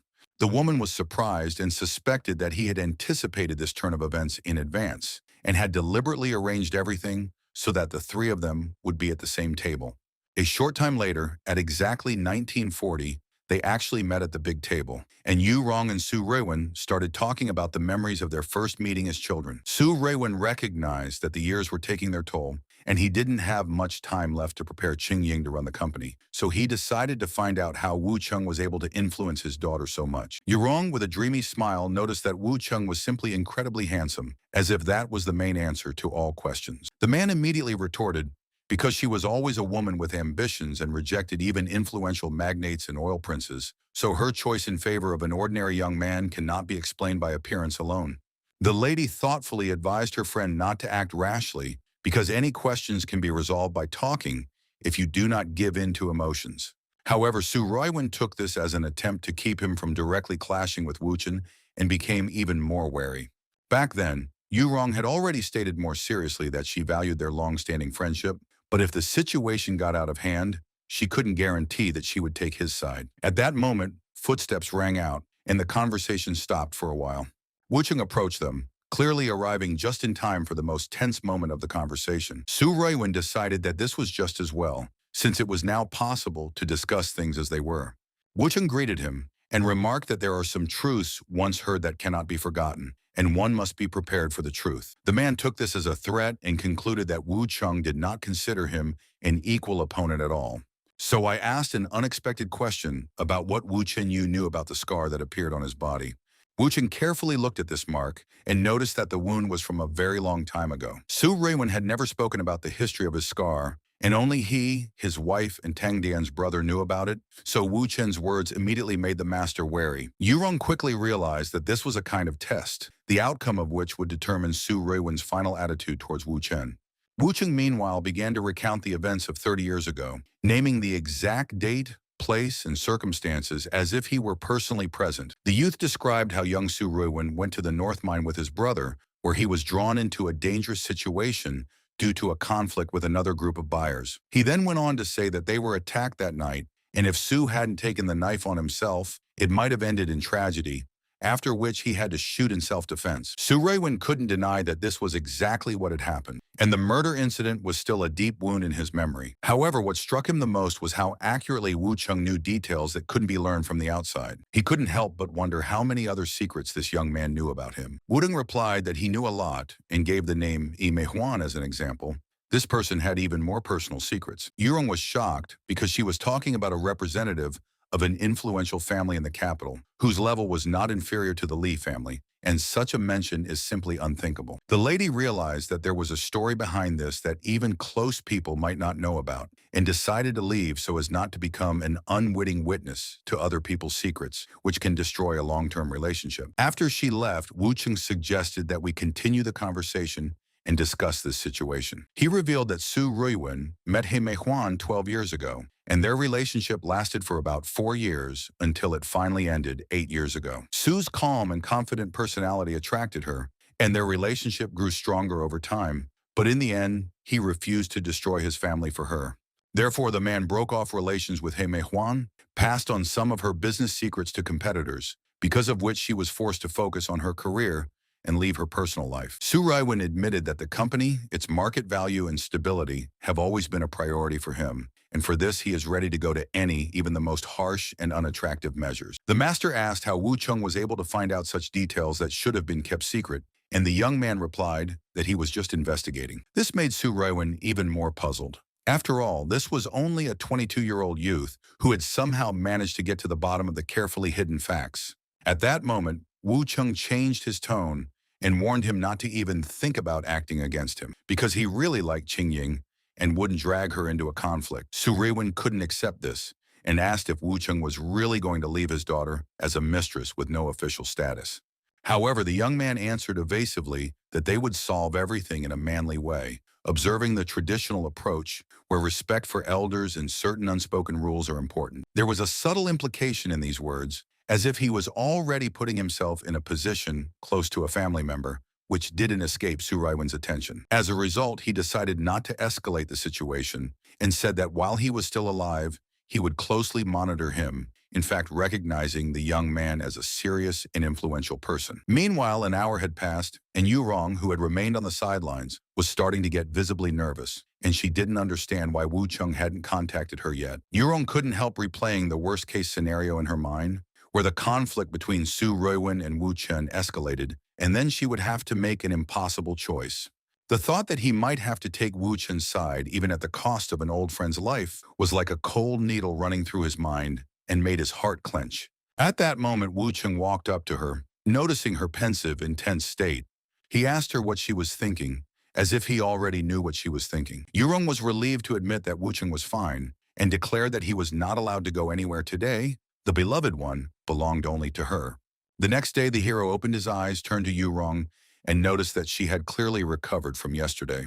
The girl said that she had recently withdrawn all funds related to the Ding family, but in order not to disrupt the company's work, she was able to raise only 2 billion. Wu Cheng noticed that Mr. Ding was being treated in Shanghai, so he would have to go there soon, and suggested that we discuss the situation with him. Yurong reacted skeptically and remarked that financial matters were more important to her. What they wanted from the Ding family was money. The guy clarified that he was just going to talk about the transfer of shares, but Yurong did not believe completely because her father owns assets 5 times more than her. Wu Cheng admitted that it wouldn't be easy, but he was sure it was worth a try, and noted that Heijin's media might ask Miss Song to investigate him, so Sister Yurong would take care of it in advance. At this moment, Wu Cheng received a call from Boss Mao, who sounded quite anxious. Ding Rulin discovered that He Shichin and He Xinshin were missing from Shanghai and is currently searching for them. Wao Xing replied that he understood the task and would make sure that everything was under control. After the conversation ended, The young man turned to Sister Rong and said that he would go out first. After a while, Wu Chung went to He Shichin's house, where her daughter offered to teach an art lesson outside, full of enthusiasm and expectations. The guy replied that there would be no classes today. He came to help with the move, and this caused the girl a real surge of joy. Xing Xing was instantly overjoyed because she loved moving and ran to pack her things. He Shichin assumed that it was all related to that person, and Wu Chung confirmed that it was true. That scoundrel wasn't looking for her right now. The woman was interested in where they would go because she wanted a new place to stay. Wooding said that they would be transferred to Li Robing's home, and this caused the girl to have mixed feelings. She was stunned. If she and her daughter went to live with Miss Li, then He Shichin would see Teacher Wu often. Such a circumstance made her slightly confused. At that moment, the woman's phone rang, interrupting her thoughts. Wu Qing noticed that it was Ding Rulin and advised him not to be afraid, but just pick up the phone. She answered the phone and heard an angry voice demanding to know where Xin had gone. Wu Cheng whispered that it was all right and offered to tell the truth. Therefore, the lady gathered her thoughts and reported that the child was fine and they were now in Donghai City. Then she added that it was none of his business who she was with, since their relationship had ended more than a decade ago. However, Ding Rulin turned to insults and demanded that she return to Shanghai immediately. He Shichin listened intently to this shout, but she didn't interfere and tried to maintain her composure. Wuding put his arm around her and gestured that she didn't have to worry because he was there. The woman felt supported, so she plucked up the courage and firmly stated that she would not return, since she and Xin were happy here, and then interrupted the conversation. Ding Rulin threw the phone down in a rage. He didn't expect the lady to dare to do such a thing. Wu Jing meanwhile calmly said that He Shichin had her whole life ahead of her, and that this man would not be able to cause her any more trouble. The girl sincerely thanked him and said that the support came at the right time. Wu Chung picked up the phone, clearly intending to do something. He Shichin asked in surprise what he was going to do next. The young man replied that Ding Rilin was currently infuriated by his own helplessness, and he needed to push him even harder by sending a photo of them together. He Shichin appreciated this idea and even admired this calculation, but reminded that Xin is at home, which means you can't act rashly right now. 3 hours later, Wu Chung was already walking down the street, and he was considering the next one, since it was time to personally meet double agent Meng Junhao. When they met, he told them that Ding Rulin had instructed him to check on the situation with Wu Chen, He Shichin, and Xin. Wu Ring noticed that it was a lucky coincidence, as he wanted to contact Ding Rulin about it himself, and asked him to pass on the photos taken today to Ding Rulin. Meng Junhao was at a loss as to why Mr. Wu would take the initiative and actually expose himself. In response, Wu Cheng said that he had his own reasons and advised just follow the instructions, because this way the agent can not only stay safe, but also build trust on both sides. The man immediately promised to do everything without further question. In the end, the photos were handed over to Ding Rilin as planned. When he saw them, he flushed with rage, clutched the photos in his hand, and came to the conclusion that he was being openly mocked. The enraged boy, in a fit of rage, was no longer limited to hating Wu Chen alone and wishing for the death of his entire family. Meanwhile, Wu Cheng met up with Li Robing and told him that he had sent Ding Rilin some candid photos with He Shichin, and now all he had to do was wait for a call back. Li Robing wondered why it was so early to reveal information about He Shichin, since it might lead to Ding Rilin, who is connected to the Dong family, trying to eliminate her to silence her. Wu Cheng calmly explained that he would not connect what was happening with the Dong Yuantao incident, but rather, as a man, he would think that he was just being deliberately humiliated and provoked. Li Rubing, however, insisted that it was better to be safe in such a situation than to pay for the mistake later. Wu Cheng replied that if the worst-case scenario was considered, then it was up to Miss Li to strike at the opponent's most vulnerable point and deprive them of their ability to think straight. Li Robing noticed with annoyance that her friend was once again shifting the responsibility to her, just as she had done with Qing Ying's father, and asked when she had turned into his tool.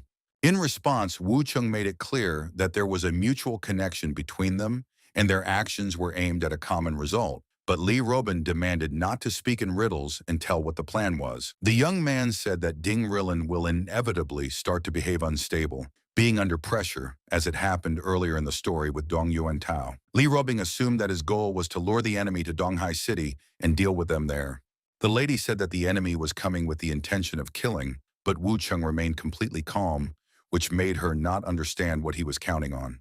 The friend confidently stated that in such a situation, there would always be someone who would act against Ding Rulin, as if executing some supreme justice. He also clarified that he was talking about Lei Cheng's older brother, Lei Yu, the eldest son of the Lei family. After that, Wu Chung picked up the phone and contacted the right person, who immediately stated the problem. In response, he was informed that Ding Rulin had offered 200 million to remove Wu Chen, and in order to avoid conflict, it was decided to accept and then hide abroad. However, Wu Chung said that this was not necessary, and since the order was received, it could be formally fulfilled. The man on the other end of the line was completely confused and didn't understand how this was even possible. Li Rubbing was also wary and opposed this development. The lady was unwilling to allow even the slightest threat. But Wu Qing explained that everything will come down to a staged scenario in which an attempt to eliminate will be made, but it will end in failure, and thus the order will be considered fulfilled. Li Ruobing is relieved since this is just a deliberate move, and there is really no threat to him. Lei laughed and said that he fully understood the plan and was ready to act according to the plan. Wu Qing, in turn, said that he would develop a detailed scenario, and only he would know that this was a fake, while the mercenary that Lei would attract should act strictly according to the usual scheme. Lei Rubbing was afraid for him, but the guy assured her that he had enough abilities and trump cards to get out of any situation unscathed. However, the woman continued to worry and did not want to allow even the slightest situation that could harm him. In the end, Wu Chung allowed her to participate in the case and promised that he would finally sort it out as soon as he returned from Shanghai. After some time, a red car stopped in one of the estates in Shanghai. Wu Chung was in it, and he intended to fulfill the promise he had made to Sister Rong a few days earlier.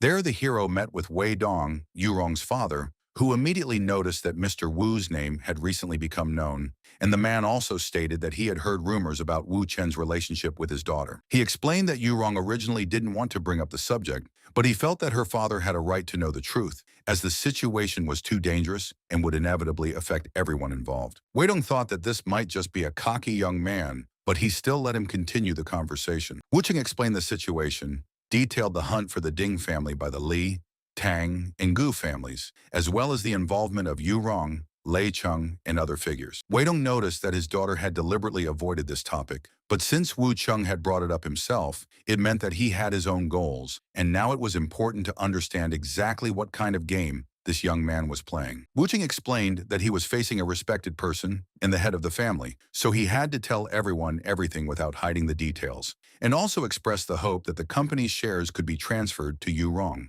Wei Dong said dismissively that Wu Chung had simply changed his target after failing to deal with the Li family and was now trying to pull off the same schemes in his family. The young man argued that such conclusions only complicate the situation and said that Yu Rong is not a person who can be manipulated or played in someone's interests.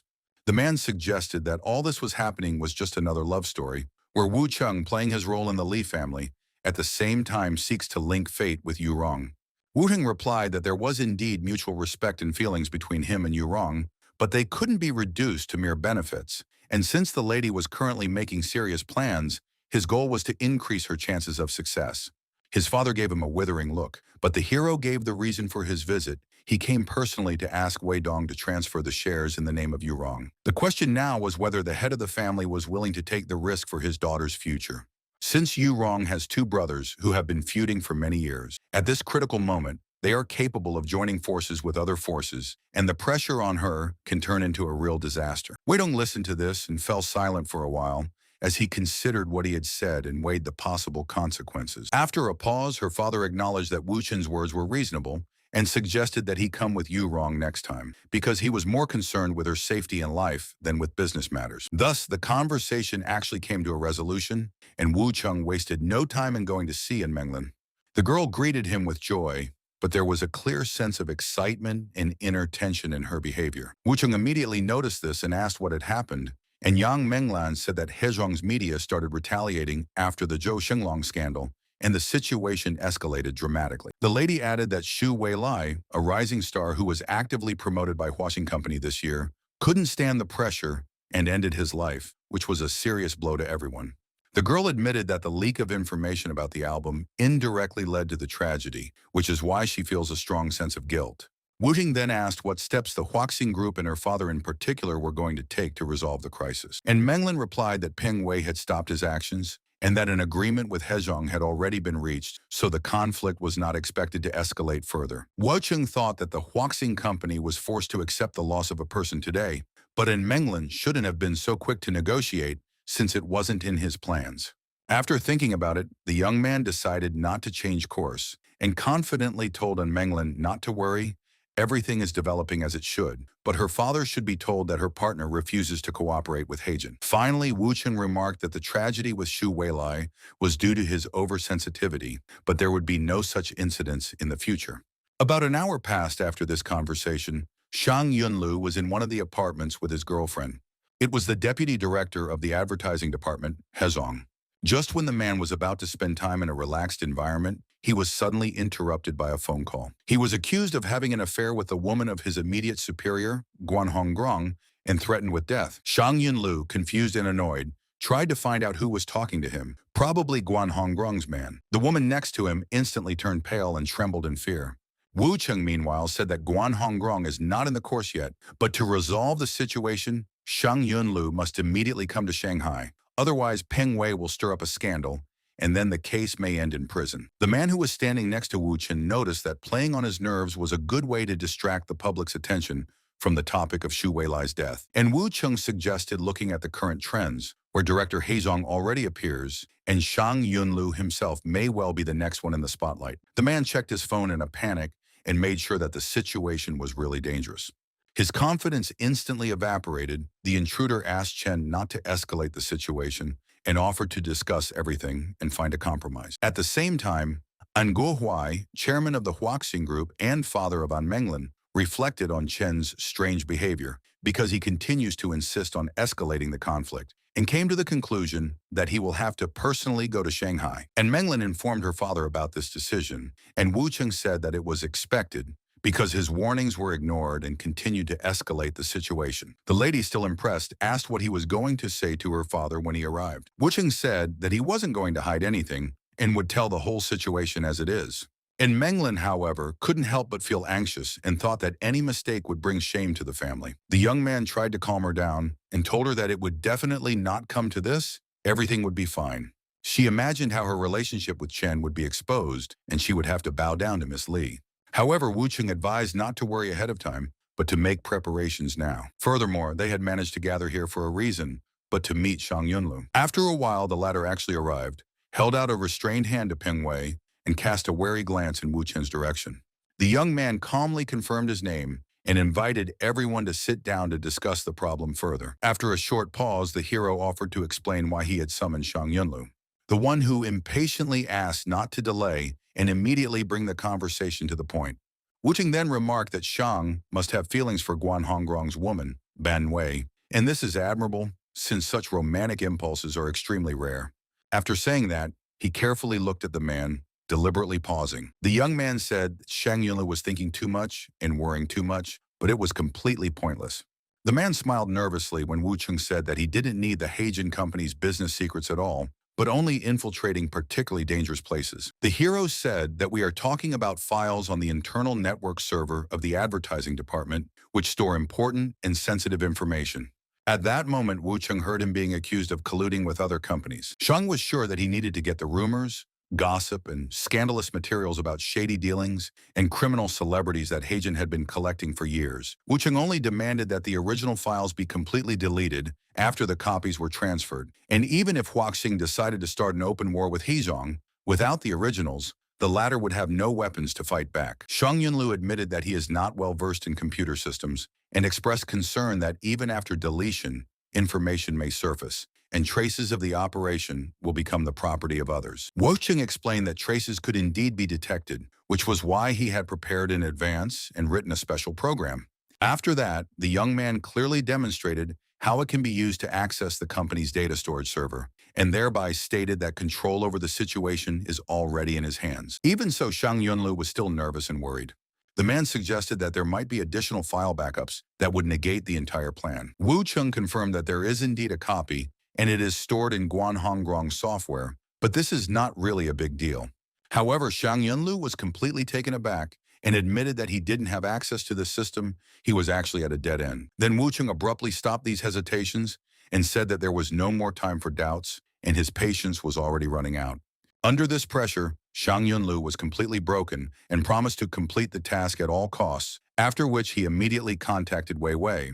When the man ended the call, he said that she did not have the password to the necessary software, and this again jeopardized the implementation of the plan. However, Wu Cheng did not worry at all and said that he knew this. So there are precise instructions with which you can bypass the protection and enter the password.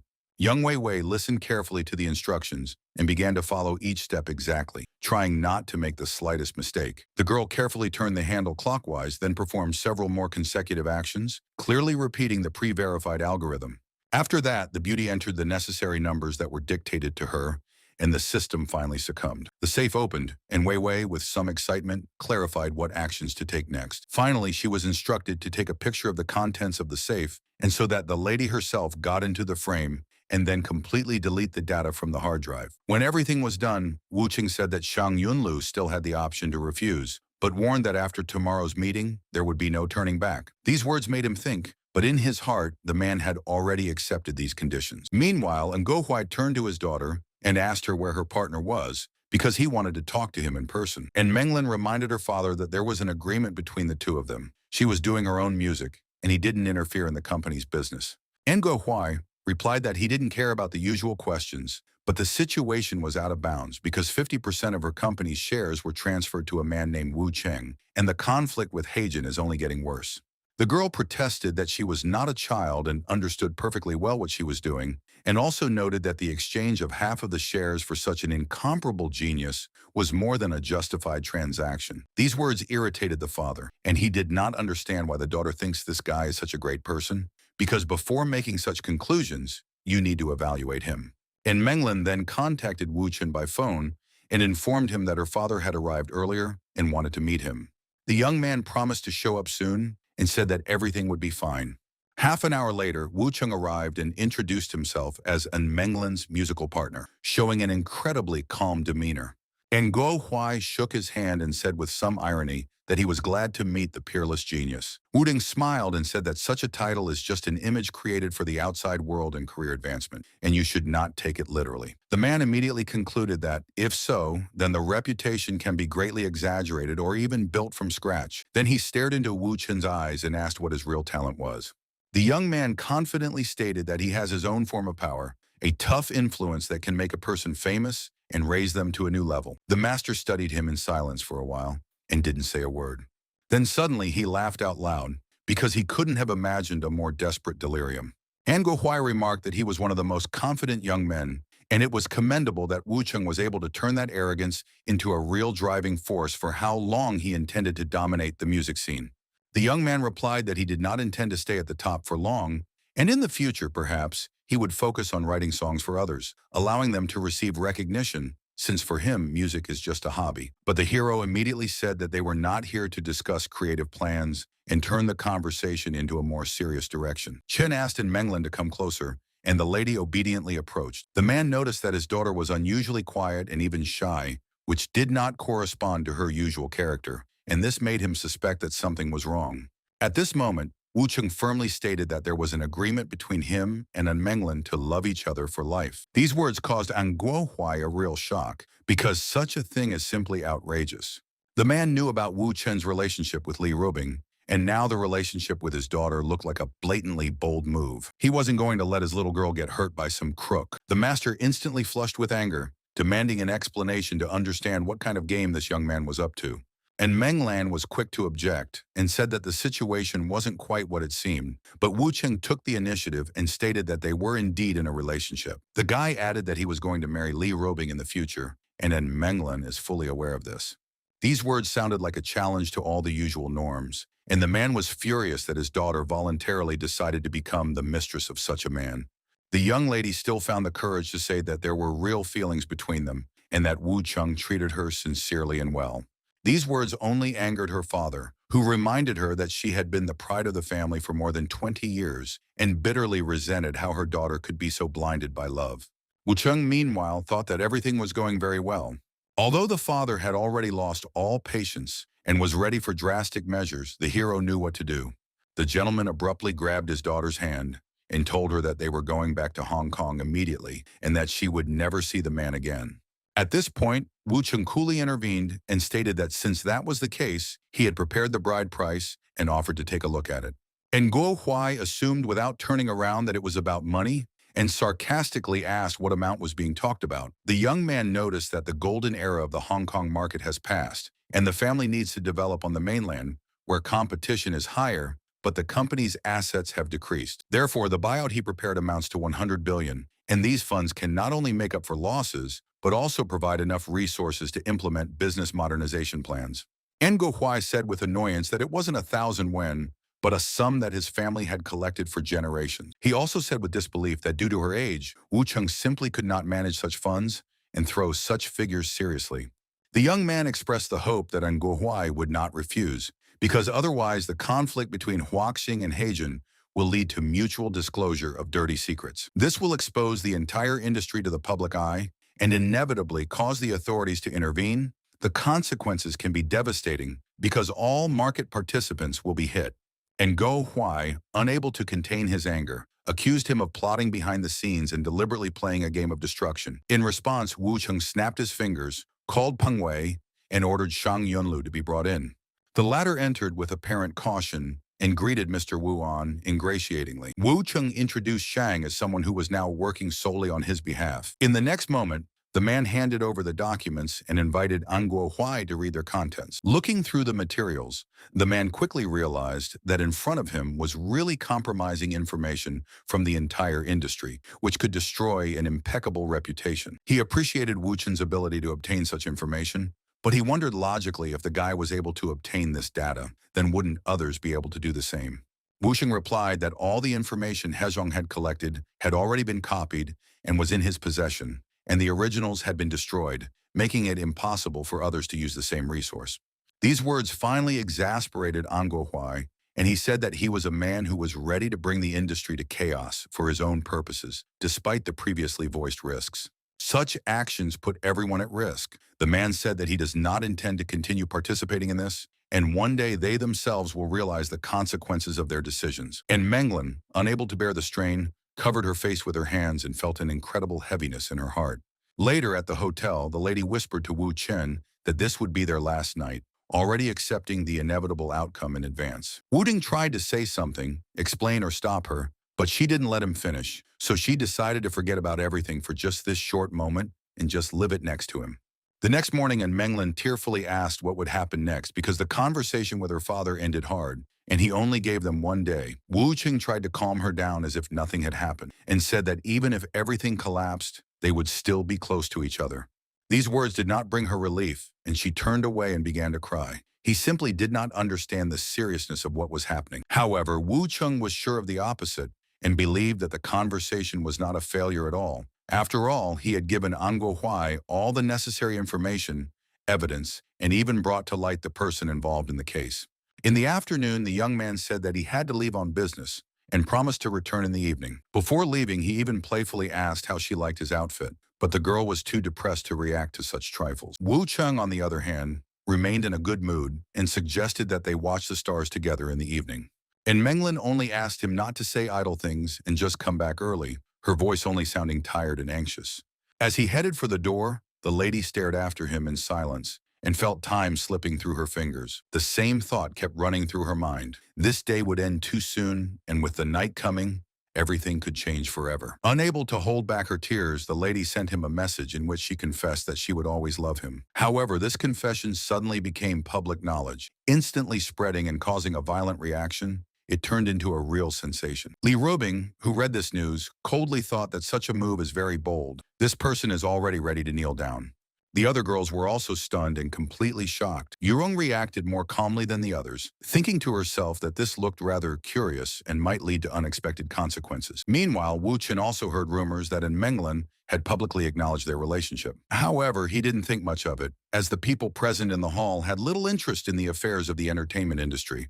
One of the men said that everyone gathered here was no longer strangers to each other, so there was no point in wasting time on formalities, and it was better to get straight to the point. Ngo Huayu, on the other hand, was clearly puzzled, because he had come at Mr. Tang's invitation and had seen many of the people present for the first time, and he didn't understand why they were called his own.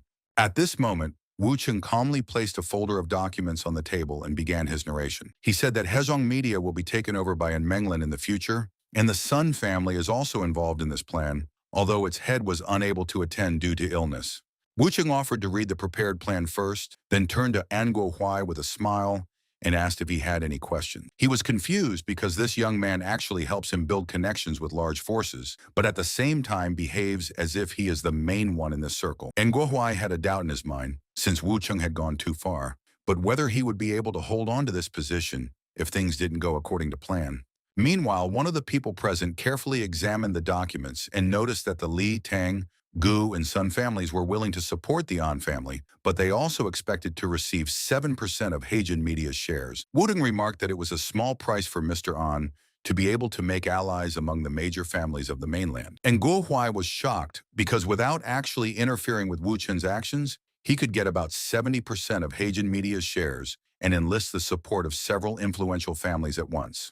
Mr. Tang said that Wu Cheng is a very unusual young man who doesn't forget to invite him to really worthwhile projects, and it's a pity that they didn't meet earlier. Another participant in the meeting admitted that this is why he came here, because he wanted to meet Wu Chen personally. And Guo Huai still couldn't come to his senses. These powerful people treat Wu Chen with respect, as if he were a valued partner, and at this moment, he began to doubt his own conclusions, because he had previously thought that Wu Chen was a madman. But if this young man really has this kind of support behind him, then Heijin Media might be completely overwhelmed. While the man was trying to figure this out, Wu Cheng turned to him again and asked him some questions about the proposed plan. After a bit of hesitation, Ngo Huai admitted that he didn't have any questions at the moment, and this actually meant tacit agreement. Then Mr. Tan solemnly announced that it was time to move on to the informal part and start celebrating the beginning of cooperation. One of those present greeted Ngo Huai in Shanghai with a smile and said that he was now part of this circle. Another added that the current agreement is just the beginning, and there are many more joint projects ahead of them. 2 hours later, Guo Huai, who was already noticeably drunk, continued to talk to Wu Chen, but his tone was less tense, and there was a certain trust between them. Wu Cheng said that Menglan had cried all night because her father had scared her so much, but he had lamented that she would only be left as a lover. And Guo Huai looked at the young man carefully and, despite everything, expressed hope that his daughter would still be happy. The guy confidently promised that, with the exception of formal status, she would not lack for anything and would remain satisfied with her life. Meanwhile, elsewhere, Li Robing was in an extremely irritated state, as Wu Cheng was so busy that he didn't even find the time to contact her. The surrounding ladies tried to calm her down and dissuade her from acting hastily, but their words were not successful. Jia also openly expressed dissatisfaction. In the end, Li Robing couldn't stand it any longer. She stood up abruptly and said that she was going to Shanghai immediately and should be there by tomorrow.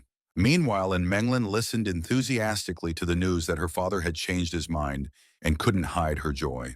Wu Chen replied with a happy smile that everything turned out exactly as they had hoped, and the stars really came together at the right moment. The girl sincerely admired this turn of events and considered it a real success. However, in the next moment, her expression changed as the lady thought of Li Robing and the possible consequences. Wu Ding noticed her concern and asked if that was the part of the situation that was bothering her now that the matter with her father was resolved. And Menglan started to talk about how Li Robing was unlikely to leave things as they were and would definitely give her no peace. Wu Cheng interrupted Menglan and said that she shouldn't think too much because she was obviously tired after a long day and that it was better to just go get some sleep. The next morning, he woke up and felt the morning light streaming into the room, burning his eyes. Soon, he opened his eyes even wider, overcome with shock. This wasn't a dream or an illusion. Li Robing was standing in front of him, her expression not promising anything good.